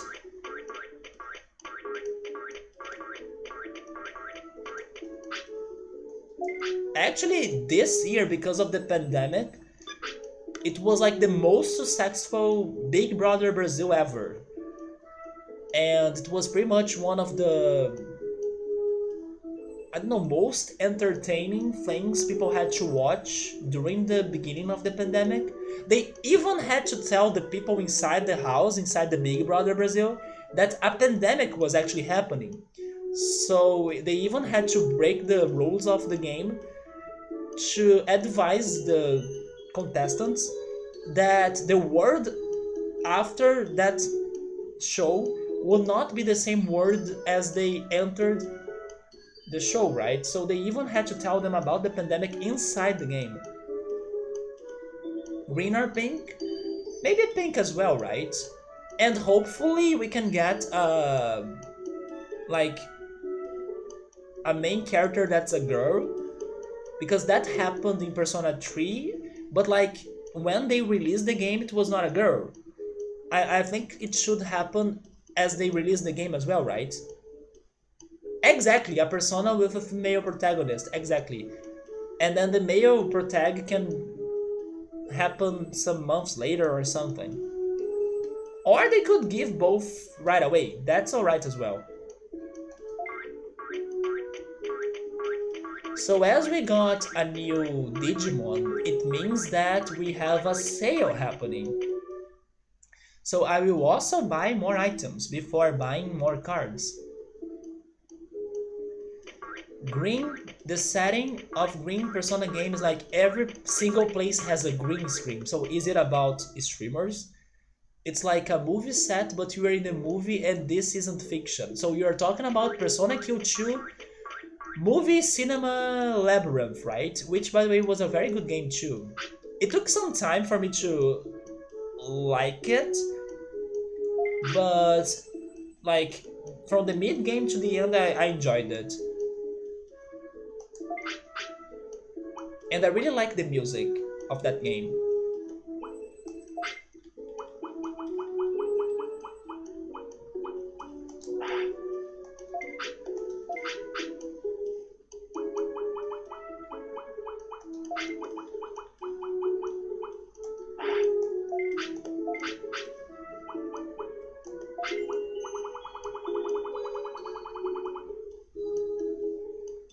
I cannot buy more than 28 small recoveries.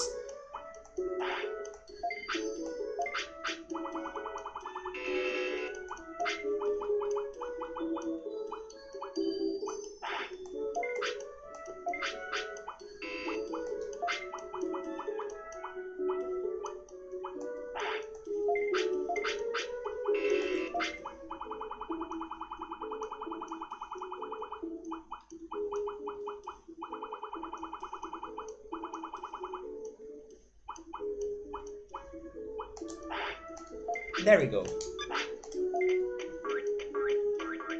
At least Minako is canon now, yeah. That's a Jim Carrey movie. Are you talking about Truman's Show?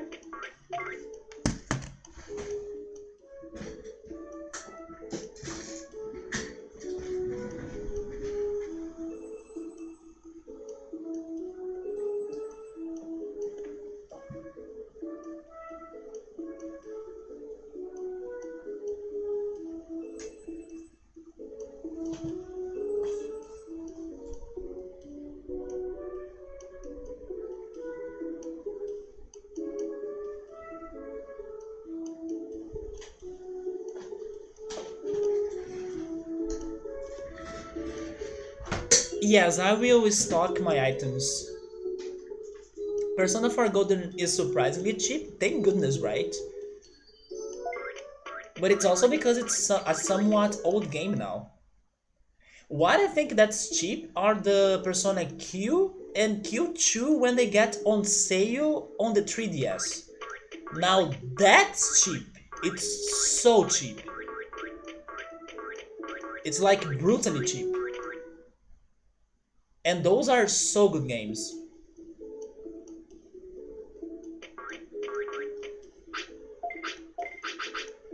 Okay, let's store.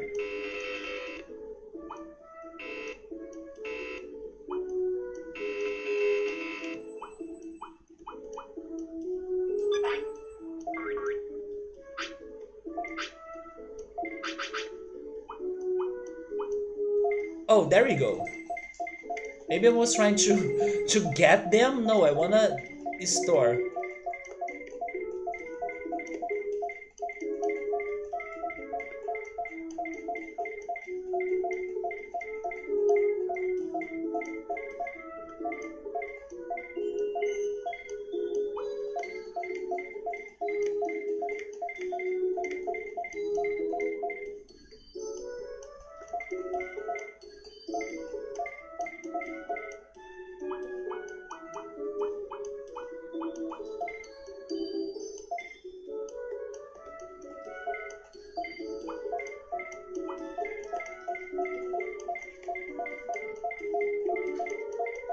I think it was the best decision to begin bringing the to PC, like Persona to PC with Golden. Well, it's the one that I think it has the biggest fan base because Persona 4 was when Persona exploded, in my opinion. It's the one game that they really advertise Persona, you know.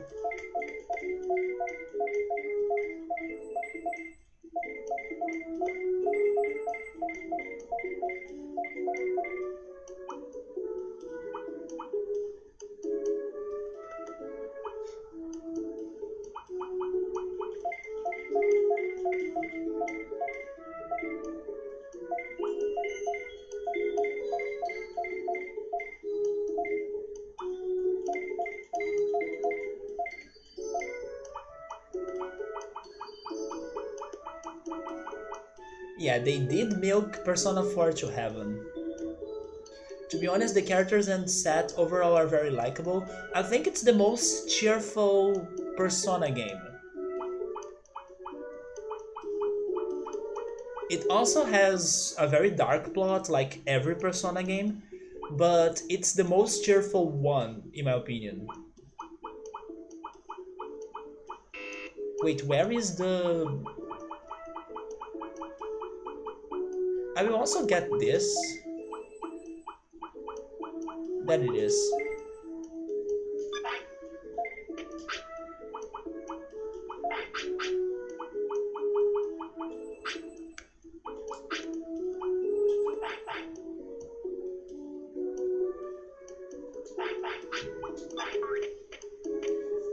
It got the Persona Arena. I played it a little bit when I went to an event, like an anime event. I hope I can play them entirely, you know, up until the end. Up until the end. Yeah, that's correct. Up until the end. Or, wait, up to the end. Up to the end, right? Because it also has a story, it has a plot going on, and I still need to check that plot out. But yeah, it was when they started to come up with the fighting games, with the dancing games as well. And then they came up with Persona Q, which was the crossover.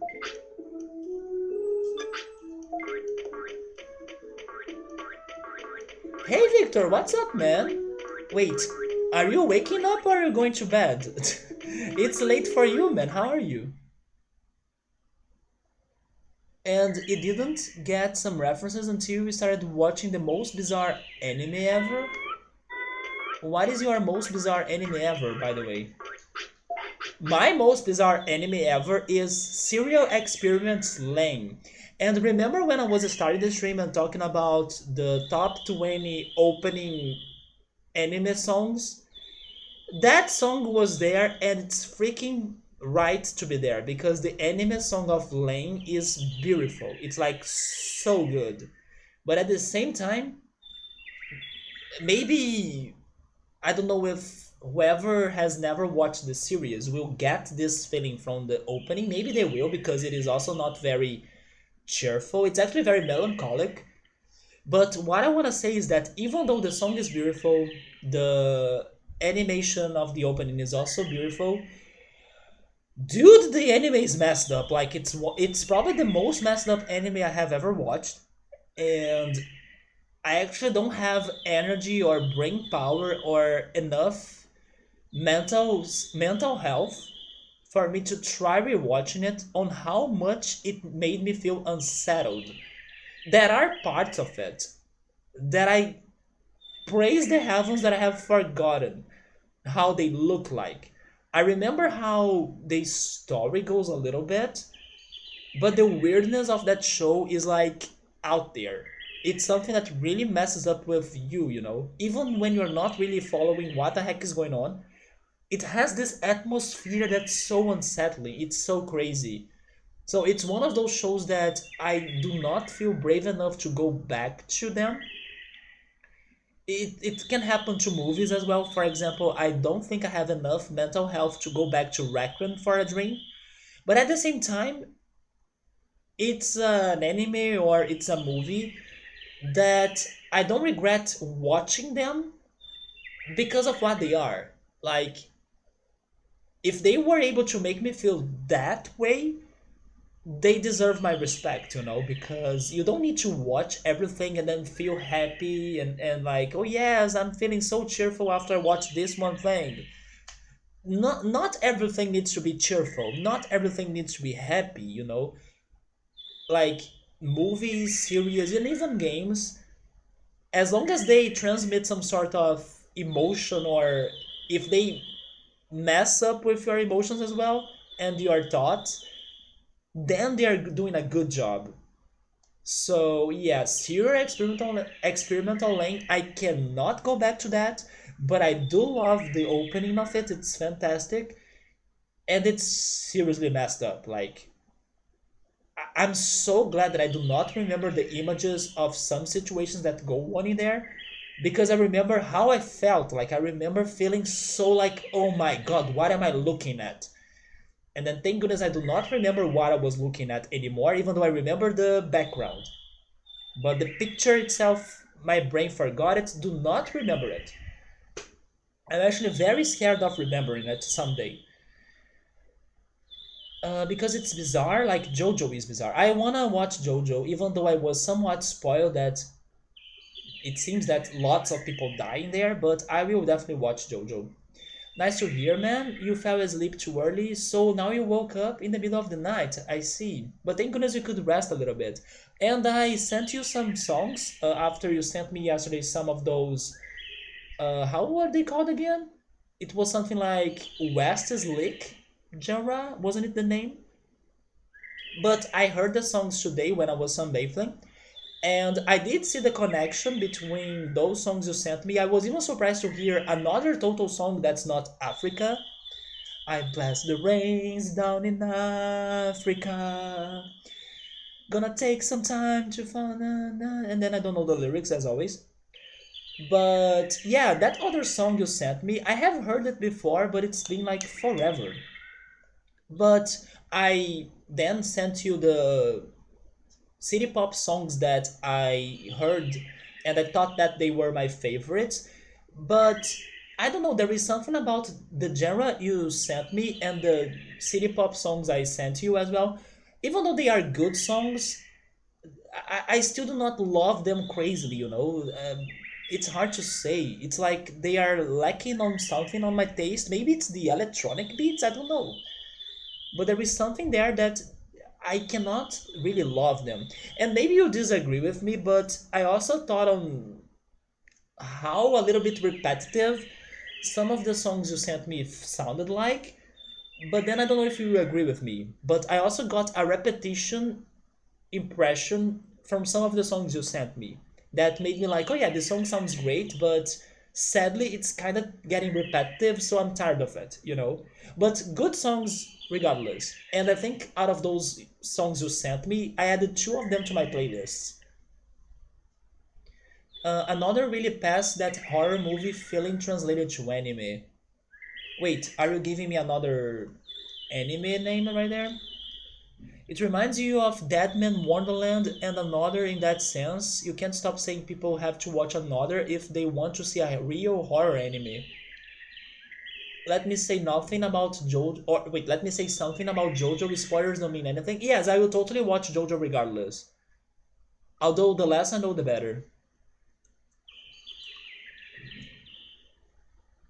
Yeah, Toto has made so many more songs, right? I should actually listen to more Toto this week because I have been enjoying going into new playlists or artist focused playlists during my sunbathing time. Be- oh, uh, Before I heard your songs today, for example, I decided to listen a little bit of this Indietronica playlist. So I will also see if I keep on going with that to see if I can learn new songs or hear new songs of Indietronica. But Toto could be my next artist for me to listen to more songs of theirs. I have done that for Fleetwood Mac, which I also got some new songs that I really liked. I also heard ABBA that week, and I also went after. I'm pretty sure I went after another artist.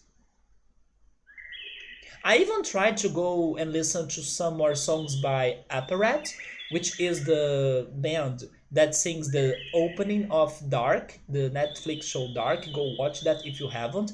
But sadly, I did not enjoy their other songs. It's only the opening song of Dark that I could like. But I'm pretty sure I checked some other artists. Oh yeah, I checked some other artists, but they were like indie artists. And there was this week that I checked more of the drums as well, even though I already have heard some of their songs. But Toto, it sounds like a good plan for me to listen to more of Toto. Oh, X5, you have watched Lane Man? That they made a simple kiss look ugly, grotesque? I do not remember that though. But there is a moment that it's like near the end of it that she meets a very disturbing character. And I remember what that character was supposed to be, but I remember being so shocked and paralyzed by the way the character looked like. There was something completely unsettling about the appearance of that character, and I'm so glad that I forgot how that character looked like. Because I remember being like, I don't know if I can watch another episode because it's going to show me this character again, and it's so disturbing. That's how crazy I felt when I was watching it. It really messed up with me. But it was just a kiss from a married couple, nothing out of the ordinary. But yes, that's the magic of that animation. I wonder if they also had like a very unsettling soundtrack because I do not remember the soundtrack of the show anymore. Maybe it was a combination of the graphics, like the drawings and the animation plus the soundtrack, although I do not remember the soundtrack anymore. But I remember this character being revealed at the end of this one episode, and then I was like, I was like, I cannot believe. It's hard to explain. I was like, I cannot believe a drawing can be so ugly looking, or even though it's not very ugly. But the whole idea of that show, it makes it look uglier than what it is, or it makes it look like more unsettling, right? Unsettling than what it is. It really messes up with you for some reason. And then I was like, I cannot watch the next episode, even though it was one of the last episodes of the show. But I did watch it. But once that character was revealed and it was ending the episode, I'm like, F me. Like, I don't want to see this thing again because I'm feeling horrified. And there is another moment of Lane as well that I still remember. It was actually one of the most interesting episodes of that show. It's the show that they start talking about facts, actually. They start bringing up facts and data and information from the real world we live in and bringing them to discussion on that episode. It's almost like a documentary episode. And there is this moment that another character is revealed to be like behind the door while she was checking those news on the computer. And it's that feeling of like being observed when you think you are alone. And it was like something that really hit me hard, you know, because it's one of the worst feelings ever, I think, when you feel like you are being observed when you are alone.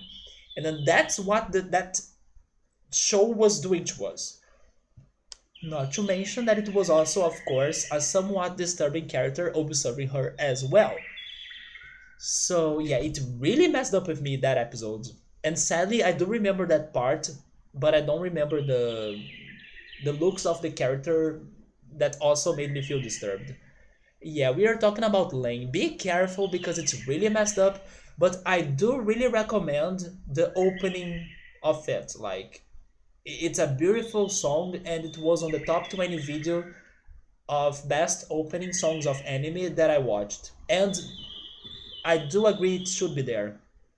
Serial Experiments Lane. Yes, that's the name. It's so crazy how, it may not be the, I don't know, worst looking thing ever.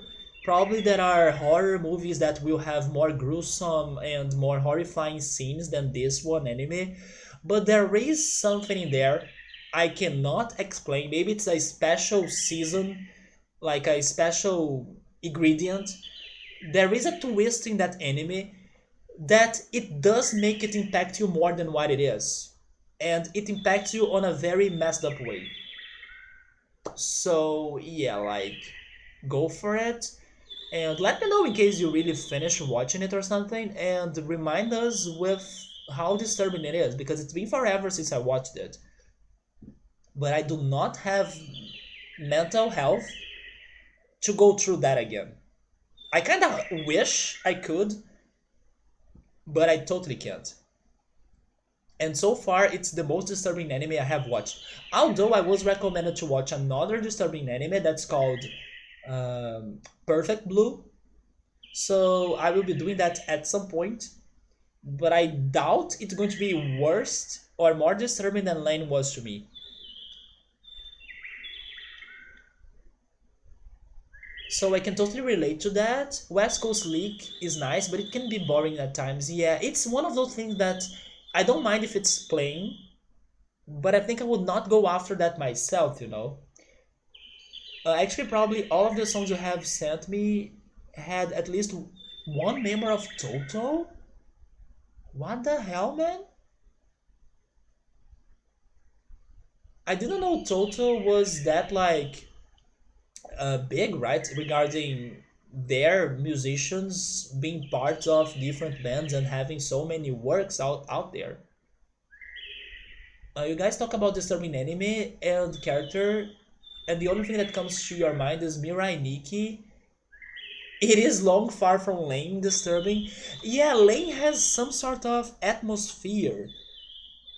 Like, it's so crazy. Once you get hooked into that story, dude, they really, you know, mess up with you. It's so hard to explain though, because like I just said, I doubt that it looks more terrifying than, I don't know, a horror movie, but it's something else. There is a special ingredient in that recipe that makes it so messed up. And you know what it might be? Maybe it is the reality or like the realism.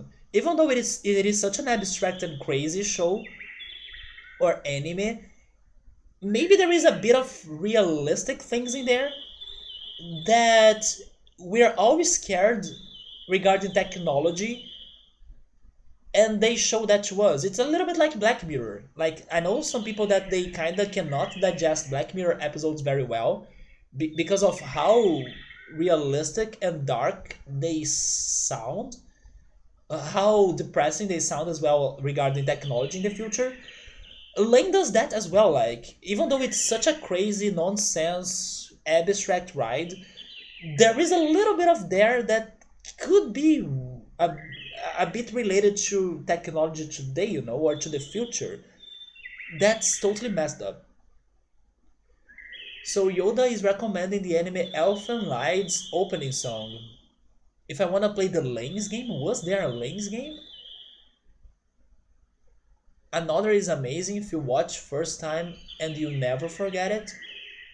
Yes, I gotta watch Perfect Blue. And I also need to watch another one too, right? I forgot what was the name of it. I did watch Paprika and I wanna rewatch Paprika so I can maybe pay more attention to it. But the one thing that stuck to me after I watched Paprika was the ending song. It's such a good ending song. The girl from a very crazy name, like the city's name, Biakoyoka. I don't know the name of it anymore. But that ending song is so good. But I want to rewatch Paprika to pay more attention, to maybe understand it better, and to enjoy it more as well. What happened to me and Paprika was the same that happened to me when I was watching the Studio Ghibli movies in the past. I was watching them, and I feel like, or I felt like, I was not really appreciating them that much, or paying enough attention to what they were, or understanding the stories very well. That's why I also decided to rewatch and watch for the first time a bunch of Studio Ghibli movies after they released on Netflix this year, which I also gotta go back because now I'm really getting the magic. I'm really paying attention to everything. I'm loving what I'm seeing. My favorite at the moment is Kiki's Delivery Service. That movie was like, man, how this movie can be like hitting so hard or hitting me so hard, because it really surprised me on how they were bringing up some heavy topics, but in a very delicate and light way, you know. I was not ready for them to jump into the heavy topics as the movie was going on, and I loved it because I was really surprised by the way they did that. So Alpha and Lion's opening is really good.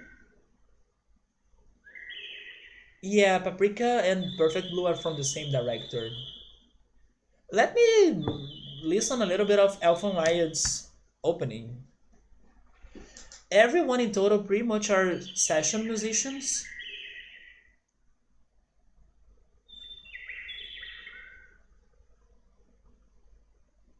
or they were session musicians first and foremost, so they have played on a lot, and you mean a lot of stuff. Then the anime starts and Alabama. Wait, Alabama? There is a Lane's game? Vampire Plus? But no anime will make you more frustrated than Shiki.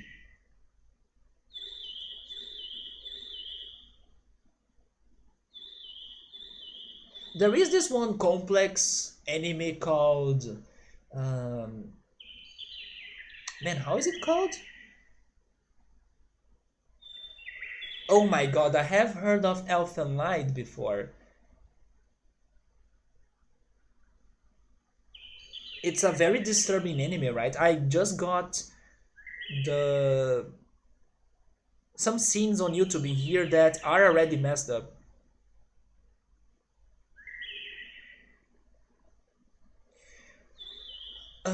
Ergo what?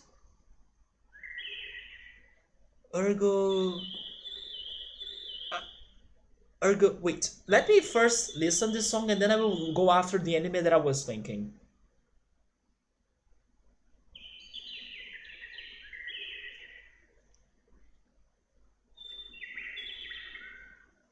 Why is it not playing it? Oh, there we go.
Well, thank goodness I did not watch that on my stream, but Ergo Proxy. Yeah, that's the one that I was trying to remember.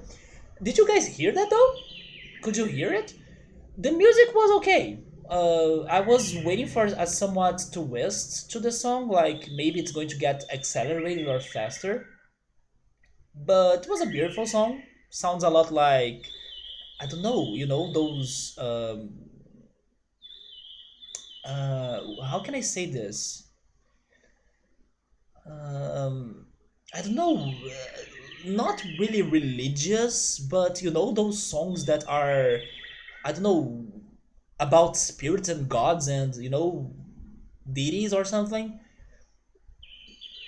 That's the vibes I got from it. One of those somewhat epic songs, but like very religious sounding. But I gotta say, it's not going to be one of my favorite songs because I was still waiting for a twist. Like, let's go banger and then let's go fast. It sounds almost like a Bach composition. It sounds like one, yeah. It has some sort of classical music, but also something religious on it. Like if you go to the church, then somebody would play that to you or something. I felt that. Maybe it's because it was in Italian. I think that at least I felt like that was a song being sang in Italian. Wait, being sung, right? Being sung in Italian. But okay, it was an interesting song, beautiful melody, but not my favorite. And yeah, Urger Proxy, I remember trying to watch it after I heard it's a very good anime, but at the same time complex. They were not kidding. It is indeed very complex, and I did not understand anything I was watching, and I gave up in the middle. But yeah, Urger Proxy. Classical religious, right? I felt that. It is a vampire anime that you didn't understand because the anime literally has no protagonist, which you didn't know and made you confused. And then there is the Shiki anime. So almost or most of Bach compositions are religious. I don't know a lot about classical music, but most classical music I'm aware of are actually just instrumental, are composed for religious purposes.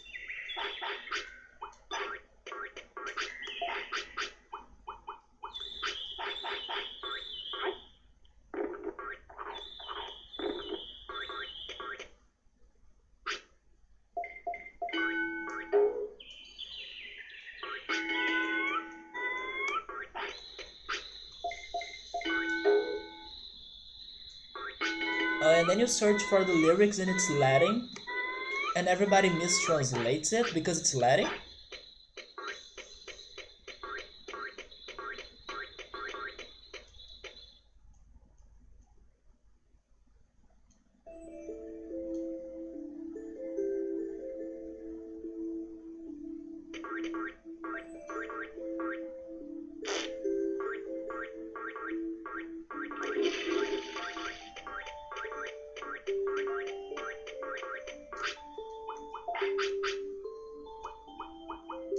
Do you guys have a favorite classical music since Victor brought that up?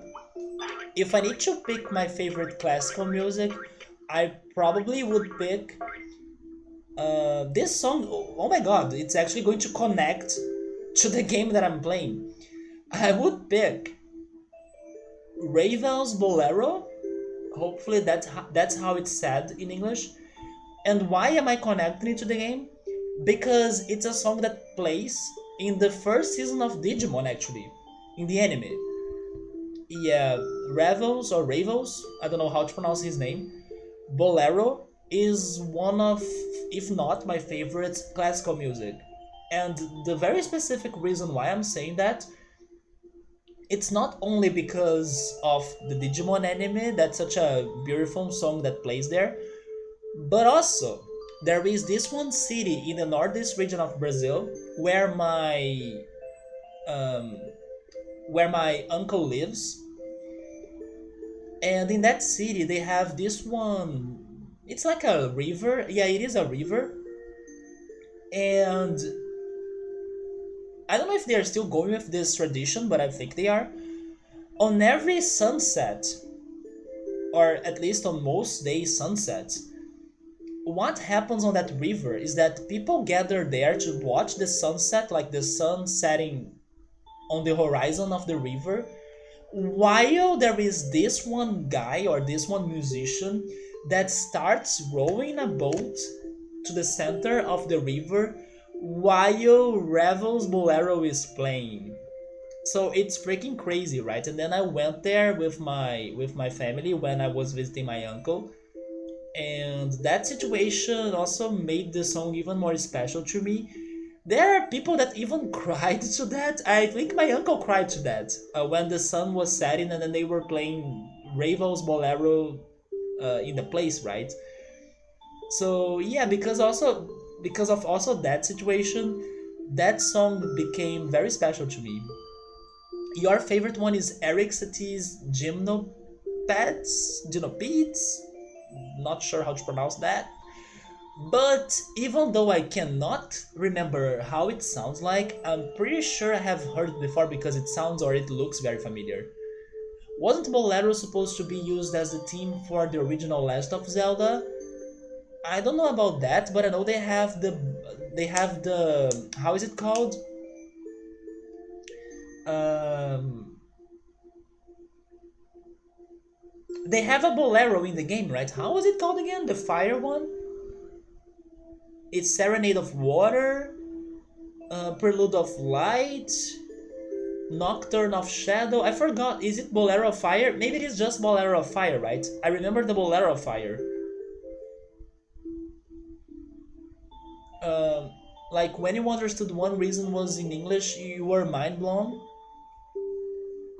So a friend of yours knows a little bit of Latin, and then she told you that the majority of people mistranslate it, maybe. But I don't know about this, Victor. What I know is that the Fire Temple song used to be different, and it used to have some chanting in the original. And because of religious reasons, they censored it and replaced that song for another one. And in my opinion, the new Fire Temple song is way more disturbing than the original one. It's probably my most disturbing song in Ocarina of Time, even more than the Forest Temple song, the Shadow Temple song. That Fire Temple song messes up with me a little bit. This is called the Balrog Boogie or Boogie. Balrog, that name, isn't it the fire monster from the Lord of the Rings? And he's also the name of that enemy in Cave Story, if I'm not mistaken.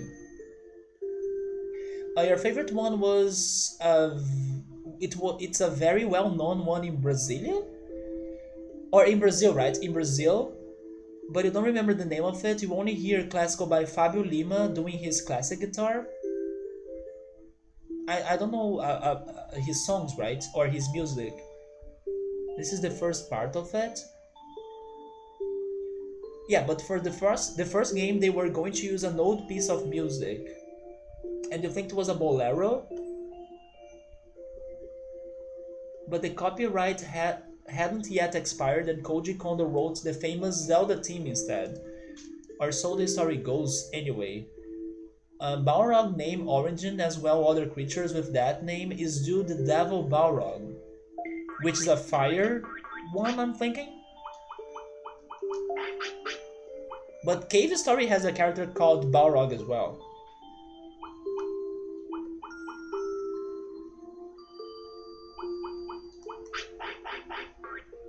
But do you guys know the one I said, the Boleros or the Ravel's Bolero?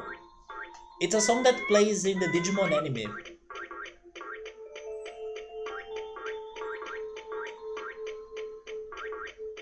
I wish I could remember the name of the river that they were playing that song during the sunset, but I forgot the name of the river. Yes, I forgot the name of the river.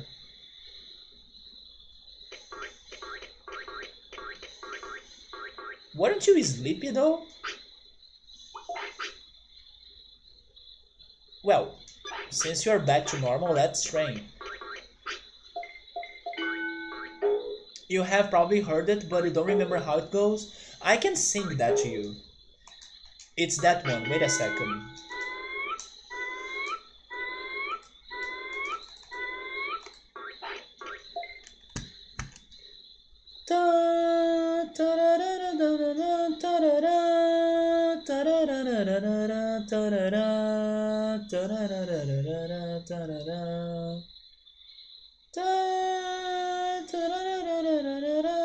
It's something like that. I can't say it or sing it very well, but it also has some sort of uh, percussion at the background. And then goes.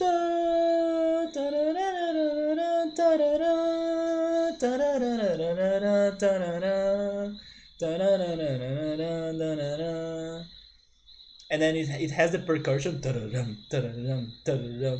You know, it's such a good song.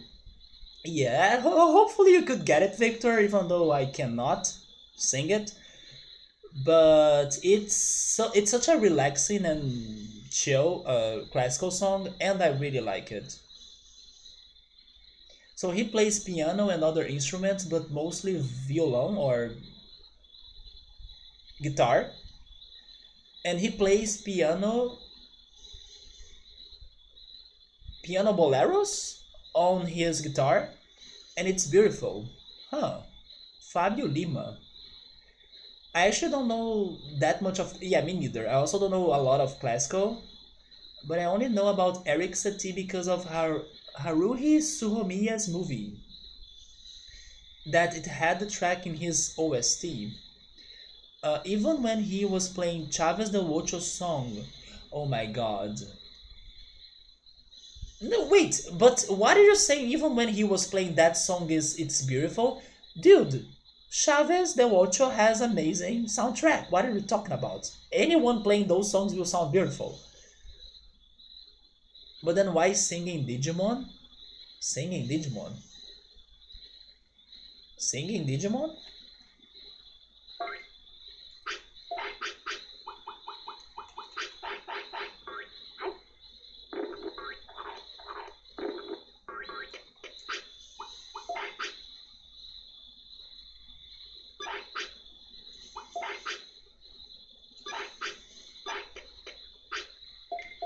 Chavo del Ocho, right? Yeah, maybe that's how it's said in Spanish actually, but in Portuguese it is Chaves. Yeah, that's how this show is named in here. So I think he mixed up, and I also mixed up the two names. Chavo del Ocho, yeah. But in here it's just Chaves, or actually Chaves, right? Yeah. Chaves and Chapolin.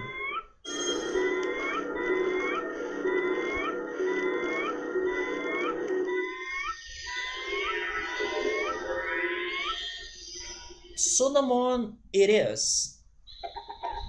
So now we keep on training. You were like, no, no, no, not the president. It's actually the series, right?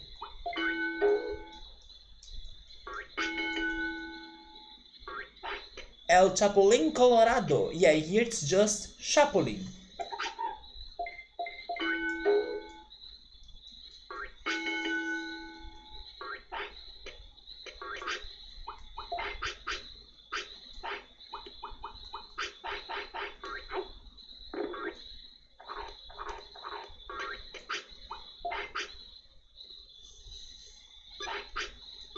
Man, the funniest thing, and I kinda wish that Victor knew what we are talking about in here, but sadly, Chavo del Ocho or Chaves and Chapulín or El Chapulín Colorado, that will never be trendy in Sweden, where Victor is from. But Victor, someone has came up, or someone has come, right? Someone has come up, and they actually do that a lot for many movies and series. But someone come up with scenes and parts of those two Spanish shows, or maybe I should say shows in Spanish. They made a trailer for Dark, by using the scenes and parts of those two shows. I could still send that to you because I know that from the images you get the references they are going for, but sadly you may not understand the Portuguese they are saying. Because even the Portuguese narration fits. But dude, it's the best trailer ever. Like they combined parts of those two shows, Chapulin and Chaves, and they made a trailer of like how dark would look like if it happened on the universe of those two shows, you know. I really want to send you that just because it's the best, but sadly you'll not get the references from the episodes of the original show plus the language that they are speaking, right? But dude, it's so well done. It's so well done. And they do that for a lot of movies. Like, if there is a famous series or movie, they will start chopping all of the episodes of those two series and then they will combine them into a trailer that fits the theme they are going for. The one they did to Dark was fantastic. Fantastic. I will send that to you just for curiosity because it's really well done, man. Look the link him playing Boa Noite Vizinhança, man. I love that song. But I will not like watch it right now, otherwise I will need to open the music and everything.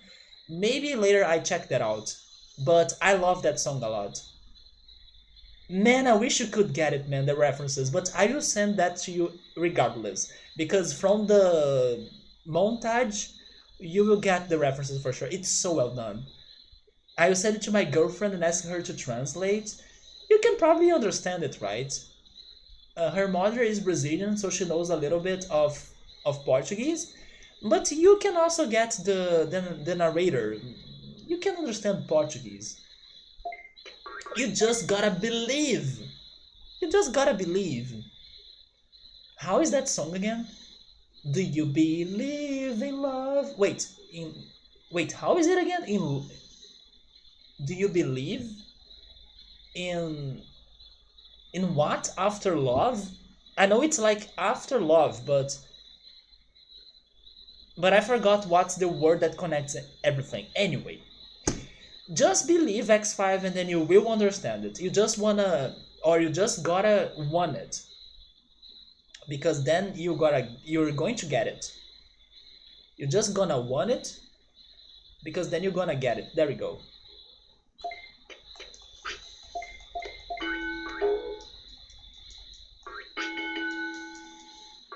But I can't believe I forgot the lyrics of that song. It's such an easy song. Do you believe in something after love, isn't it?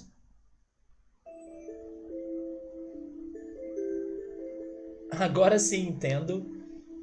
Que bom, porque é pra entender mesmo. Que aí você assiste o negócio e compreende, entendeu? Porque português e espanhol é a mesma coisa. Só muda o sotaque. Não concorda? Could you understand me now?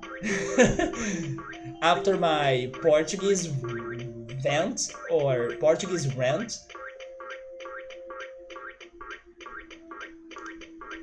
Is it life?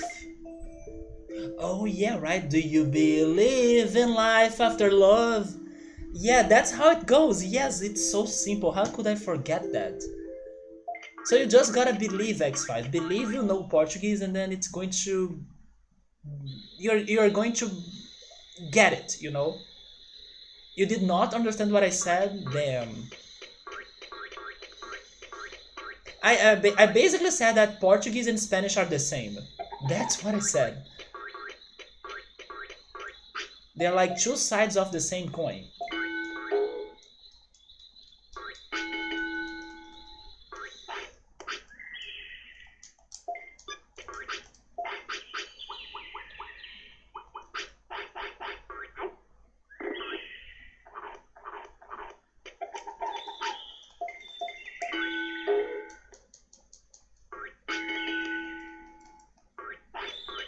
Okay, now he wants to sleep. So it's the time for us to go to the forest. He didn't believe enough, right? He needs to listen to more Chair. As I will be listening to more Toto, your homework is to listen to more Chair. Get to her Spotify playlist and then play it. And why am I having this fight against Betamon?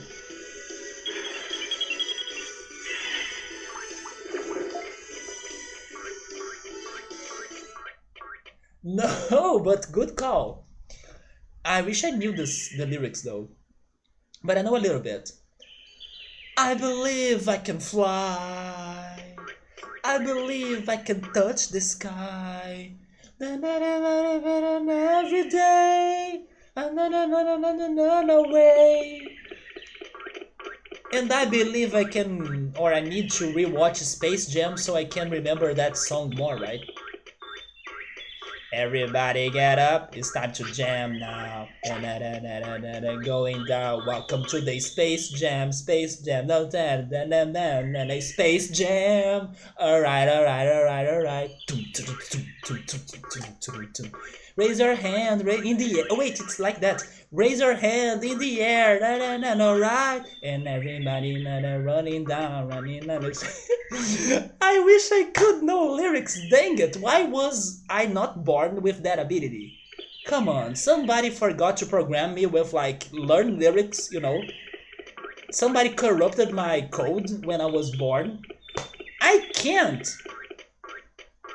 And then I still think that someday I'll learn how to play a musical instrument. I won't. Because I don't have like rhythm. I don't have lyrics, I don't have memory. I do not believe hard enough.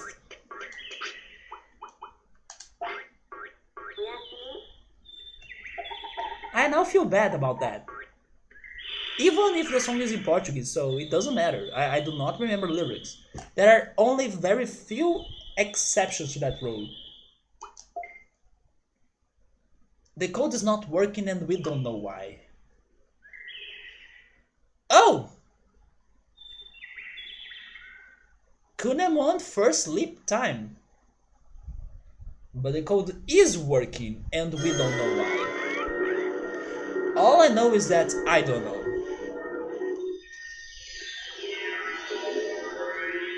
And I also think I know that we are getting another Bakemon. Because Bakemon is the new Numemon. Wait, what? Okay, you just slept. You're going to sleep again.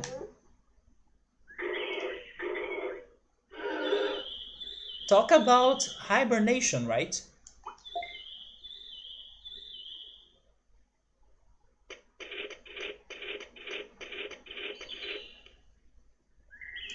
Speaking about Space Jam, what happened to the sequel of that movie?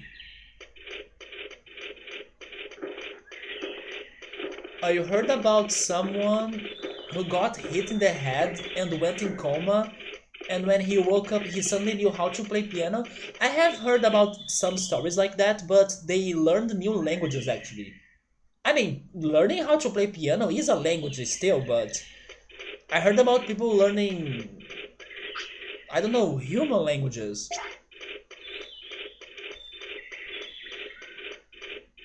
Though Kunemon run when? The sad is that. Wait. Sad is that the bad songs stick to your head more like Brazilian funk. Thank goodness I do have some resistance against Brazilian funk, so even though it is very popular, it doesn't stick to my head because my brain's like refusing it entirely. So, nope, it doesn't work to me.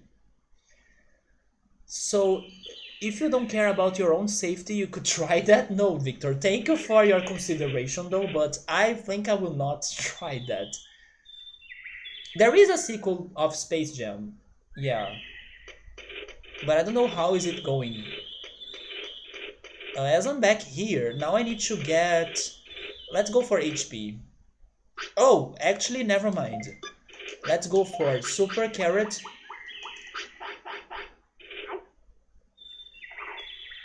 And then you go for HP. Yeah, Victor...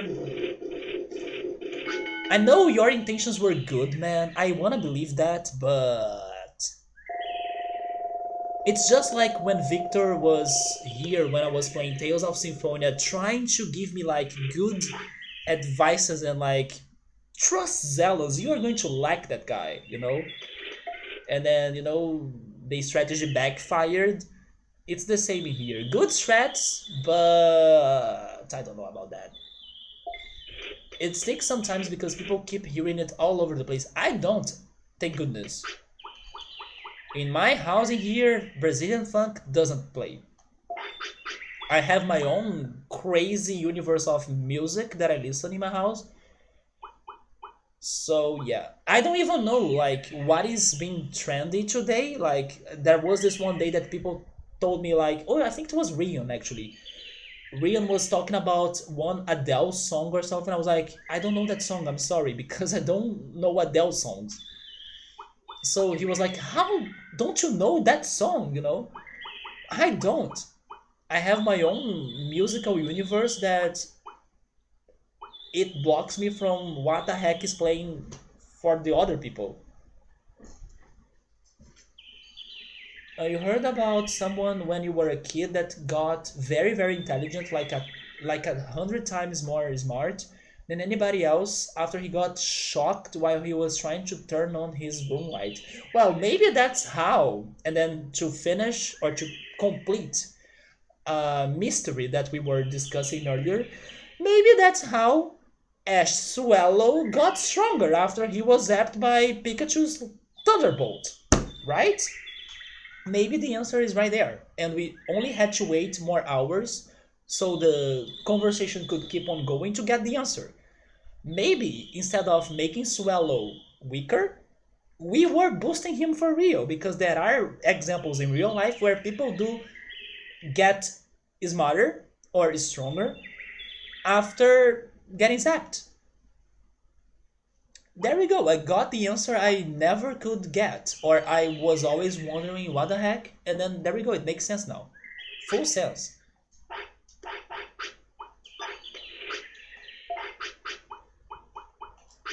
The main reason why crap music sticks to your head while good music often don't is because crap music is usually very repetitive. Good call, but I will also say that as I put my good songs on repeat a lot, then I make my good songs to get stuck on my head, you know. But it's my fault. It's because I put them on repeat forever. So I end up getting them stuck in my head a lot. Is there a chance to me having an accident and then learning how to get a job as a good human being? I don't know about that, man. I think you should not get an accident or have an accident. It's just like Victor's crazy idea.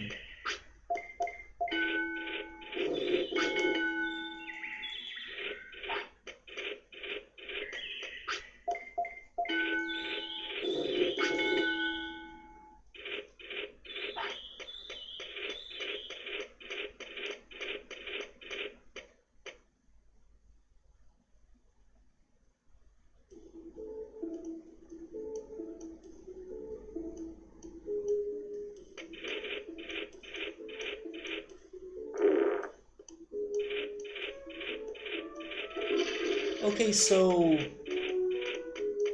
let me check his stats now. I still need to get a little bit more of HP.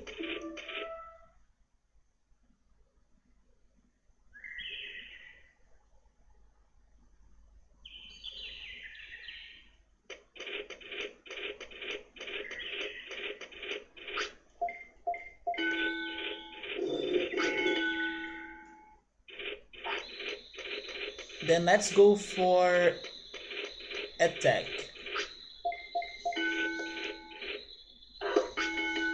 But I'm kind of doing the same thing I was doing for Bakemon, so how am I not going to get another one?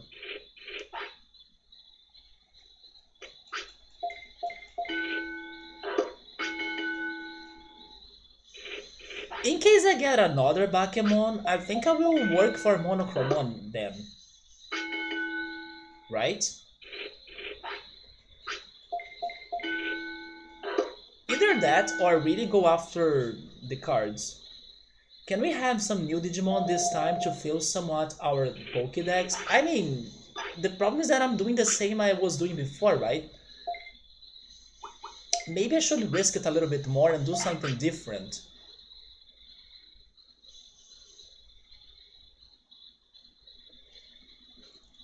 I could try. But then probably I will go for Numemon. Because my strategy for Bakemon was actually getting all of those stats balanced. Maybe if I don't balance them all, I could get something different, right? Well, I will try then not balancing him that much to see what the heck happens. I could try messing up with that or messing up with his wave. For Bakemon, I think I was keeping his wave around 10. But maybe if I give him a lot of food, he's going to go, or he's going to turn into Numemon. So it's also risky, but what if I keep you thin then? And then I don't give you a lot of food? I could try that. So I will try two things in here. I will try not feeding him too much. So I will lower his weight. And I will also try to focus on specific stats. This can go wrong, but at least I will be testing new things out. So sure. I will pick for you defense as it is already high. I will actually give you defense and offense. And then I forget about speed and brains. That's what I'm going to do.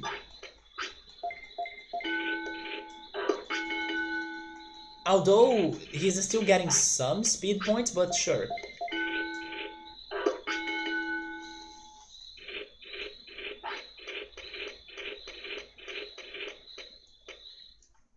If it is Numemon, fine, I work for Monochromon. Bakemon third run, not anymore. I'm changing things up in here. Big Brain Digimon, oh yeah, right. Isaac Newton, Mon. It's Bakemon, Vegemon, or Numemon, or Sukamon. I don't feel confident, but even if I get Numemon, sure, because I do still need to go work for Monochromon, so that will do it, right? But by the way, I still haven't found Metal Mamemon on the city. Where the heck is that guy? Oh, you're going to poop in here. But you know what? You can poop in here. I don't mind it. Maybe that's going to add another mistake to your Digivolution path. Sounds good. You can poop in here. I don't mind it. Nice.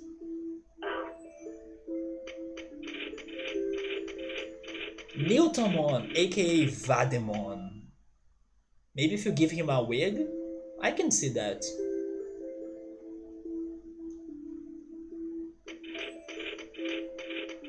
Every time I say Vademon, I think on Voldemort for some reason. It's the way the names sound like. Lord Vademon and Lord Voldemort. Centauramon would be like, Jesus, are you kidding me? I'm sorry. But it had to happen for science. The science of Digievolution.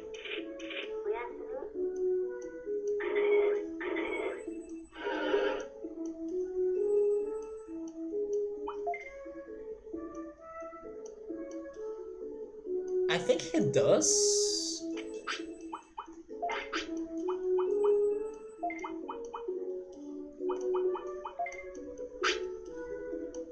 He doesn't.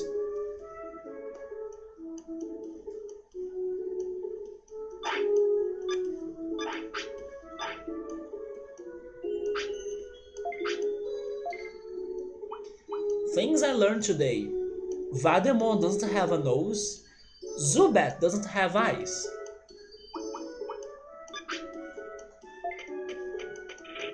Is Digimon back? Do you mean Dreamodimon? I think not. He takes like 10 days, right? Vademon equals to Lord Voldemort confirmed. Yeah, he's not back.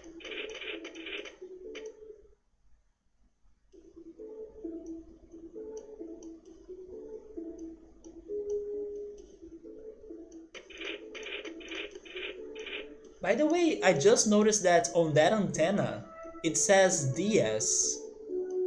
Digimon what? Digimon.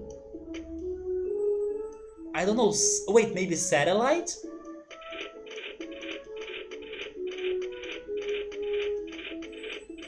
Maybe it is satellite, right? Do bats have eyes? Some. Yeah, they do, yeah. Yeah, Zubat doesn't.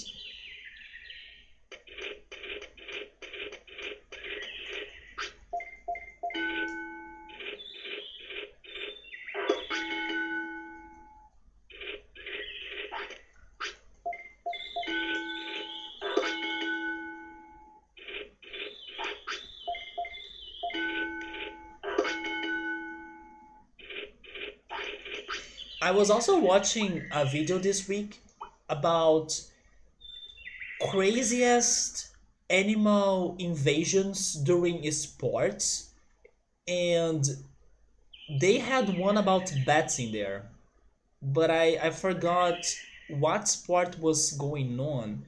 They had like a shark attack when a surfer was surfing, but thank goodness he could not get injured and he was able to survive after actually fighting the shark. So I thought it was such a risky move of his. But the number one craziest animal invasion that happened during sports was actually during a baseball game. Yeah, it's because I follow this YouTube channel called Watch Mojo, and they come up with all sorts of top 10 and top 20s curiosities and random things out there, right? Like the top 20 anime openings that I just said, it's their video, and also is this one. No, it's all of one single YouTube channel. It's all of Watch Mojo. They are like the YouTube channel that like to put up lists of top 10 of something. And they came up with this one. But the number one was like during a baseball game where the player was throwing the baseball or the baseball ball, and the dove crossed the direction of the ball and got hit with the ball. And then the dove exploded when that happened. And of course, the dove died. So, yeah, that was the number one of that. They have the video, and it's like crazy. What Mojo is awful? Why is that? No, I don't think they are awful. It's okay if you do, but I do like their videos. Like, where else would I be able to watch this crazy idea of uh, animal invasions during sports? And it was more interesting than what I thought. They had some. Oh yeah, they had the golf game where seagull stole the ball, like the golf ball. They had bees, like a swarm of bees, invading some games. Yeah, you tend to not survive if you explode, that's true. But by exploding, it meant like the feathers went all around or to every direction. So maybe the dove could survive without the feathers, but no, the dove was dead because also the ball speed was super fast. Oh yes, X5. That's the one of the bats. That's true. I knew they had one about bats. It was during a basketball game, correct? And they killed the bat, right? There are way too many videos that their top 10 make no sense.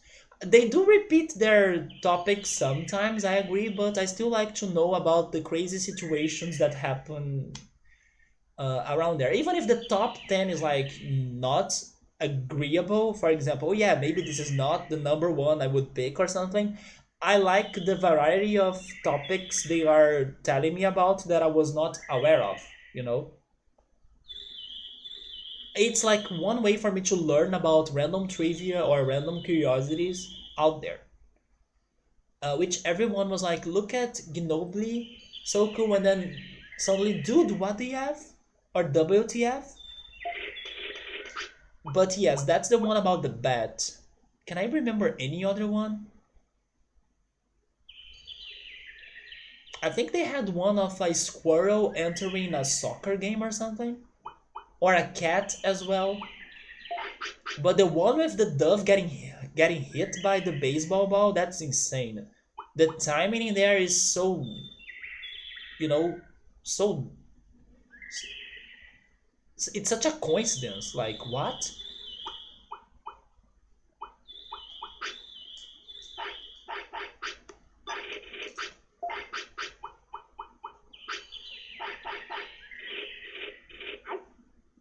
Wait, I said that I would. Okay, but that's fine. He's thinner. Let me see if I can keep that wave.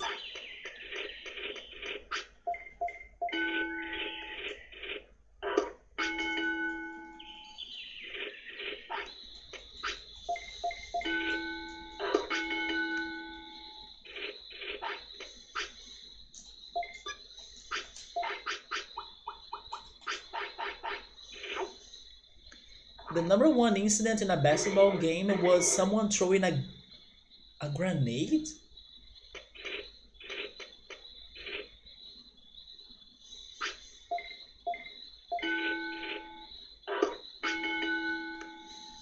What the heck, dude?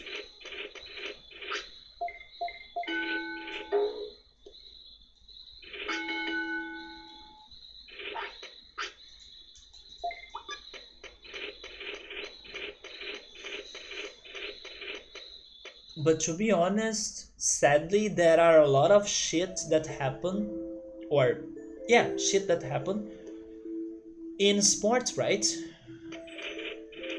Every time in the news here in Brazil, there are people getting attacked by. Because I don't have a better word, I will say hooligans, but I think that is a better word. But like crazy fanatic soccer team fans,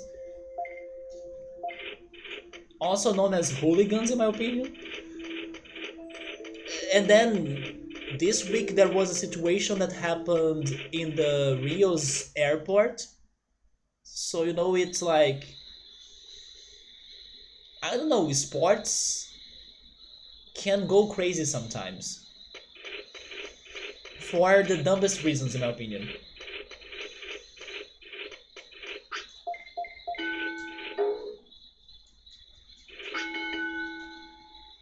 You have those in there too? Yeah, man. This week they were attacking the airport of Rio, right? They were punching, kicking, stomping this one person just because the person cheers for a different soccer team. But thank goodness they were getting punished.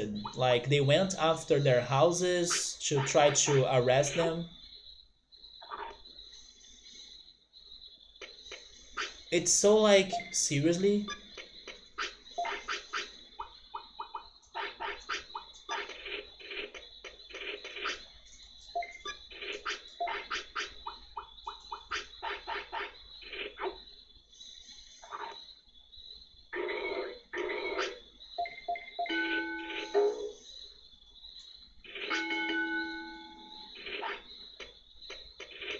It is awful. Fanatism is crazy no matter if it is religious, politics, about sports, actors, movies, video games. Video games, I have a recent example, right? As I was banned from this one Pokemon Go group because I decided to not hack the game. Nice! Anime. When River Plate went into Division 1. Wait, into Division 2 actually. Oh yeah, but just to finish that Pokemon Go story from weeks ago, thank goodness now I got more used to the new groups I joined and people are very nice in them. Yeah. So I'm now making new friends on those other groups. When River Plate went into Division 2, the Fanatics almost destroyed their own stadium because of the result. Yeah, some people are like that. If they cannot go to the stadium or like to somewhere to destroy the place, then they cause the destruction on Twitter, for example. They start swearing and talking shit about the players or the soccer team, like, how could you lose at your home, you know? Those sort of things.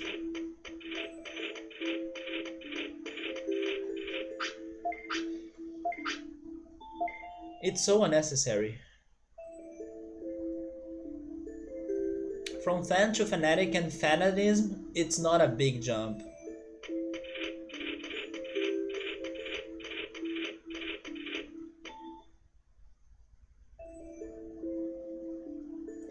It's also happening right now regarding the US elections, right?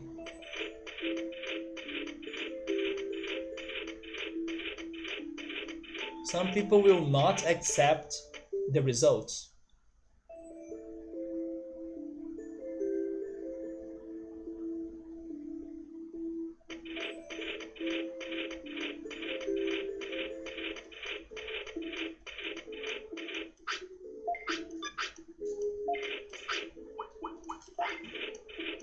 And those people won't win a game in their lives by their own. They won't win a game in their lives? Do you mean the fanatics? I know that for sure because you haven't won a basketball game as a kid, but were you a fanatic?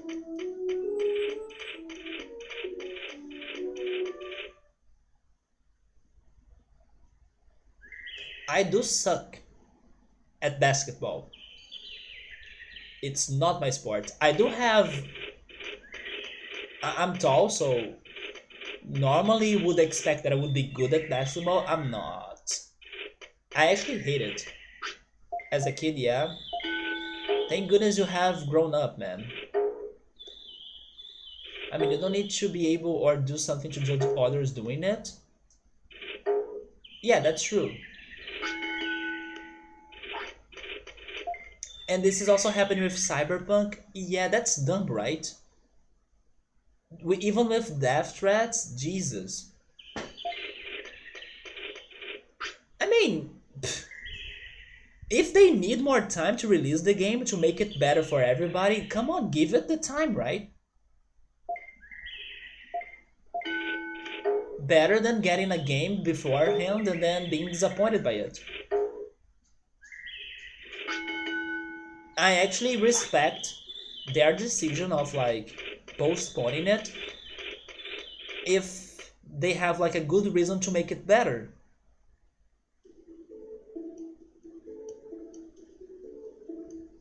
It's because people are very selfish. So if they don't get what they want when they want, they do not respect others or they do not wait for longer or they don't have consideration.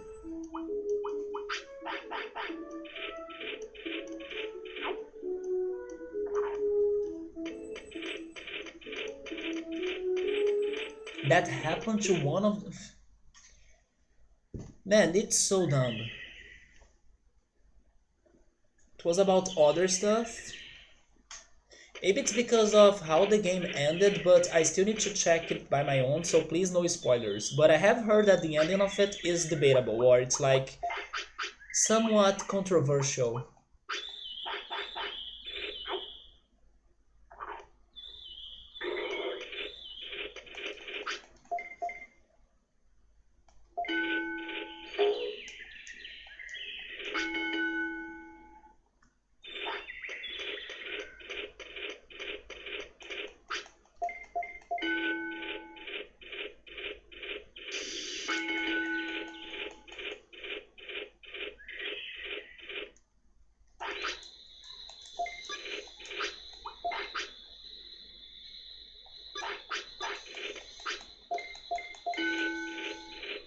The whole game is controversial. Another reason why I need to watch it.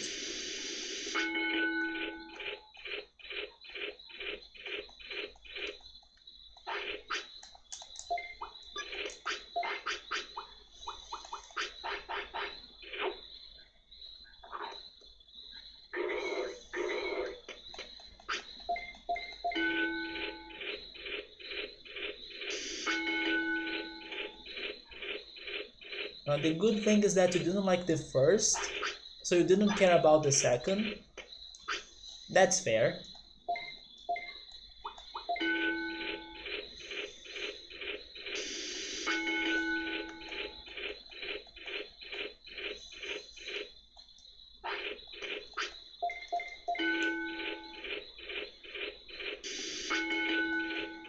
So right now I have the conditions I wanted. So I will keep on working on attack and defense until something happens.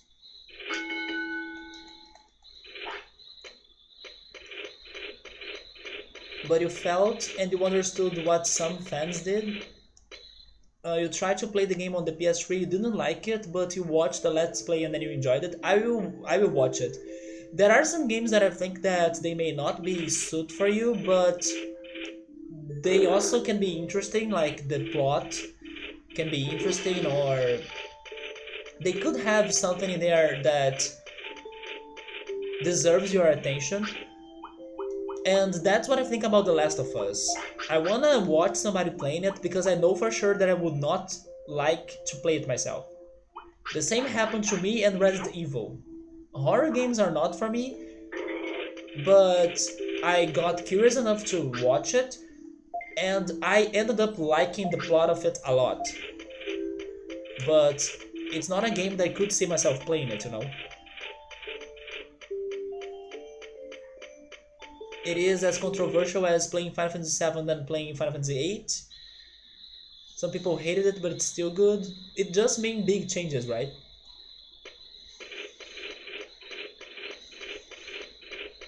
Yeah, the death threats are a no-go.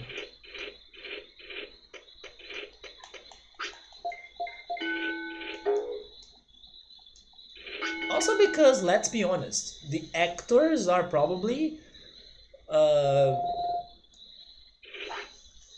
like they only play the roles. Like they did not come up with the whole thing, you know. So why blame them for something that they haven't even done? But regardless, it's a no-go. It's the same situation of like I have heard about stories of that in here. Soap operas are big in Brazil, and sometimes the soap operas in here they come up with like a crazy villain. And then I have heard of stories of people that when they see those actors or actresses, mostly actresses, that played those villains on the soap operas, they attack them. Like they do think those people are the characters they were playing. So it's like, what? You know, it's so crazy.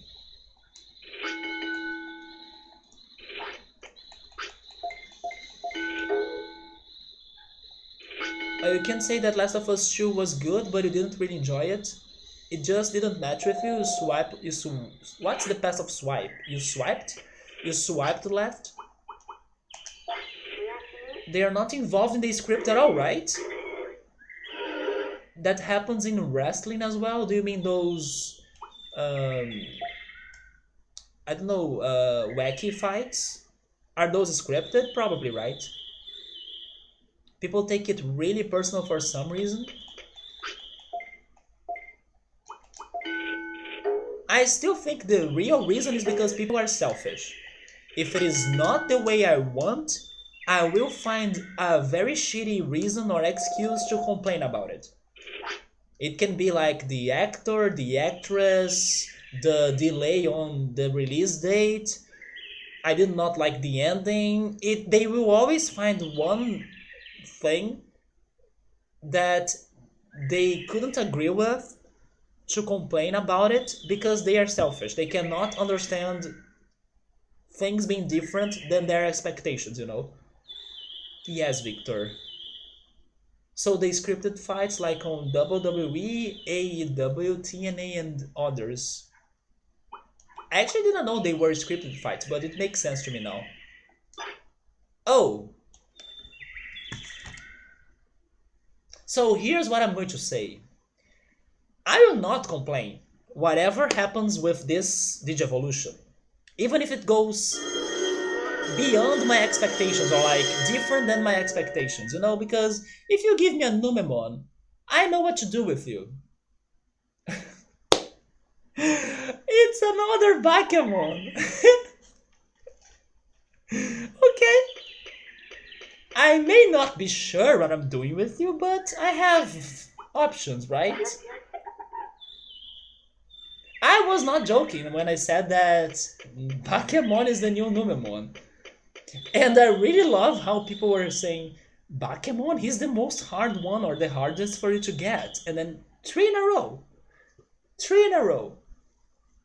Yes and no, there are cases that things don't go as you expect them to happen and people like it. Yeah, good call. That can happen as well, right? You can be surprised and mind blown and then shit, this is better than what I thought. That's true.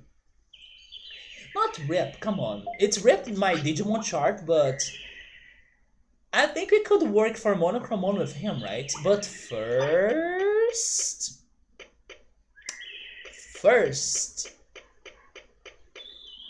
we are going to travel.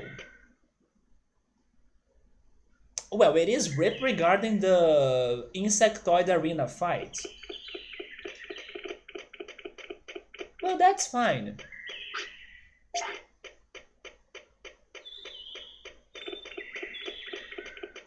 I don't want to be the person that's going to like complain because I got a good Digimon. That makes no logic, you know? So I won't be that person. But if you ask me if this game messes up with your emotions, it does. Oh boy, it does. So much. So many Kunemon dying and becoming the Bakemon. I kind of feel like next run or next cycle, I will not go for Kunemon. Alright, Victor, it was nice chatting tonight. Totally, man. I'm glad you could also stop by and have a good rest of sleep. And take care, man. Have a great week, and we'll talk again next time. There are like 10 or less champions that are usually harder or generally hard to get, and Bakemon is one of them. Well, and this time you saw how I tried to do it differently, right? I tried to keep him thinner, plus committing some more mistakes, like I allowed him to poop not in a toilet. And I did not train all of his things again. I focused on HP, MP, attack, and defense. And it didn't work. So sure. Next time I will do the opposite. I will train his brains and speed, and not attack or defense. I forgot to give you your abilities, right? But you got this? I wanna believe you got this.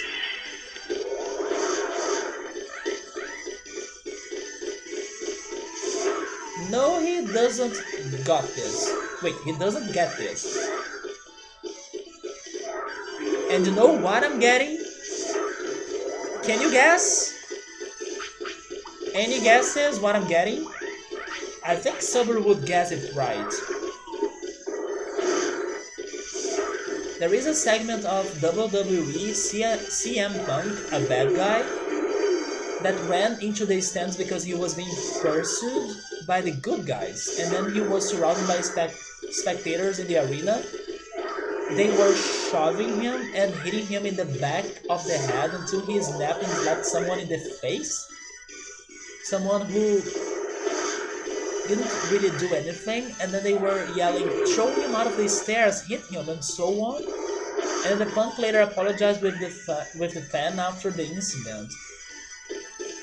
Wait, let me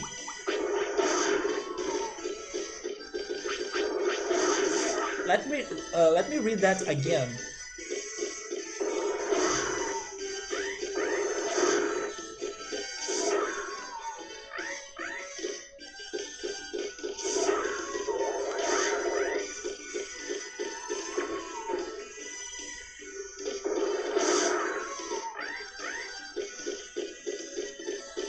He was run by the spectators. Is it just because he was dressing like a bad guy?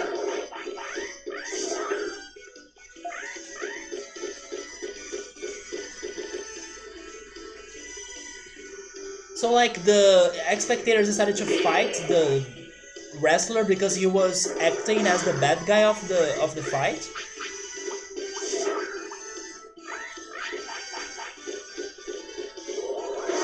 We are the master of the Backemon.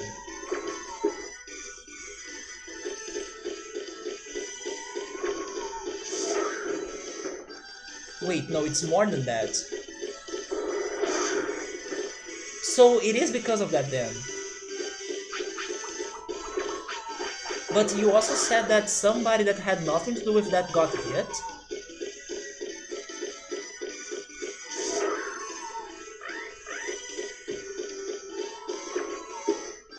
Yeah, it's really hard to understand those people, right? I just hope that they got punished. By law.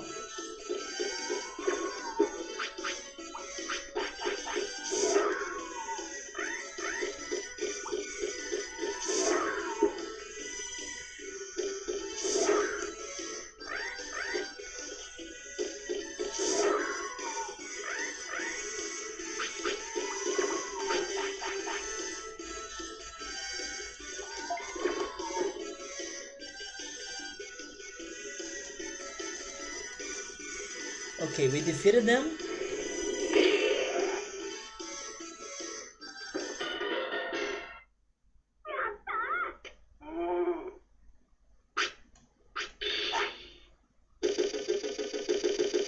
So the dude who was hitting him was hiding behind another fan. Oh, I see. So he got him as a barrier, right?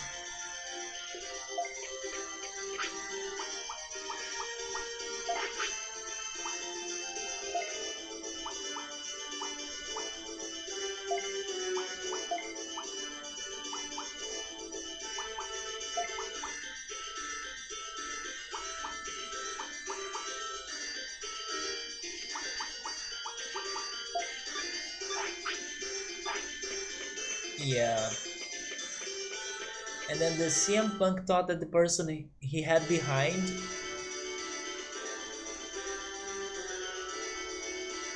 Wait, he had behind?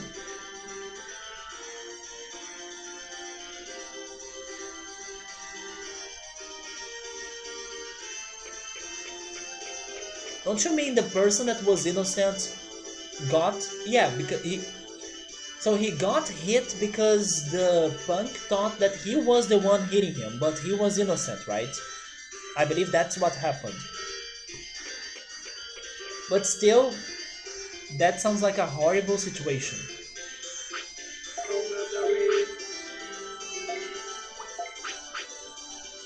Oh, we have Metal Greymon and Mega Sidramon.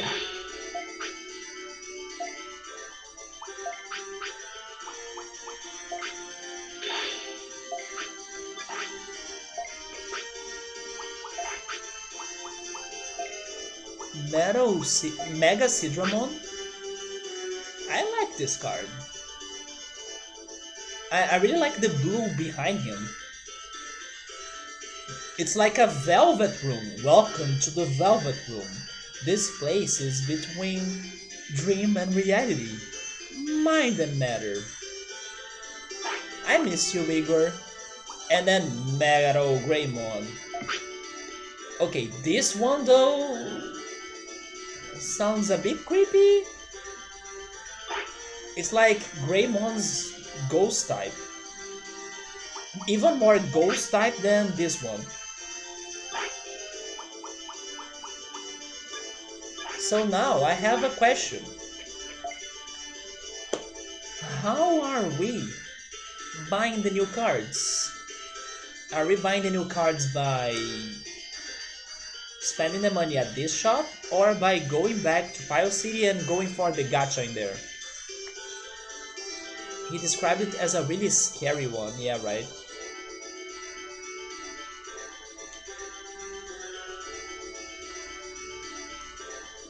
We haven't really bought many cards, but thanks to the gacha here, but also prefers the gacha in File City. Sure.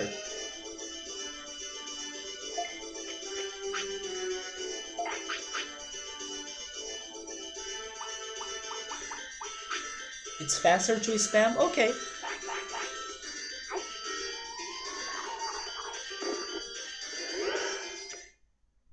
But I also should have a limit, right? So I will buy cards non-stop until I have 20,000. Is that fine?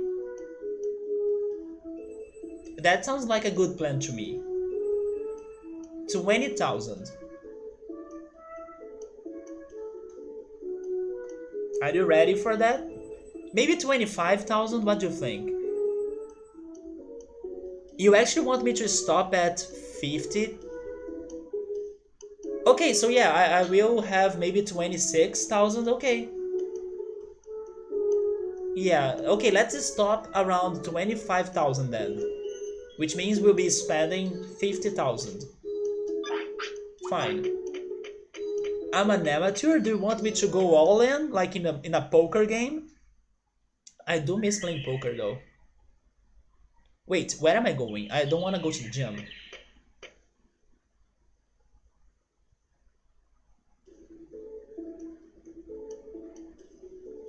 Imagine if even if I... Wait. Imagine if even after all of that, we still don't get anything good. Feels bad, man. The card? Oh yeah, I'm an amateur because I have no training or tamer points, right? I'm an amateur. Let's go. Yeah. 0 points.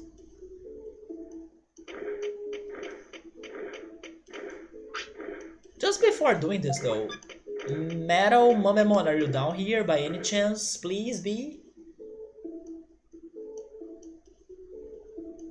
Nope. I kinda wanted to buy your items, Numemon, but I won't. I still need to test them, but you can do that another time. Okay. Digimon Card Bonanza starts in 3, 2, 1. POG!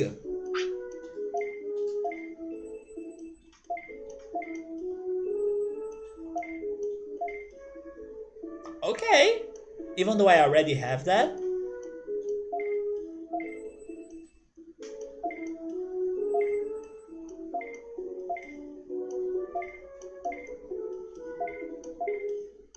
I have that.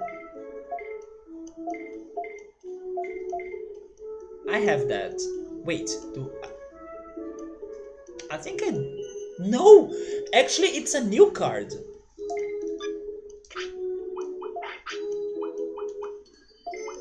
Isn't it? No, it's not. Rep.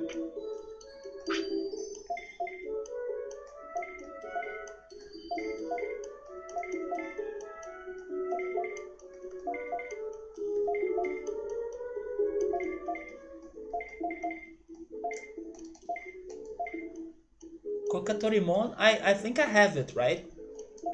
Don't look, just spam? No, I wanna see what I'm getting. If I spam this, I will probably crash the game. You really want me to spam this?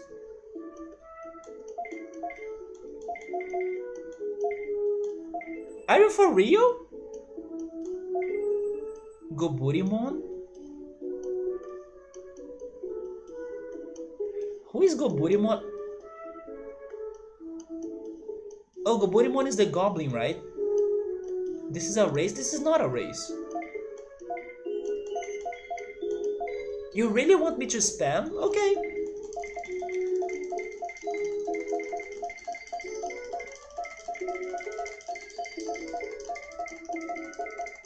Metamon is back.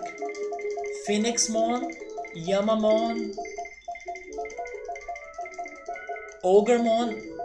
Who is Goburimon though? A Monochromon?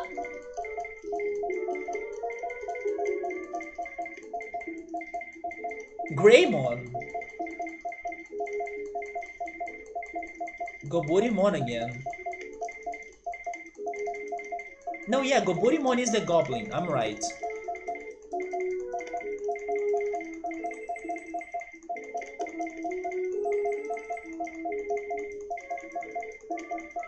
Sidramon. So far... Wait, what was that Wamon thing?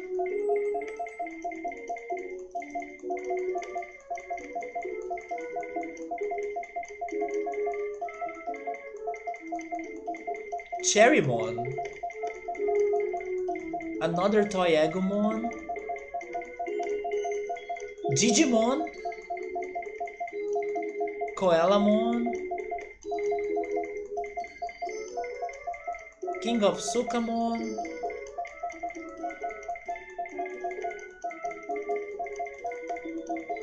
Man, this is actually making me feel dizzy.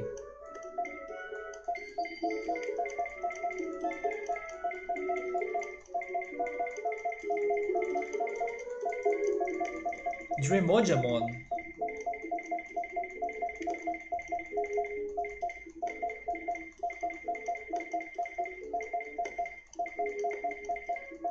Wait, was that Metal Mamemon?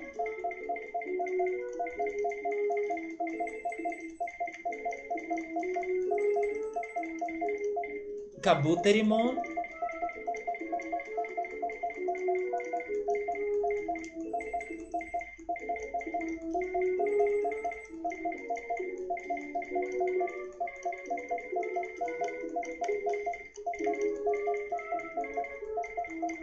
You want me to not look? Yeah, right. Gururumon? No, it's Goburimon.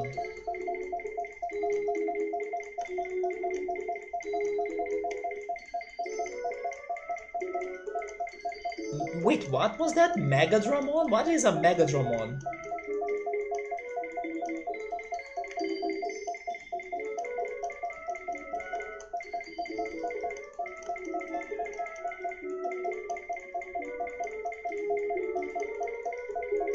It's been a long while since your last curling.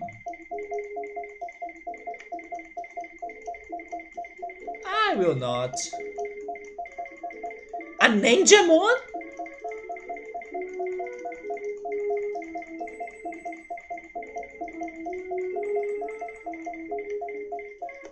This is the face of someone spending real money on gacha games? How much do I still have though?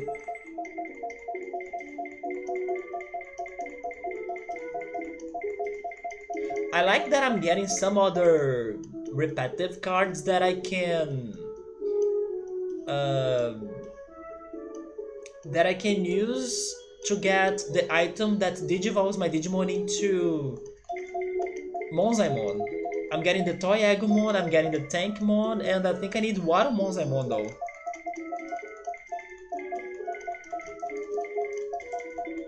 Okay, let me check my money.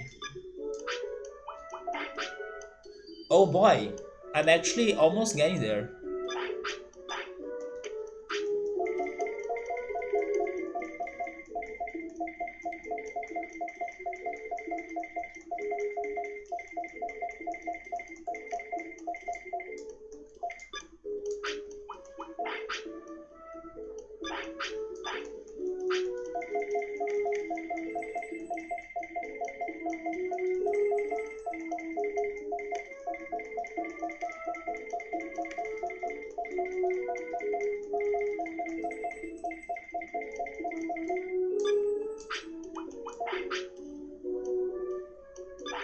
The last card. Is it going to be a good one or a horrible one?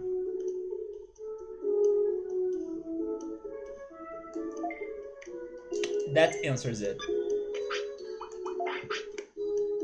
We can go for another one though. Now it's over. Yeah. How's the card collection now? Boom. Oh! It's actually really good.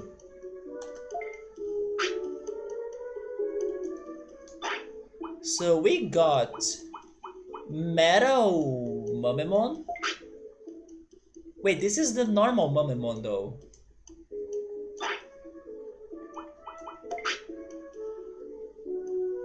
Who was that again?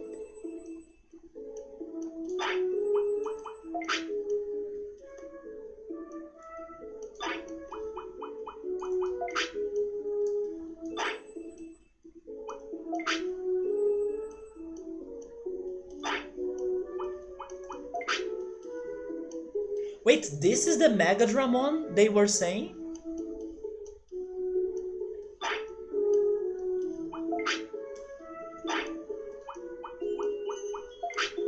And I was able to get another Warumonzaimon.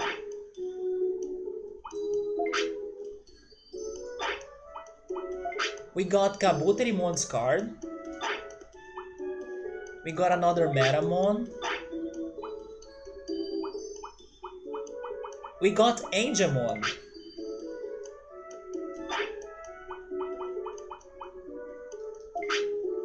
Ogremon.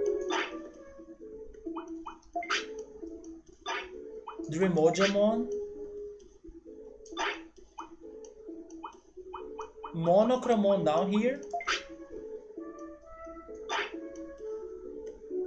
Wait, why don't I have the... Wait, what? Why don't I have that card right there? Isn't it supposed to be like the most common card? Why don't I have it? Isn't that crazy?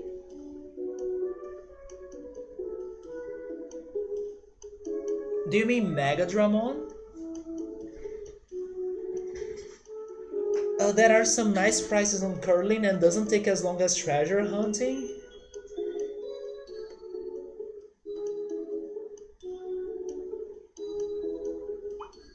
Wait, this card doesn't exist?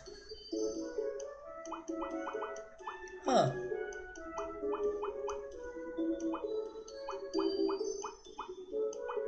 So now we're missing 1, 3, 4, 5 with a possible of 6. We're almost there.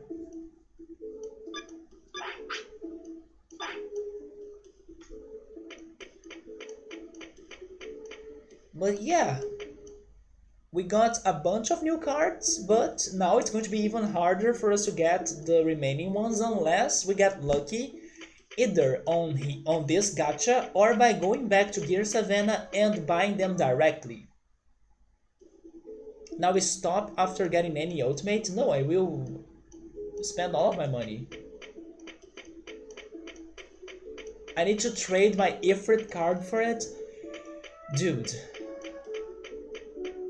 You know that the Ifrit card can easily go away from me and then they just need to ask for it, like, do you want to trade your Ifrit? Yes, you know, that's how it's going to happen. Even when I don't want to give them my Ifrit, that's how it goes, if there is an Ifrit card. Feels good to have a lot of cards. Yeah, it means that we are almost finishing that side quest. But I think I will call it in here then, because besides getting those cards, what I have on my mind is like to work for Monochromon, and I do not want to do that today. So I'll be finishing this Bakemon's cycle next Saturday, which is probably going to be maybe buying more cards and working for Monochromon. That freaking side quest that never ends.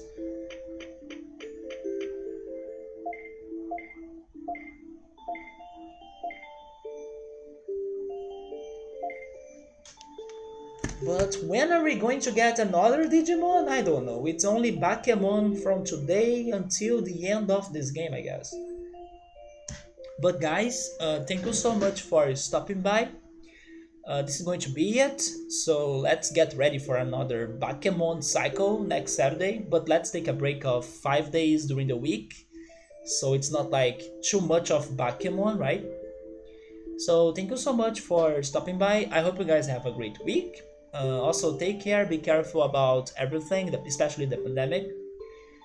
And hopefully next week you can find more answers about these few remaining side quests that are left. Oh yeah, at least now I know that the door in the tree is like for nothing.